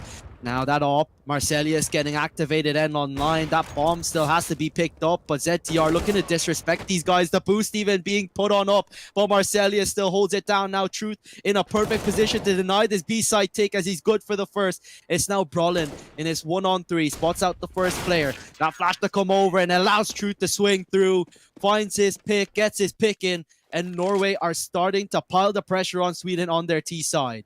Smart play from Norway there. They had actually spotted the bomb towards A, but keeping Truth towards the other side of the map, knowing that Sweden love faking, love rotating in the very last seconds, and they had plenty of time to do so. On such a vertical map, you can often hear those rotates coming through. They didn't have the information. It was just an intuition play that he stayed towards the other side of the map. That puts even more pressure on your teammates towards A, knowing that they can come through straight away, and Brolin disrespects another smoke. ZTK needs to be so careful of this. Marcelius again with the routine pistol spam into that smoke. He's been doing it every single round. This battle's important, and Brolin dispatches of him.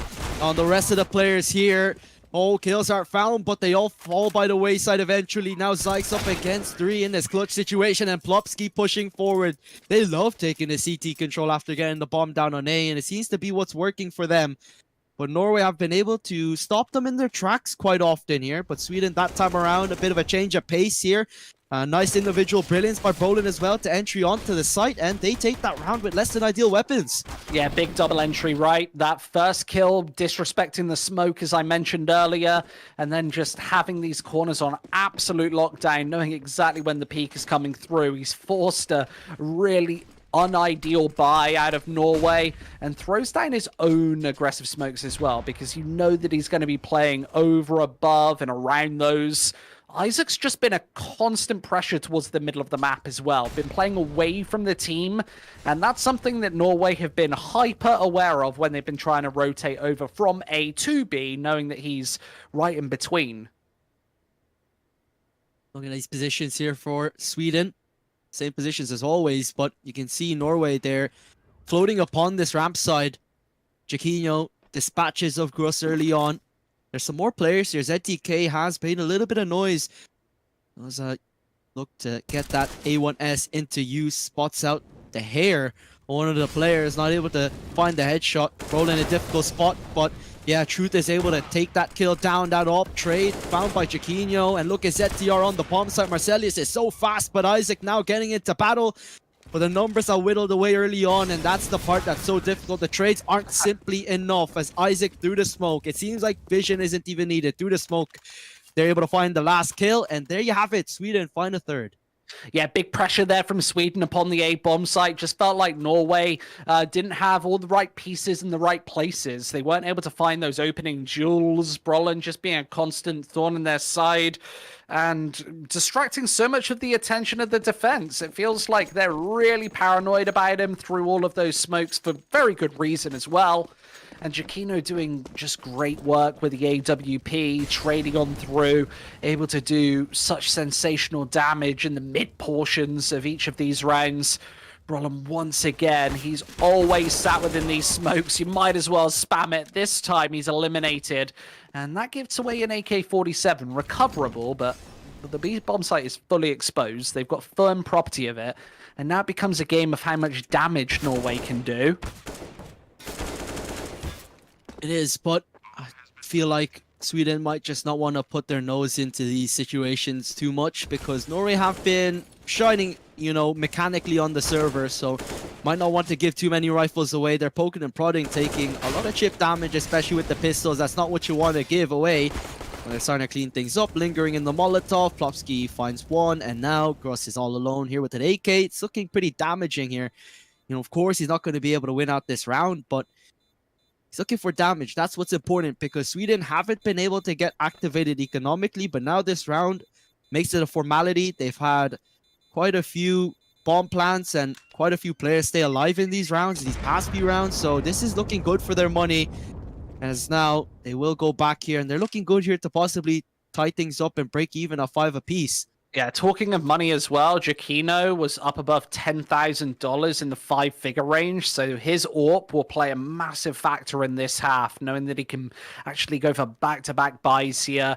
Brolin's AK-47 has been a nuisance on ramp since the very start, and the Swedish stars really starting to come alive here on Vertigo. A bit of a slow start, but really recovering here on the T side, and that's what we saw in their game against Iceland the other day, right? Slow to get the pistons firing, but once they were, it was all cylinders, all steam ahead. Maybe those pistol rounds don't always go their way. That's kind of the roll of the dice, the flip of the coin here in Counter-Strike. But once we get into the meat of those rifle rounds, they're taking the overwhelming majority of them. Truth, the last line of defense here on B, and only trades 1 for 1. That's not enough. Not enough indeed. And Plopsky has found himself a forward position, makes a little bit of noise, so will not decide to do that. But ZTR again, just being so unexpected in the mid side. In the early stages of this map, Norway were able to take him down pretty easily, but it's not been the same so far. ZTK finding a kill in that corner, immediately traded out by Plopsky, and Jaquinho holds that angle. And as you said, the numbers, it feels like Overpass in that round. It reminds me of it. You know, they get that execute there, Sweden, but the trades that Norway find are just simply not enough. And before you know it, the retake is just way too difficult to be able to undertake. It feels like Norway open up the scoreboard, realize Isaac's still alive, and they realize that mid is just out of bounds, that he's definitely towards this side of the map. He just sits on it all round, and yet again, he was a presence.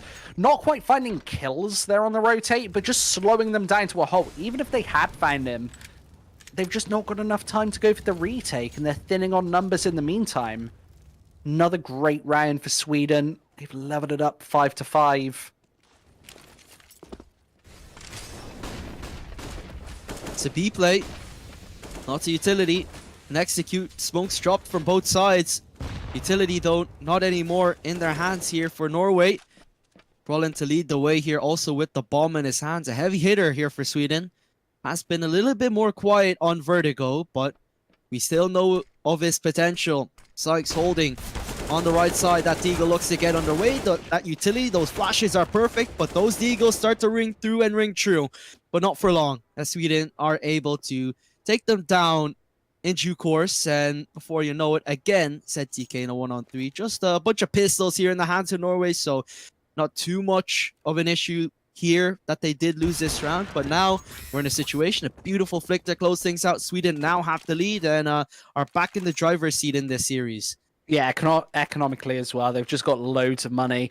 I love to see ZTR just filling up the kill feed with flash assists there, just throwing them all over the B-bomb site. Nobody can see anything.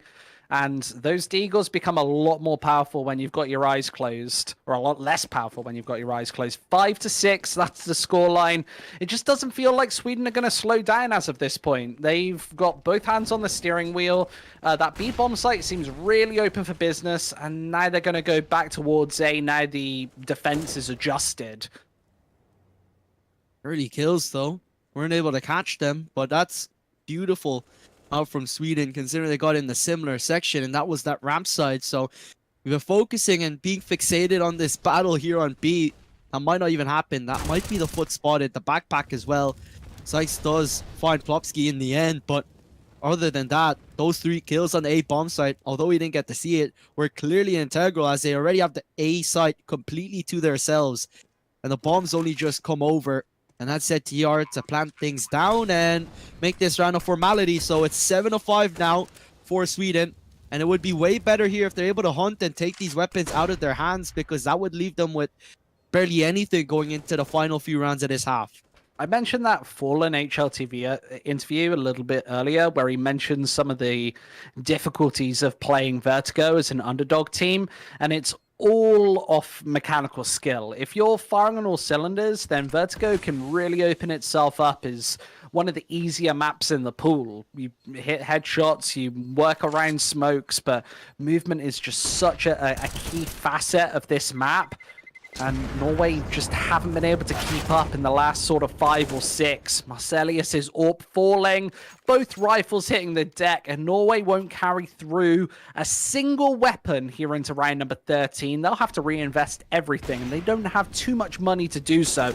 I'd love to see Jaquinho's AWP just firing up as well in this series. He's been a little quieter here in the WEC regionals, but he's been a real key character here for the Swedish roster. And he finds himself just 9 rounds away from victory with another opening frag yet again. 2 for 2 trade down in the lower side. Jaquinho does get 1, though, as you said. He hasn't even needed to fire on all cylinders as well. It's just a helpful addition here for Sweden. As you see, Brolin and ZTR, that's the reason why he hasn't even needed to fire, because the rifler is doing it all for him. Usually that AWP is can be that supportive element and can also be aggressive in itself, but being such a costly weapon, it just plays a bit passive, posts up, and helps out the team. But when you have riflers, like I was saying, like Brolin and ZTR, doesn't even need to do anything at all. And now Zykes here, an op of his own, doesn't even get to save things. Looks to try and poke and prod, maybe get a few of these weapons out of Sweden's hands, but it doesn't really matter. They have money for the rest of these rounds. He's probably just trying to take weapons down and find a few kills for his confidence. Yeah, maybe attack is the best defense, right? Knows that he needs to get more aggressive, otherwise his position's going to be hunted down simultaneously by these final two players. Audio cues on that drop being given away, and they know that he's towards mid, and ZTR's got him in his crosshairs. Sweden, another one. I love the flair of that 13th round from them. Spotting heavy presence towards B. It was those first couple of kills, and knowing that down to that, all the information given, A is on the menu. It's like unable to save the sniper yet again. CTR just such smart play to sneak inside the CT spawn. And 5-8, that's the scoreline. It was 5-1. Norway ahead. They just haven't had any success from there. Sweden, they've cracked the code yet again. And this is just guaranteed to be a really successful T-side now. And Brolin's ramp play has been a key feature of this T-side. Again, negotiating his way up this side of the map, and CTK doesn't spot a shoulder there, so the Molotov's overhead, and Brolin, oh my God, that's such a disastrously brutal flick. An 8 also drops on the top of Marcelius, and he's all the way down to 33 before he's even able to get activated into battle. That is such a brutal start being found by Brolin, as per usual. And I don't know how he survived that. That flick was absolutely insane. We definitely have to see that on the replay. I can't believe he's gotten that. But, you know, the key to victory here that Sweden have been finding, it's just that they play with respect. They play how they usually play, and that's how they win the rounds. None of this disrespectful plays. They just play normally. Marcelius, though, holding it down on the A side, looking for more. That flick, looking for some, but not able to connect that time around, but he's already gotten 2, already more than enough for his team to get this retake going. Low HP on Marcelius, gonna keep that up, so that's really a non-factor for now. Flashes to drop on in, all players on the bomb side. Look how aggressive Isaac is. He's gonna get a 1-for-1. Proland's position is so cheesy. Look at how he's playing behind the pillar. They don't even see his arm because it's such an odd position, but Truth is still able to find both kills. He thought for a second that, you know, he might be able to hide just in, you know, in a really obvious spot, hoping that they wouldn't be able to see. But at least Norway able to clean that one up and have some chance of making things an 8-7 scoreline at the end of the half. Our VMix replay operator working just absolute overtime to capture all of these outrageous kills as well. Pressing 10 buttons a second just to capture them. Norway, that's their first round of really long time. Just back on the board here. 6 for their CT side. On an even slate, I think they'd be happy with this. But considering how this map started, I think they're going to be anything but. They just need the 7th here. And Shakino, another opening kill goes his way. He's been winning the AWP duel against Marcelius. And even doubles down onto ZTK, who wanted to take the space that his death voided. This is the 3rd, though, and Brolin, well, he was almost ready to take it away. Gruss cautions him back. Wow, what a recovery out there from Norway, considering that start that Sweden had. Brolin, I thought he would have gotten that trade immediately, but that puts things in advantage for Norway. Now they're heading towards the B bomb site. Nobody is here, but they're clearing out mid before they head to B, so by the time they get here, most likely, there will be players towards this section of the map, but they are poking and prodding towards A side of things. Here we go, the Molotov. That's going to show their position. They're going to hear things. Stomping on over into the B bomb site. It's going to be ZTR to hold and make contact if anyone decides to push forward. Sykes does tap away, bomb down. There is a player looking to come in from the flank. That's going to be Gruss's job. He started this round and he wants to end it as well. The whole thing's very close positions. Player back corner of the site. It's going to be a battle on forward. Isaac's able to find one. ZTR trading, but does he know? Does he know that Gruss is in the flank? He is so far away, totally disconnected from his teammates, and tosses all of his utility belt all the way over to ZTR's position. He needs to negotiate himself behind another pillar, being tagged down. Gruss finally finds him. He's got just enough time. This is going to come down to the last possible second. He gets it. Norway, that's their 7th round off the board. Just salvaging this half by a whisker. It comes down to the 1v1. Gruss, it felt like he was totally just out of bounds, way away from all of the action. He's able to get in just in the nick of time, and look at this kill right back onto the bomb. Otherwise, it would have certainly exploded. Norway, they're 1 round behind, but you've got to think this is a must-win pistol round for their T side. It is a must-win. But their T side, I feel like the way they played on the CT side really shows that they can definitely contend on this T side. But we haven't seen how, or we can't really judge how the CT side of Sweden is going to pan out here. And it's going to start off with Jaquinho peeking the ramp side. Plenty of players to try and find. But look at his forward position that's already been taken up. Could be a bit scary. So Jaquinho does back away. Realizes that that is also a complete possibility. But it's a full ramp take, it seems, for Norway. We've seen so many fast pistol rounds. Time for a slow one. And Gruss's P250 has been a main character of today's pistols here for Norway. Remember, we saw a best of 3 featuring them earlier. Gets his way behind the sandbags. They'll never know this. Yep, it's a 1-for-1 trade. The rest of the players are on here. Look at the rotates flooding on in, but the smokes are just a bit of a wall. They have a timer on it, though. That's the problem. They might not realize this. They're going to run right through and disrespect it. Dual Berettas, 2 is better than 1, and it's certainly working out here. It's a 3-for-2 trade, now a 1-on-2, but he's been dispatched off. The pistol round that was so important for Norway slips out of their hands. The bomb is defused by Brolin, and the 9th round is found by the Swedes. Sweden just not letting up on the pressure on that retake as well. Instantaneously, as they hear that bomb going down, they're leaping, bounding through the smokes. Dual Berettas in your face. 9 rounds on the board, and they'll pick up the initial advantage here in the second half of play. Remember, this could be our deciding map. Sweden already 1-0 ahead after a 16-1 win on Overpass. That was just a couple of moments ago. Went so quickly. Such a high caliber of play from them. And it was all down to their defensive half. Playing as an absolute unit. Loads of retakes as well. And looking to do the same. Brolin has made ramp just his pet here in the first half, and looking to do the same here against Marcelius's scout as we get into the second. 1 minute 30 left to play as Norway take a much slower approach to what we're used to seeing here on Vertigo. Truth in this Isaac position of trying to get mid control. This ramp play, Truth is there to find the first, but the line up possibly. Brolin, good for 2. Bomb dropped outside there, so not that much information given over, but it's actually in the open. Jaquinho tagged down to 29 by the scout of Marcelius, who has been stellar with it. Gonna back away with the MP9, decide to relax, but they're still looking to persevere and go right through here in towards the B, or to the A side, excuse me.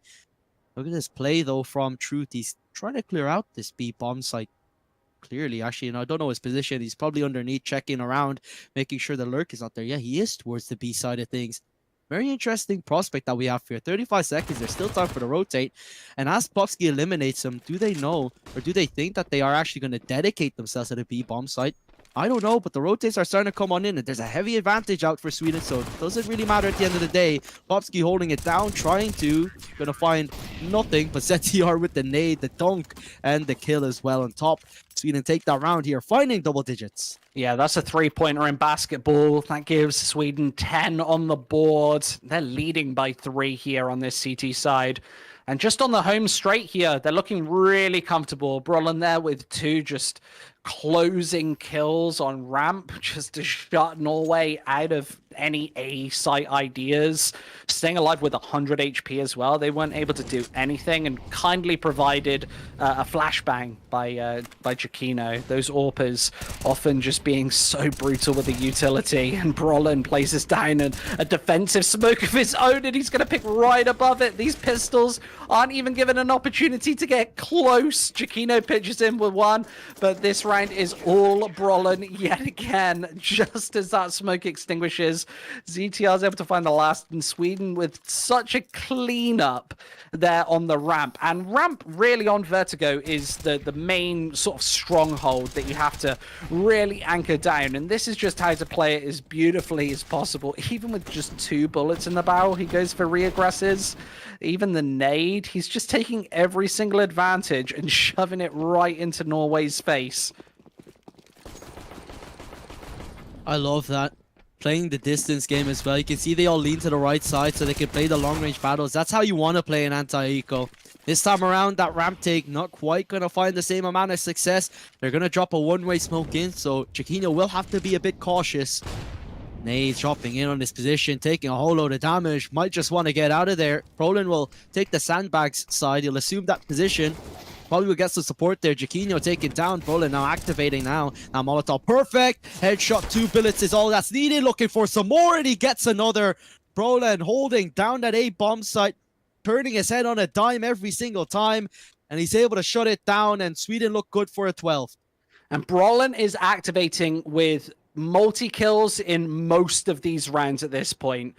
He's absolutely owning towards a ramp, and if this area is closed for business, I expect him to find even more with this flank, as Zykes is just totally unaware. There goes the bomb. Brolin finally dealt with, but it's not before he's been able to almost single-handedly end this round, because Isaac's position is totally unbeknownst to truth. He sneaks through, checks that it's uncompromised, and now tries to negotiate through for the C4, making steps on the jump, and Isaac just has him in his absolute sight line. He combines with Plopsky to find that one in Sweden up to 12, but that round all courtesy of Brolin. I'm sure that we're going to see just another Brolin highlight reel here. The second kill was especially good. Look at that little flick over. Just absolutely savaging Norway all over the server. An easy job for the replay operator. Every time Brolin just gets into a battle, you just have to spectate Brolin because he's just going to get kills every time. It's just been such a stellar performance out from him. He's going to flash in, and Gross is no longer in the server. We'll see plays towards mid and B stairs respectively. They both line up for ZTR, and this round is done. 13 now for Sweden. Truth all alone. Damage control, and this was Isaac a buy is able to take him down. Yeah, it was actually. That's even worse because that round was done within 25 seconds and they all just fell to pieces. It feels like A is just totally closed for business. Brolin actually found 29 kills in that previous map. He's up to 26 in 13 here on Vertigo. He's been by far and away just the best player on the server. Nobody's been able to touch him. Just a real tier 1 performance out of him, showing that he just so deserves his place among the top echelon of players here in Counter-Strike. And every area of this map seems just locked down. Shot out from Marcellus in the mid side. A very, very difficult flick up to do so. He's been one of those players that's been consistent here throughout. He was that top player. Brolin again, yeah, he's just being... I don't know at this point, man. This guy just gets kills that are just unexpected completely, and they're all so good as well. It's so difficult. It's a 2-on-2 onto this B bomb site. Probably 3 by the time Chiquinho gets onto the site itself. That wall bang, not quite going to hit the mark, but this is probably going to be a jump up and the round done. ZTR, no respect. A1S again. Sweden back to their winning ways as per usual. It's almost feeling like Overpass again. You know, if we think of the last few rounds, Norway were 5-1 up, and then now it's 14-7. Essentially like a 14-2 run over the past 16 rounds. Yeah, this has been sensational, and Brolin has been just unreasonable in this series. He's approaching just the 60 kill mark among these 2 maps, and 60 kills among 2 maps, that's fine if you've got a double overtime in there and a really close series. That just hasn't been the case. These have been stomps, and towards mid, ZTR's going to fill the gap that those nades placed, and Plopsky cleans up the final member. These rounds have been so quick. This second half has just went by like a flash. Yeah, it's because Sweden just this time they can go back to their more disrespectful play, just pushing up all the positions. They couldn't really do that on the T side. Norway didn't allow them to do that. But this time on the CT side, it just denies Norway any control that they want at all. And they just haven't been granted any of it. Some of these rounds look like ecos, but in fact, they had full guns. And they're coming in with absolutely nothing. No utility. They're going for the firepower, just taking these 1v1 battles. And Isaac's good for 2. Gross does get a trade, but that's all he's going to get. A re-peek in the mid side. Marcelli and ZTK to find some kills. They'll have the advantage. Now a 1-on-3 here for Isaac. A very difficult one at that. Yeah, I don't see him doing this, but another just really quick round. Bomb going down at the 1:25 mark. Nobody's slowing down. I think Team Sweden's got a dinner reservation to get to. They're looking to end this map just so quickly. That won't come before a quick stalemate of Isaac trying to save this AK-47. They had previously got tabs on his position on the other side of the map, but they cannot commit to hunting him right now. They just have no money. One or two players falling down might just force them away from AK-47s, even with the win bonus. But one player at least going to try and find Isaac's position anyway. He is so burrowed in, though. It feels like this is just a guaranteed kill as soon as ZTK takes this corner, and Isaac's going to just evaporate him. 7 rounds in a row needed for overtime here for Norway, but I just don't see that happening. They've shown not much confidence here on this T side. I think that's the only round they've taken this half. No, yeah, Sweden, that round was only found by Norway. Just in all honesty, no disrespect, it's really just because Sweden were like, okay, let's close this out. Let's just push all angles. You know, they weren't throwing a load of flashes and stuff like that. They were just taking the gun battles, and Norway just seemed to have won it out. And that's just been the case here. But they'll do the same again, sort of. But there's a smoke in front of their faces. Plopsky to open up proceedings here with the first frag. 2 players right in front. They're waiting for this, and it seems like he spotted them out. Now the push to come in. Blown into support. 3 kills found, and it's now a 1-on-4. A 1-on-5 it was. Now Gross all alone on the bomb site. Runs through with a beautiful shot. The Squid, this looks more done because it's just a 1-on-3. If he had the bomb, then there's some sort of chance here, but he has been totally outmaneuvered by the tailoring of this particular round. And 70 seconds isn't going to help him either. Giacchino puts another on the board to finish off this series. For anybody keeping count, that was 58 kills in 2 maps from Brolin. Such a next level performance here in this particular series. Single-handedly earning Sweden a win, and I'm really glad to see it. Really impressive, yeah. Brolin with a stellar performance, and I feel so happy that, you know, I was like hyping up Brolin and he performed like this. It just feels so good. It was such a really fun game of Counter-Strike. I know it was a stomp, but it was just it was a bit of fresh air because we just saw how coordinated they were, just destroying Norway. The firepower difference was there. It was really good. But yeah, this is our day done and dusted. I don't think we can really analyze more than this. It wasn't what it was, you know, just an absolute demolition. Just Sweden being just a, you know, just playing in the higher echelons and just being way better. But yeah, we're gonna close this out. We're gonna close out our stream for today. We're gonna be back tomorrow. Loads of Counter-Strike action. But on behalf of me, Tiddler, and Squid, and all the production crew have been also beautiful as always. We bid you guys all adieu, and we'll see you all next time. Good night.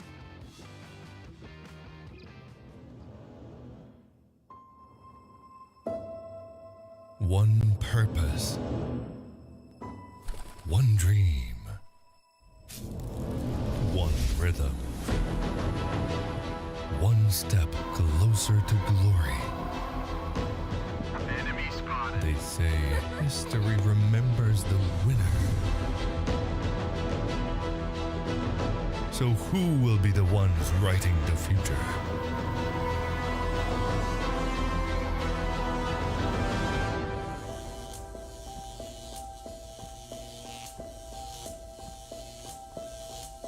The halls of power call for their kings. The ones who won't back down. The ones who believed.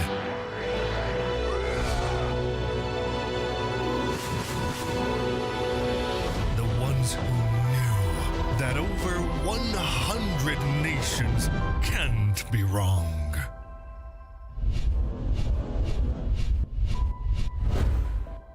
Join the fight between August 24th and September 3rd as Yash becomes the world's esports capital.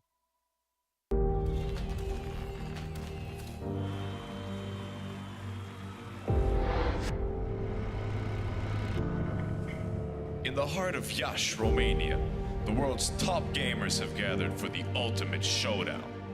IESF brings heart-stopping matches across a variety of gaming genres in an electrifying experience that celebrates the passion and dedication of esports athletes from around the globe. This is more than just a tournament. This is where champions are born, legends are made, and anything is possible. Get ready to witness the ultimate display of skill, strategy, and heart. The IESF World Esports Championship. It's about to take your breath away. Do you think you've got what it takes? The challenge will be tougher than ever.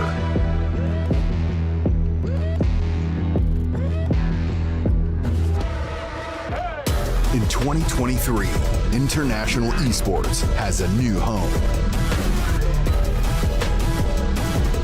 Over 100 nations fighting for the championship in a celebration of everything that makes esports great.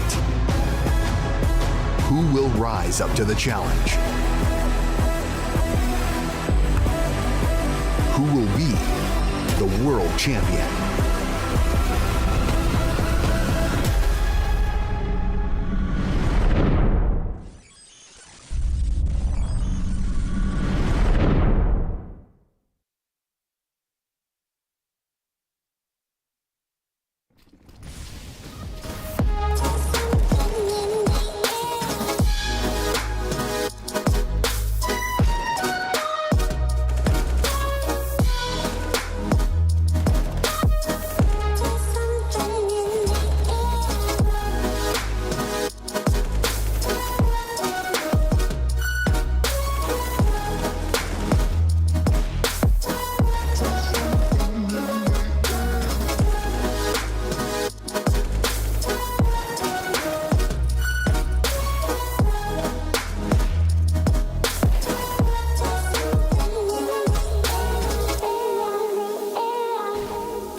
I'm running out of time, every day goes by so fast.